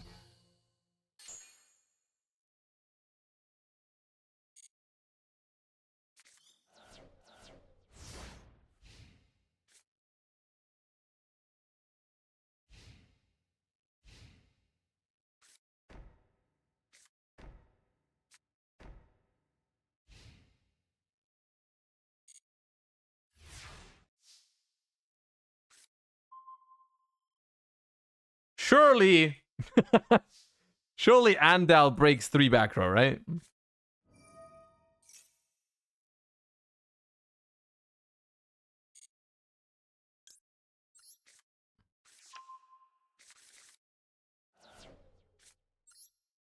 Why is there no Rescue Rabbit in this deck? You know what? I'm attacking. I'm attacking. I don't care. No, not welcome, Labyrinth.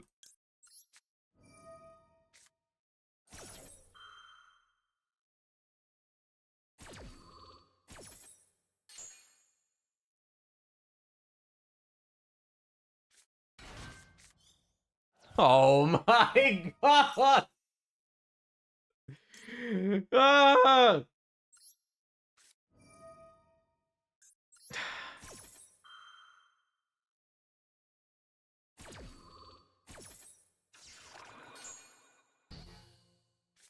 Oh, this is new. This is new.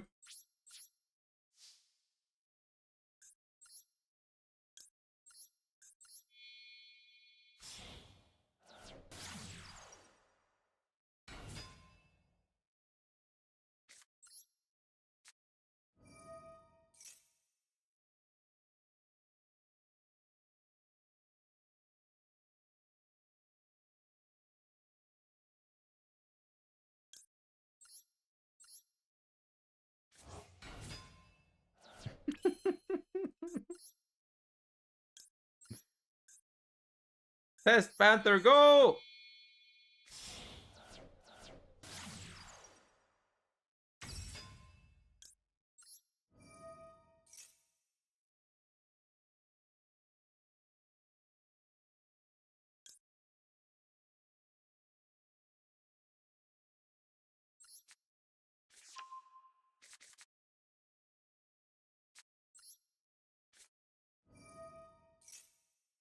Why is there no bestiary? Oh yeah, true. That'd be sick.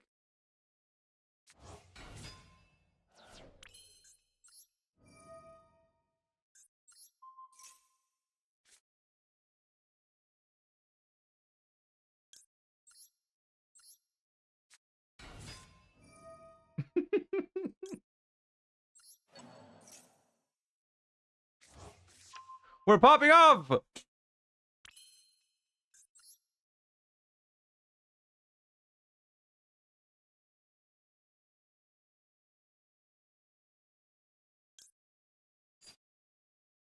Unicorn, Pitch Dasher, target one of the back rows, comeback.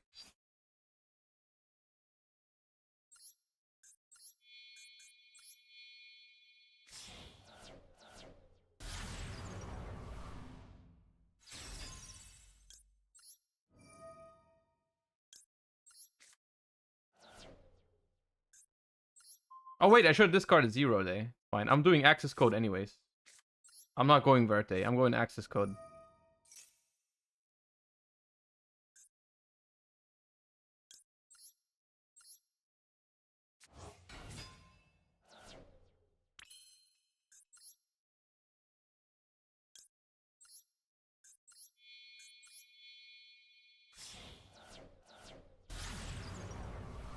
go.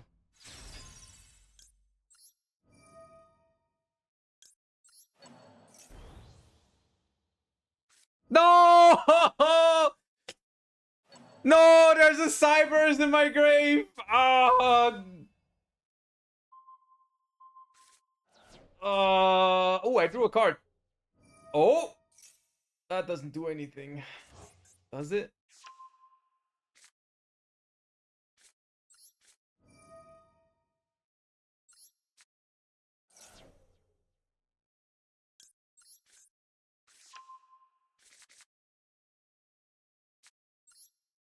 Winnable.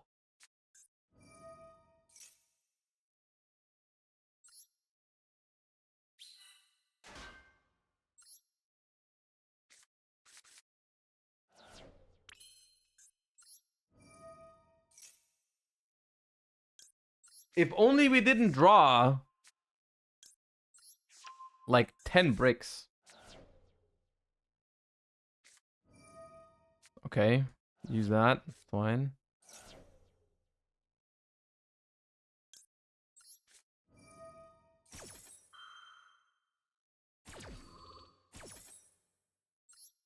This deck always breaks. I mean, yeah, but doesn't that also make it very consistent in a way? Think about that.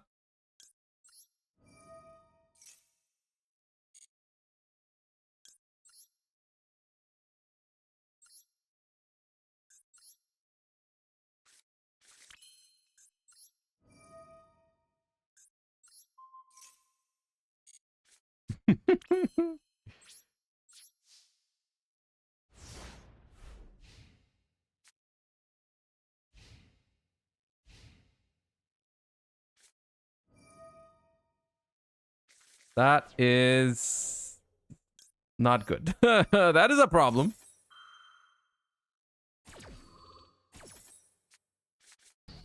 Because now they have Big Welcome Labyrinth, and that beats us pretty much alone. We need Ash now. We don't need Unexpected Die.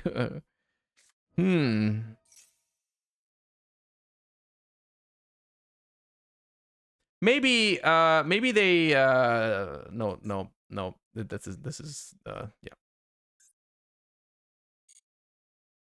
No, there's no universe. Is there a universe? I don't think there's a universe.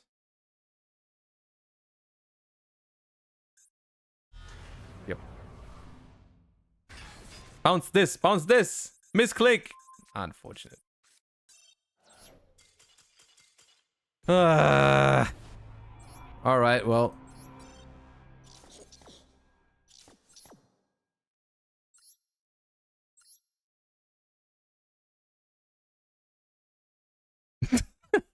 Okay, this deck's bad. Kono Rubera, thank you for the 4 months. Welcome back. Appreciate you.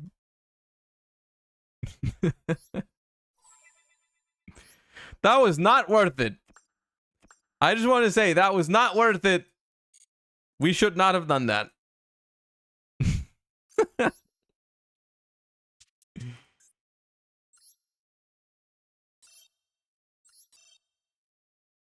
Yeah.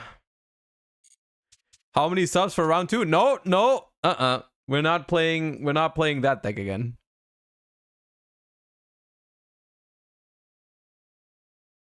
Got 5 subs though? It is true.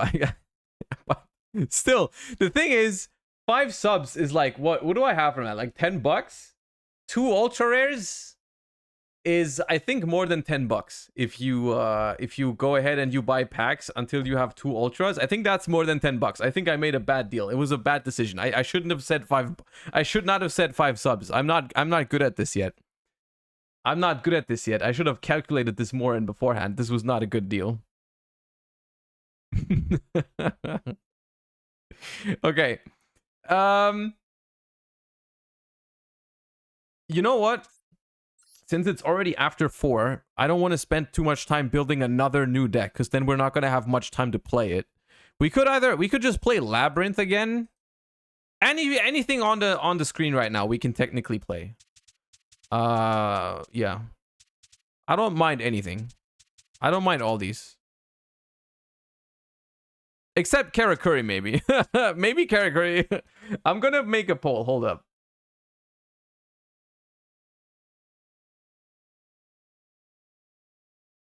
What do we play? Lab. Sprite. Dragons. Tier. Karakuri. You have a minute to decide. I don't mind. I included Karakuri because if genuinely most of you want to see it, I don't care. But come on, not that many. Okay. You guys are in a memeing mood today, I see. Mega Timo, thank you for the prime. Okay, I'm afraid we don't even have to finish the poll. I don't think we have to finish the poll. We just queued the Karakuri deck. It's alright. Today we meme.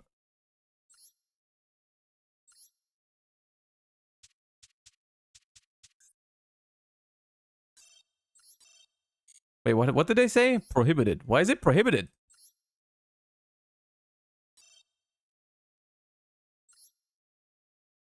Huh? What happened?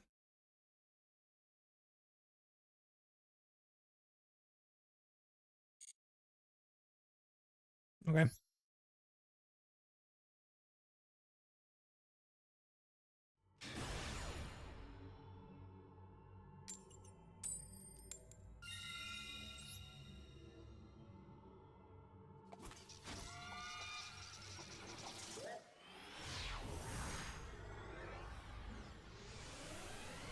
Oh, right. No, I dusted the... Because I had 2 of the level 9 Karakuri. Ooh!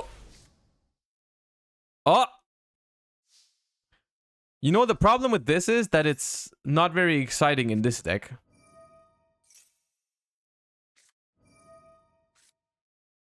Ooh, I'm ashing and then I'm drawing 2.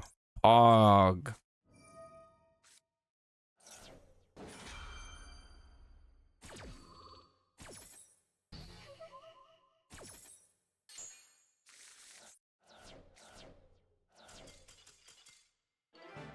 It's that easy. They didn't even check. We probably hit 0 trigger effects.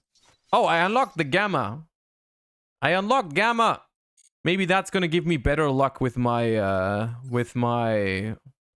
driver and Gamma. Let me equip the Gamma mate. I hate to betray Sprite Blue like that, but I wanna take a look at the Gamma. Where is it? Gamma.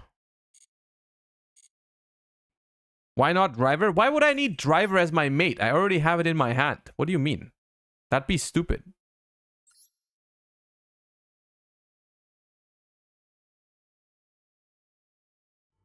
If I want to look at side frame driver, I just have to look at my hand. I don't need it there. Hopefully Gamma works too. Yeah. I don't know if any mate can ever make me feel what I would feel with Sprite Blue. 60 card decks draw max C every time. Think about that. They're also playing a 60 card deck, by the way.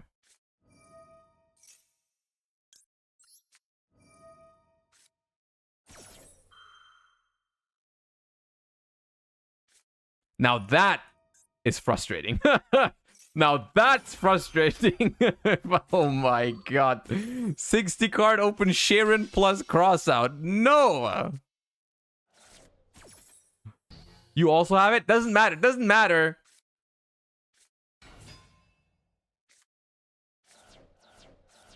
No, they milled tragedy.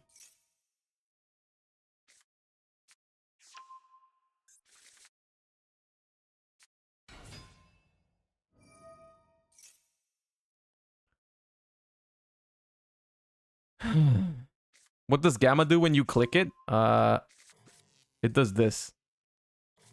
Which is kind of cool, but I think it does only this. Which is weird. I think it can't do anything else.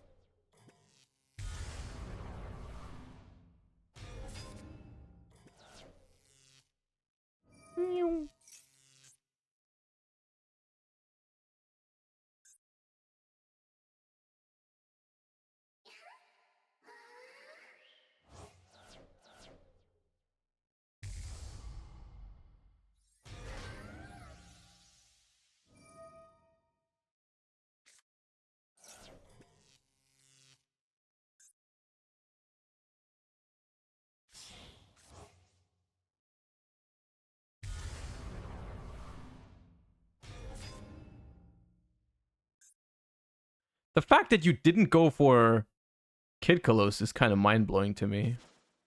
I mean, the Lubellion is nice here, but... I am not sure we can break this board.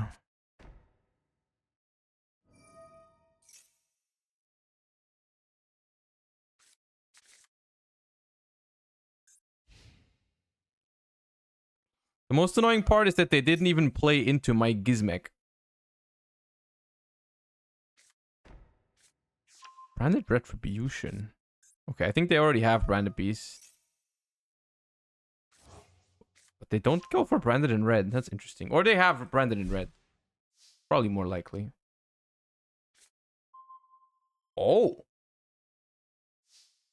Hold on.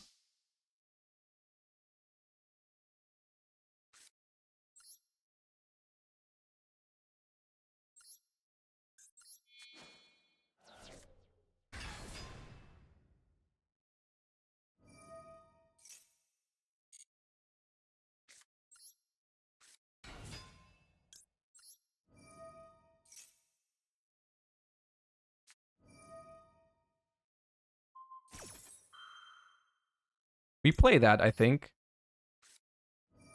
Wait, we can win. Can we? Hold up. I think we play that if I can find it. Yeah. Why did you not go Branded in Red? What the hell is wrong with you?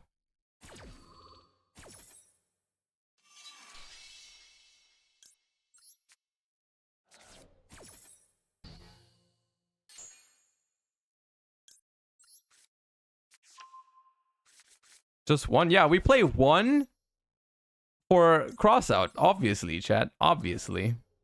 What do you mean?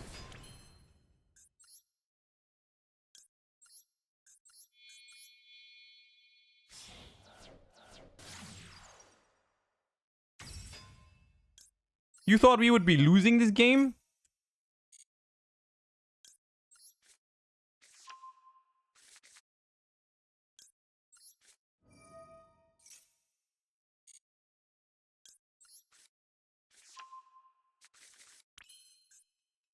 Let me read Retribution real quick before I run into it full force. When a spell and trap is active, or monster effect, one face up you control or two in the grave. It's dead? No, it's not. Hold up. Doesn't it just negate Auroradon and then we're fucked?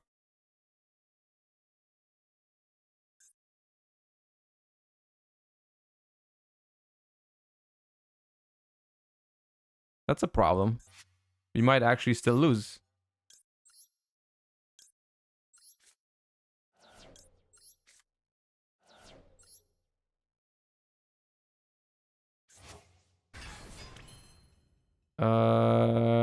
This is target 5 Earth Machines in the grave, which I don't have.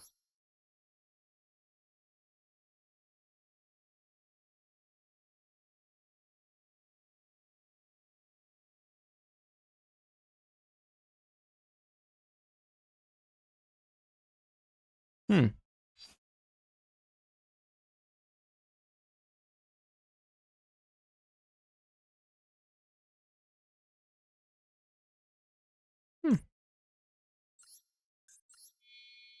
They won't use it.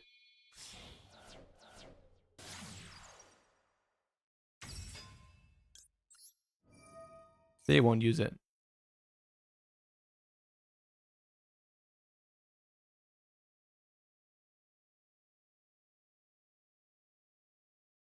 Why are we thinking about this?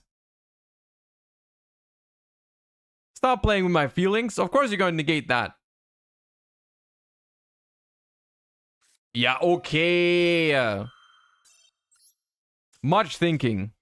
Very tough.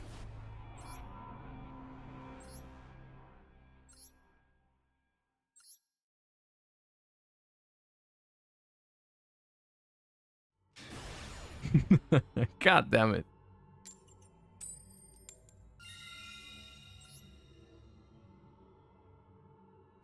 Do you think Sprite Runic Twin is something in Master Duel? Well, you can play it if you want to, but it's not. There's no reason to play it. As long as we have Elf, you can just play pure Runic Sprite. But you can if you wanted to. It's not, like, awful.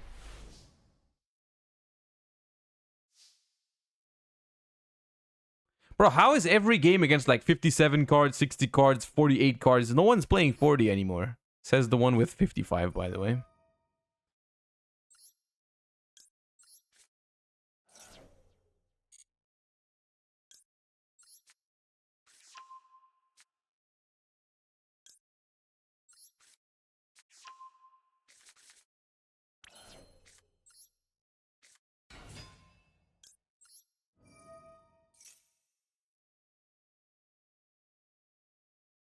Oh, imperm angle. You impermed that after you saw what I had? Oh my god. Come on. You have to have two. You have to have two. No shot you imperm that.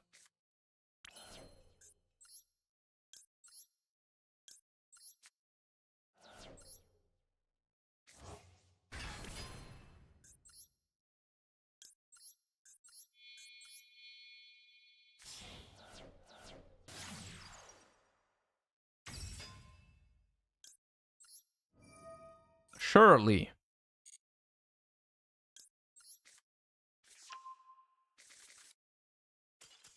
Oh, come on.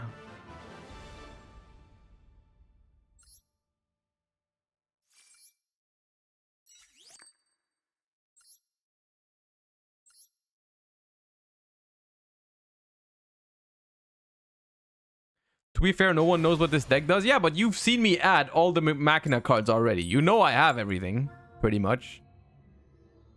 Was there a good imperm? Yeah, Auroradon maybe. Auroradon seems like a good imperm to me. Something you could consider. Uh-oh. No hand traps. See? 54. 54 in Exo Sister sleeves. They're gonna have Martha regardless. Or not. Probably not. There probably is no Martha in that deck. Probably no Martha in that deck. Banzai Basta Nuts, thank you for the prime. Appreciate you. Welcome to the channel. Thank you for the support.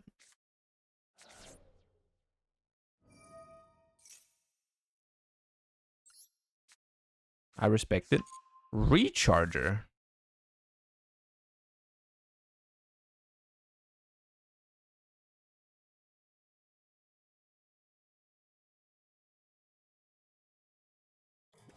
Oh. Oh. That's nasty.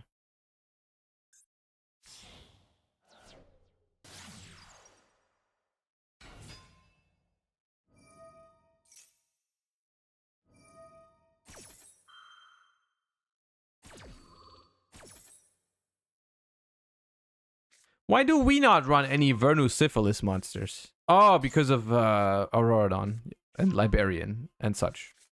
True. Never mind.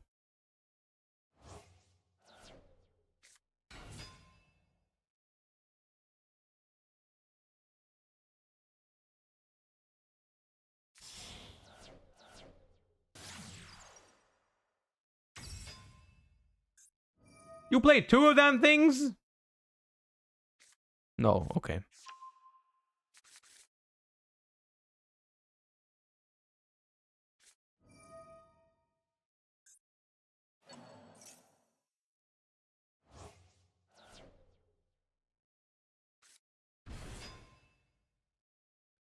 What's a good adventure deck? I don't know exactly, but I know which one you shouldn't play. Don't ask me how I know, but I know that you should not be playing Gladiator Beasts. That is free life advice. Never play Gladiator Beasts. Never. Unless you're playing Edison format, then it's fine.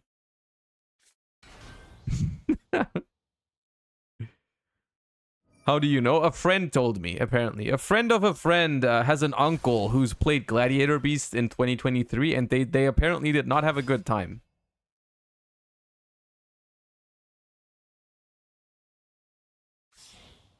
How do we beat Borland? That is a problem that we will take care of when it happens, okay?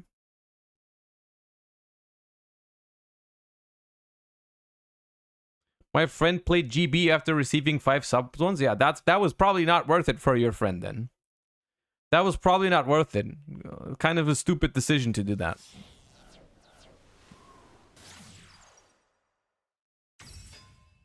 Yeah, we can small word for a kaiju, true, yeah.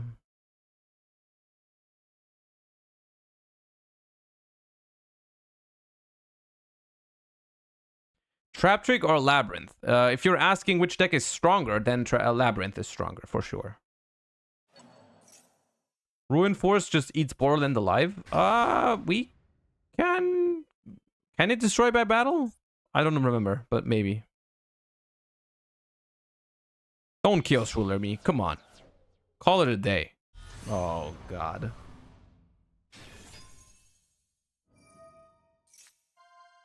Of course it hits Magnamut, the Strudo, Lupelion!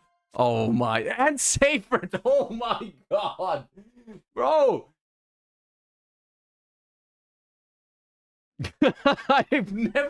I've never summoned such a good Chaos Ruler. That's just +3 or some shit.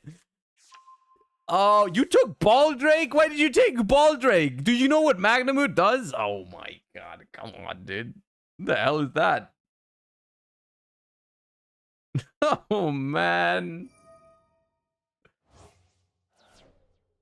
Stop. Oh.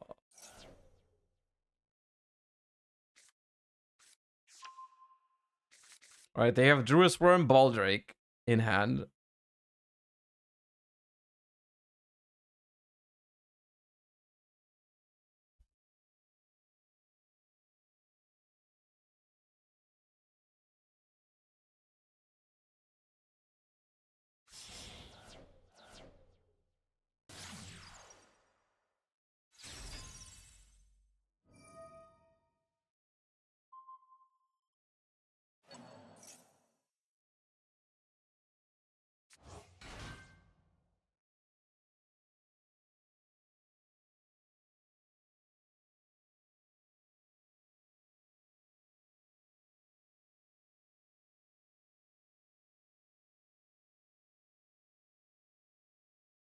Can't you just small word for a Kaiju for Boral? Yeah, I can. I mean, I don't know what they end on because they can't make Baron anymore.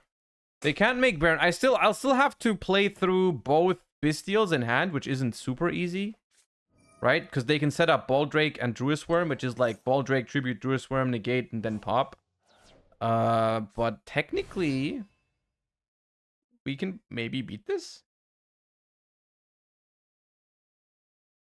You can Genius for a Kaiju? I don't think we can get this far. I don't think we can get this far. We also have to take into consideration that they will have one last unknown card in hand, which, looking at how good they are with their Chaos Ruler mills and everything, I think the last card in hand is most likely Maxi. There's like and they also have Snow, so it's not as simple as Kaiju the Borland. Yeah. Not so sure about this one.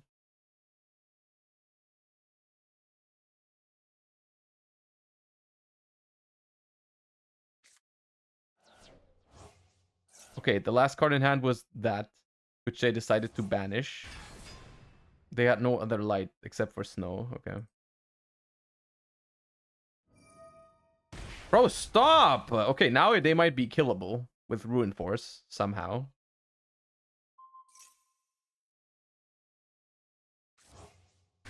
Oh, that makes Hot Red. Smudge.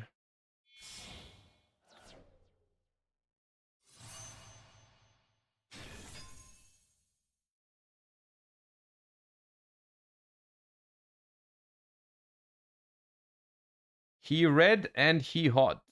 Yeah.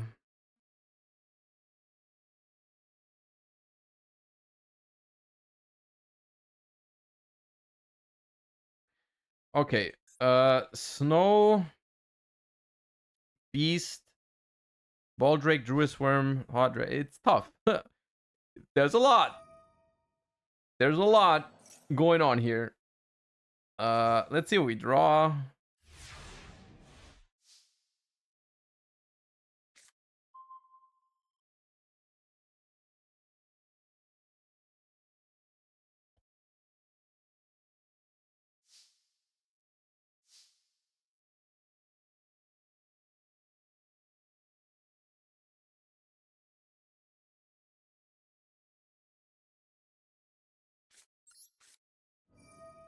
Negate, negate.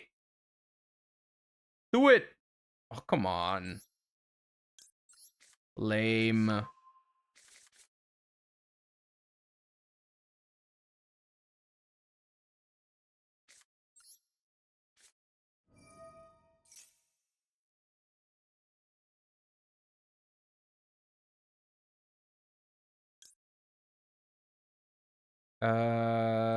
We can get rid of the barrel.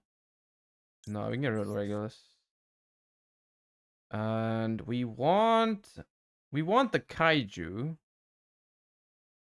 So what do I need to banish to get to the kaiju? O-Lion, right? O-Lion works. They don't share any stats, just machine. Yeah. That. And then I add the kaiju.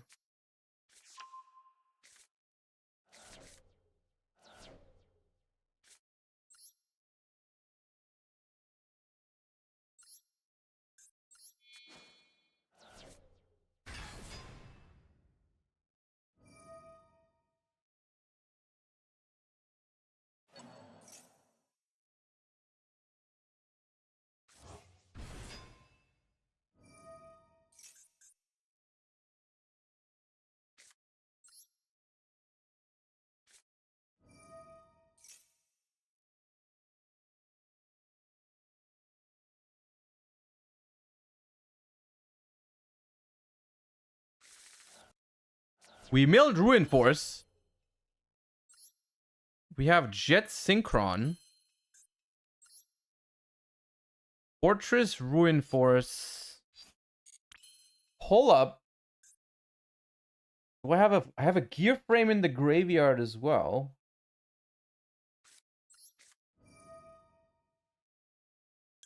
Give me... Ooh, what does Citadel do? If a face-up Earth machine is destroyed by battle or card effect, you can special summon this card. Quick effect, you can target a machine you control, destroy that monster, and all monsters your opponent controls unless attacked. Okay. There's a universe here.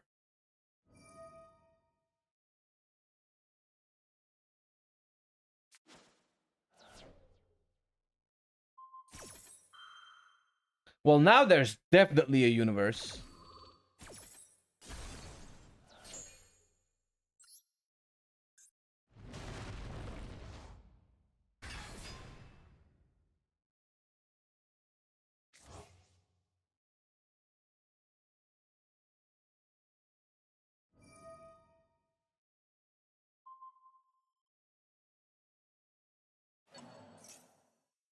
Sure. Wow, we lose the gear frame from that. That's annoying. Alright, well. Gear from A.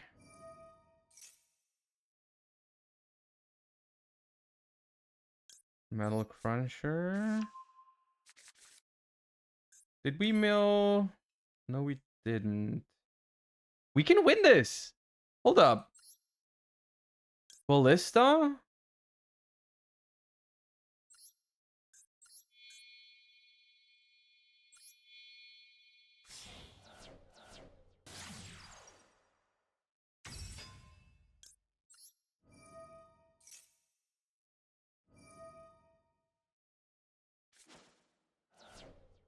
It's fine, doesn't matter. Maybe it matters a little bit. Hold up. So we add box.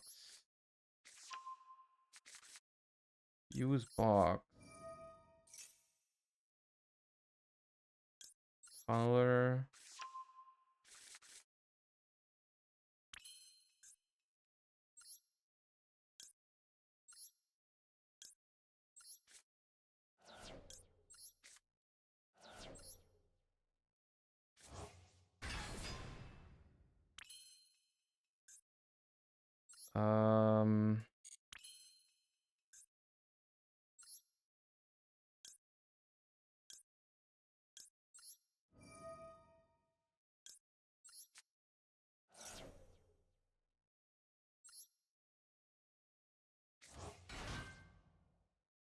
They might snow this. No, they drew a swarm.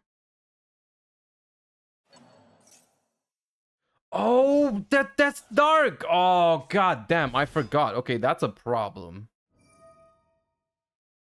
Oh, they put it back into the deck though.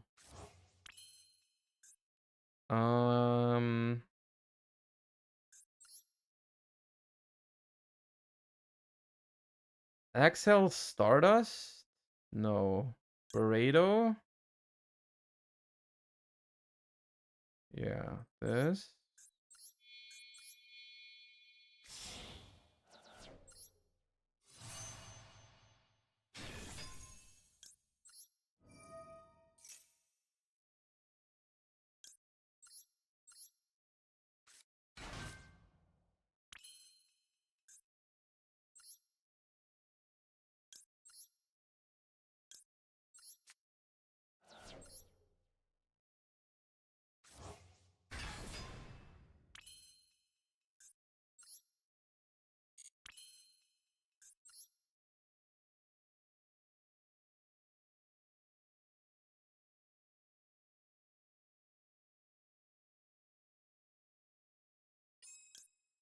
Axel Stardust, they just...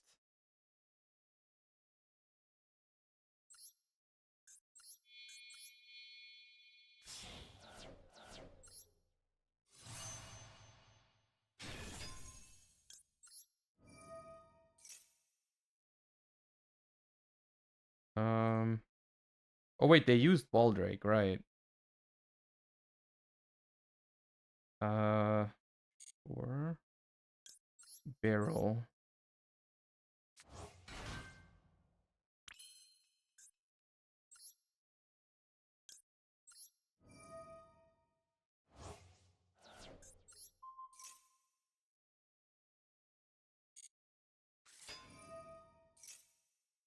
Give me Ruin Force. That's fine. Oh.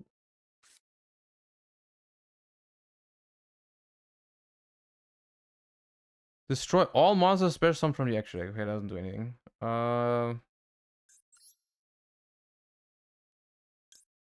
I trigger my own Chengying still? I'm not sure. Oh, I can with... Oh, with Tunneler. Is that good?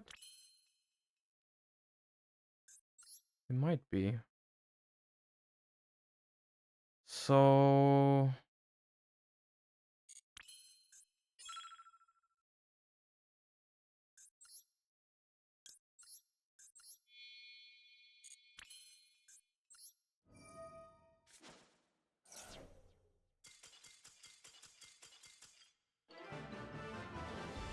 I think we win this. They timed out, but I think we win this. I think we would have won this regardless. Because I can make a Chengying that's unaffected with the Stardust. And then I just... it's just really big. And then as soon as they use Snow, everything... It gets a lot bigger too. So I think I win that anyways. But... Alright. Now I'm saying this early... but this is gonna be a one more situation because it's like it's 4:45. I'm saying it early. List. I can send you the list, but I just copied it. It's not my work. This Karakuri deck. It's also, I want to make this clear. This deck is not very good. It's fun.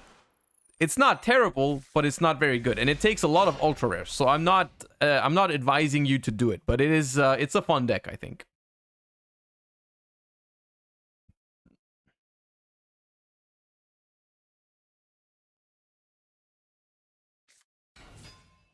Uh-oh.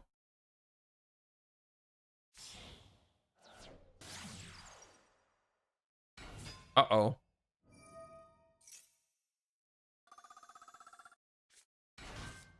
I hope it's Prankets. But I have the slight feeling that it's not Prankets. But I hope it's Prankets. Please summon another Pranket. No, it's not. Nope.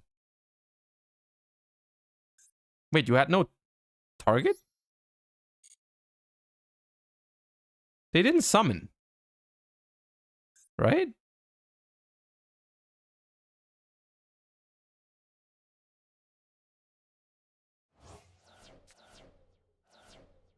Oh, why is it always hard draw block dragon? Oh, I was so close to thinking they break, dude. God damn it, dude.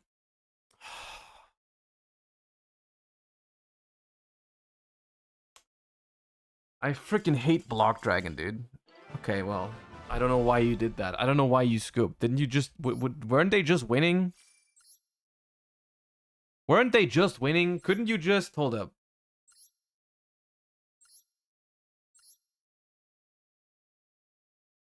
Oh, they don't run transverser. They don't run transverser, that's why. Well, that's on you. That's on you. They couldn't link it off. Because you can't make IP with that.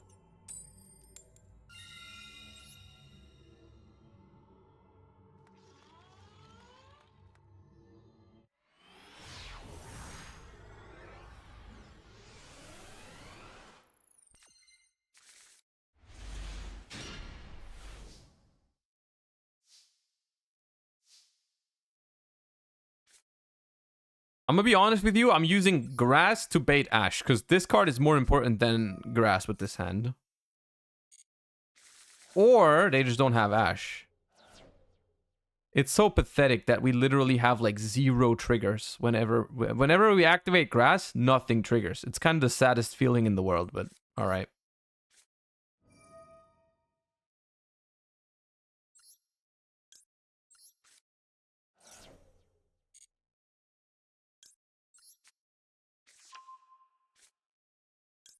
Boom.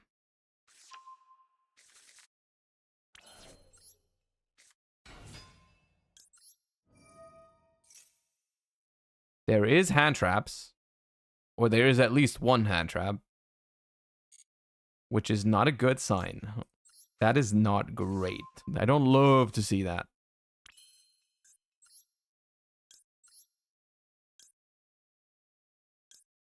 This card Citadel first, because I don't want to get Bestial super early. However, their response... No, it could be a Bestial because I milled the Sky Striker Hamp.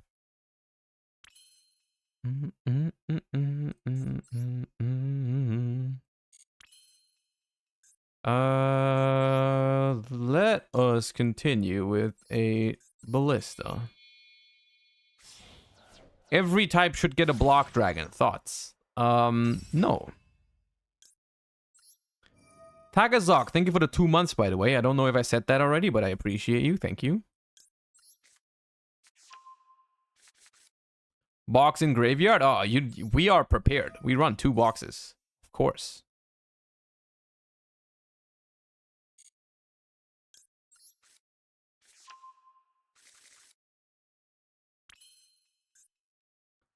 I have the slight feeling someone is keeping an impermanence for my Auroradon, which I personally don't agree with them doing that. I feel like they should immediately stop doing that. But I don't think I can prevent it at this point. What do I have here? I have Tunneler. I guess I could try and draw into like a Regulus before making it. You just make the second one? Wait, Auroradon is not once per turn? It's not once per turn. Okay, that's funny. Still, we're gonna try and see if we can find a...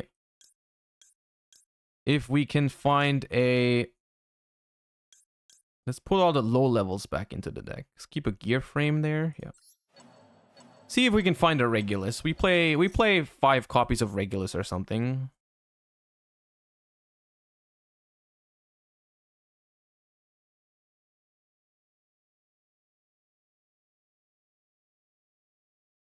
Space Psycat, thank you for the 4. Welcome back. Appreciate that.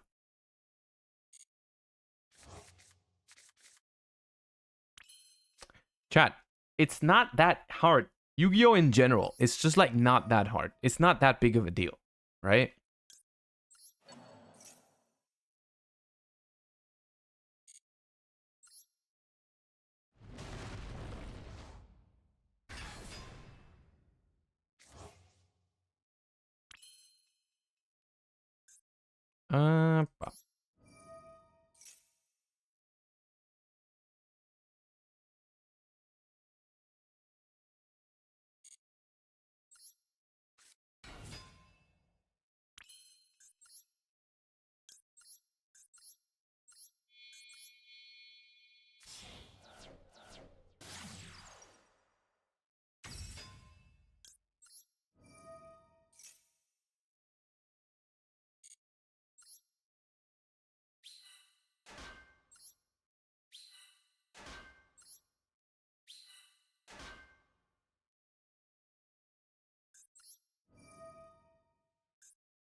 I miss hacks sometimes. I don't.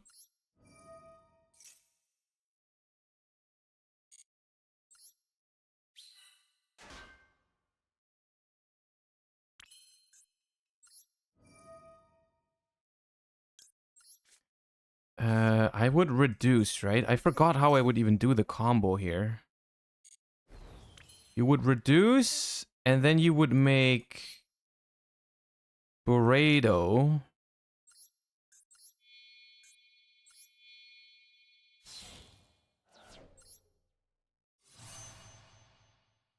How do I get to... How would I make Liberian? I could make Liberian with the barrel right here. And then bring back Jet Synchron and play this way. That's probably what I do.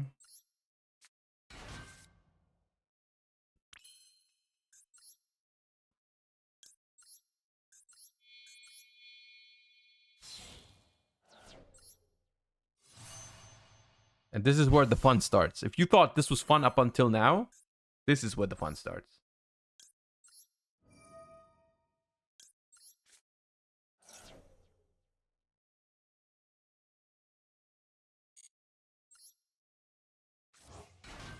Joshy106, thank you for the prime. Nice name.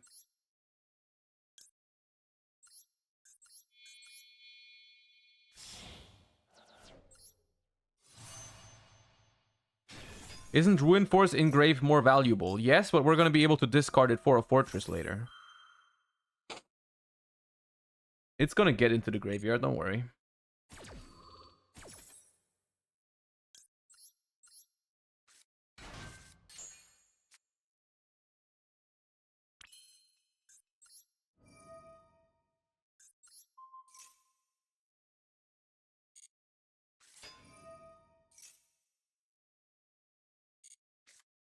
Wow.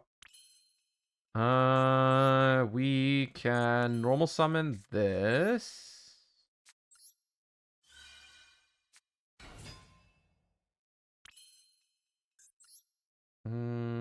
Special this.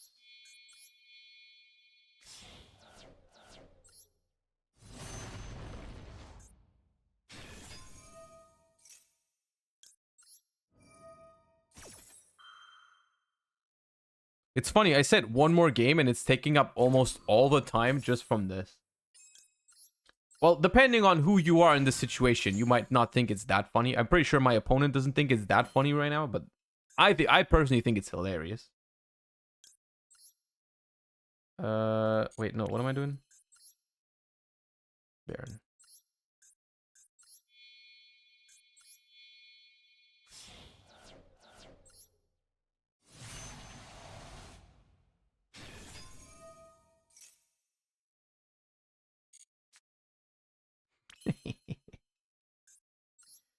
Oops, no.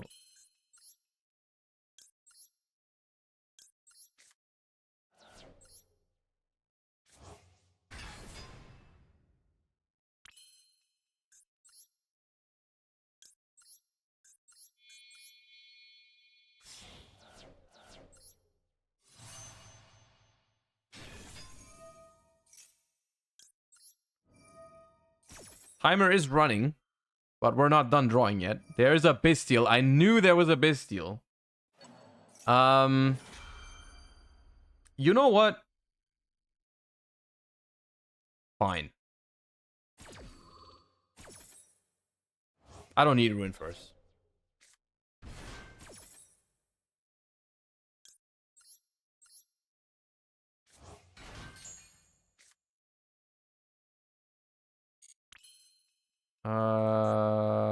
Activate this. Turn this to attack to trigger this, which banishes that. So that was just free real estate. Activate this. Summon Stardust.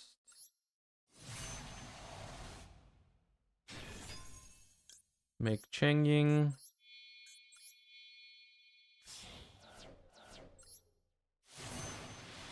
Fat Changying. This triggers Liberian twice.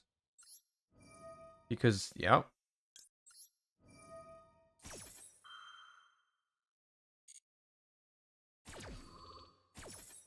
Beep. Ah! Hello.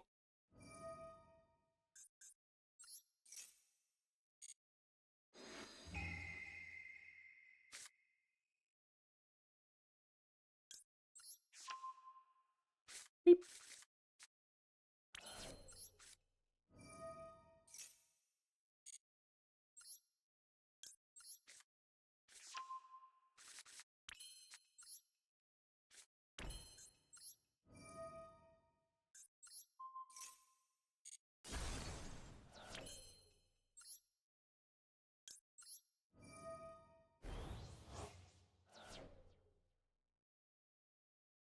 Ruin Force, Jet Synchron Tunneler. Pop, pop, pop. Whee!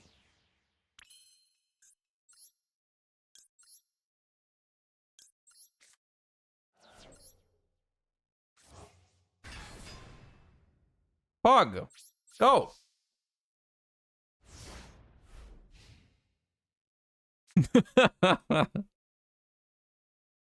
Easy clap!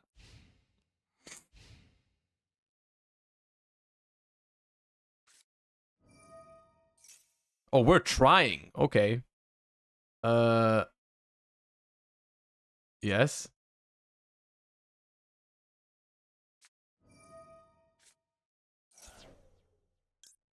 No.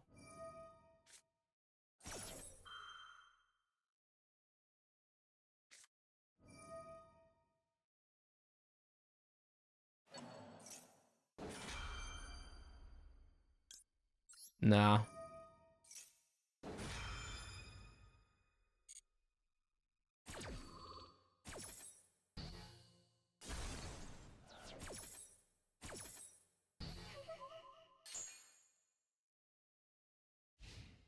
End phase!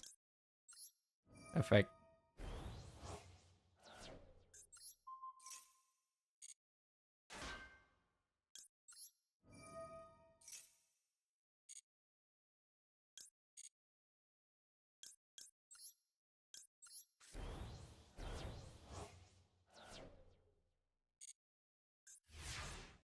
Okay, I think they're going for daily quests or something. Oh, no, we drew a dead engage. So unfortunate, dude. We've been so unlucky this game. It's fine. I think we can recover.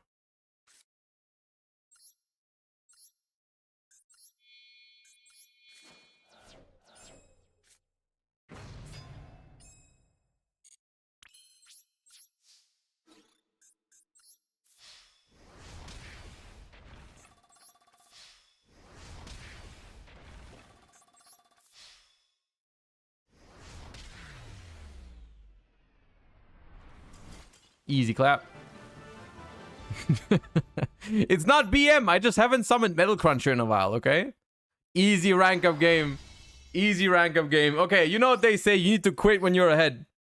You need to quit while you're ahead. It is 5 p.m. chat. It is 5 p.m. I hope you enjoyed this little bit of a more fun approach to the gameplay today.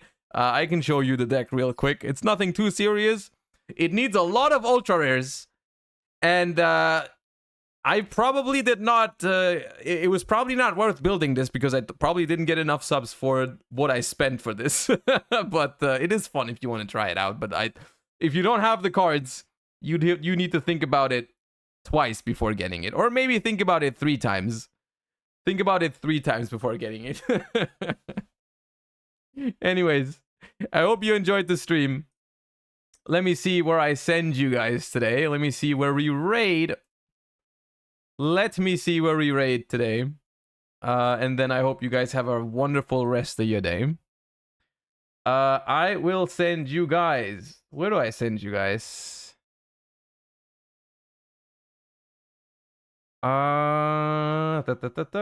Let's raid someone smaller who we haven't raided before.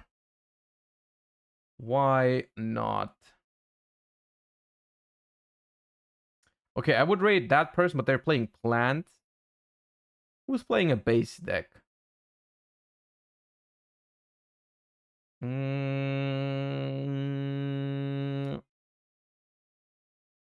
They're playing.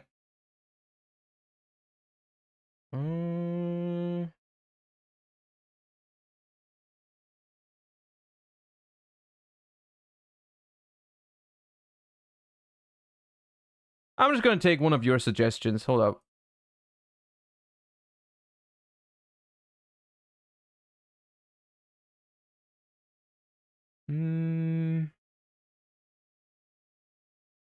Oh, they are playing Sprite. There, I found a Sprite duelist. I found a Sprite duelist.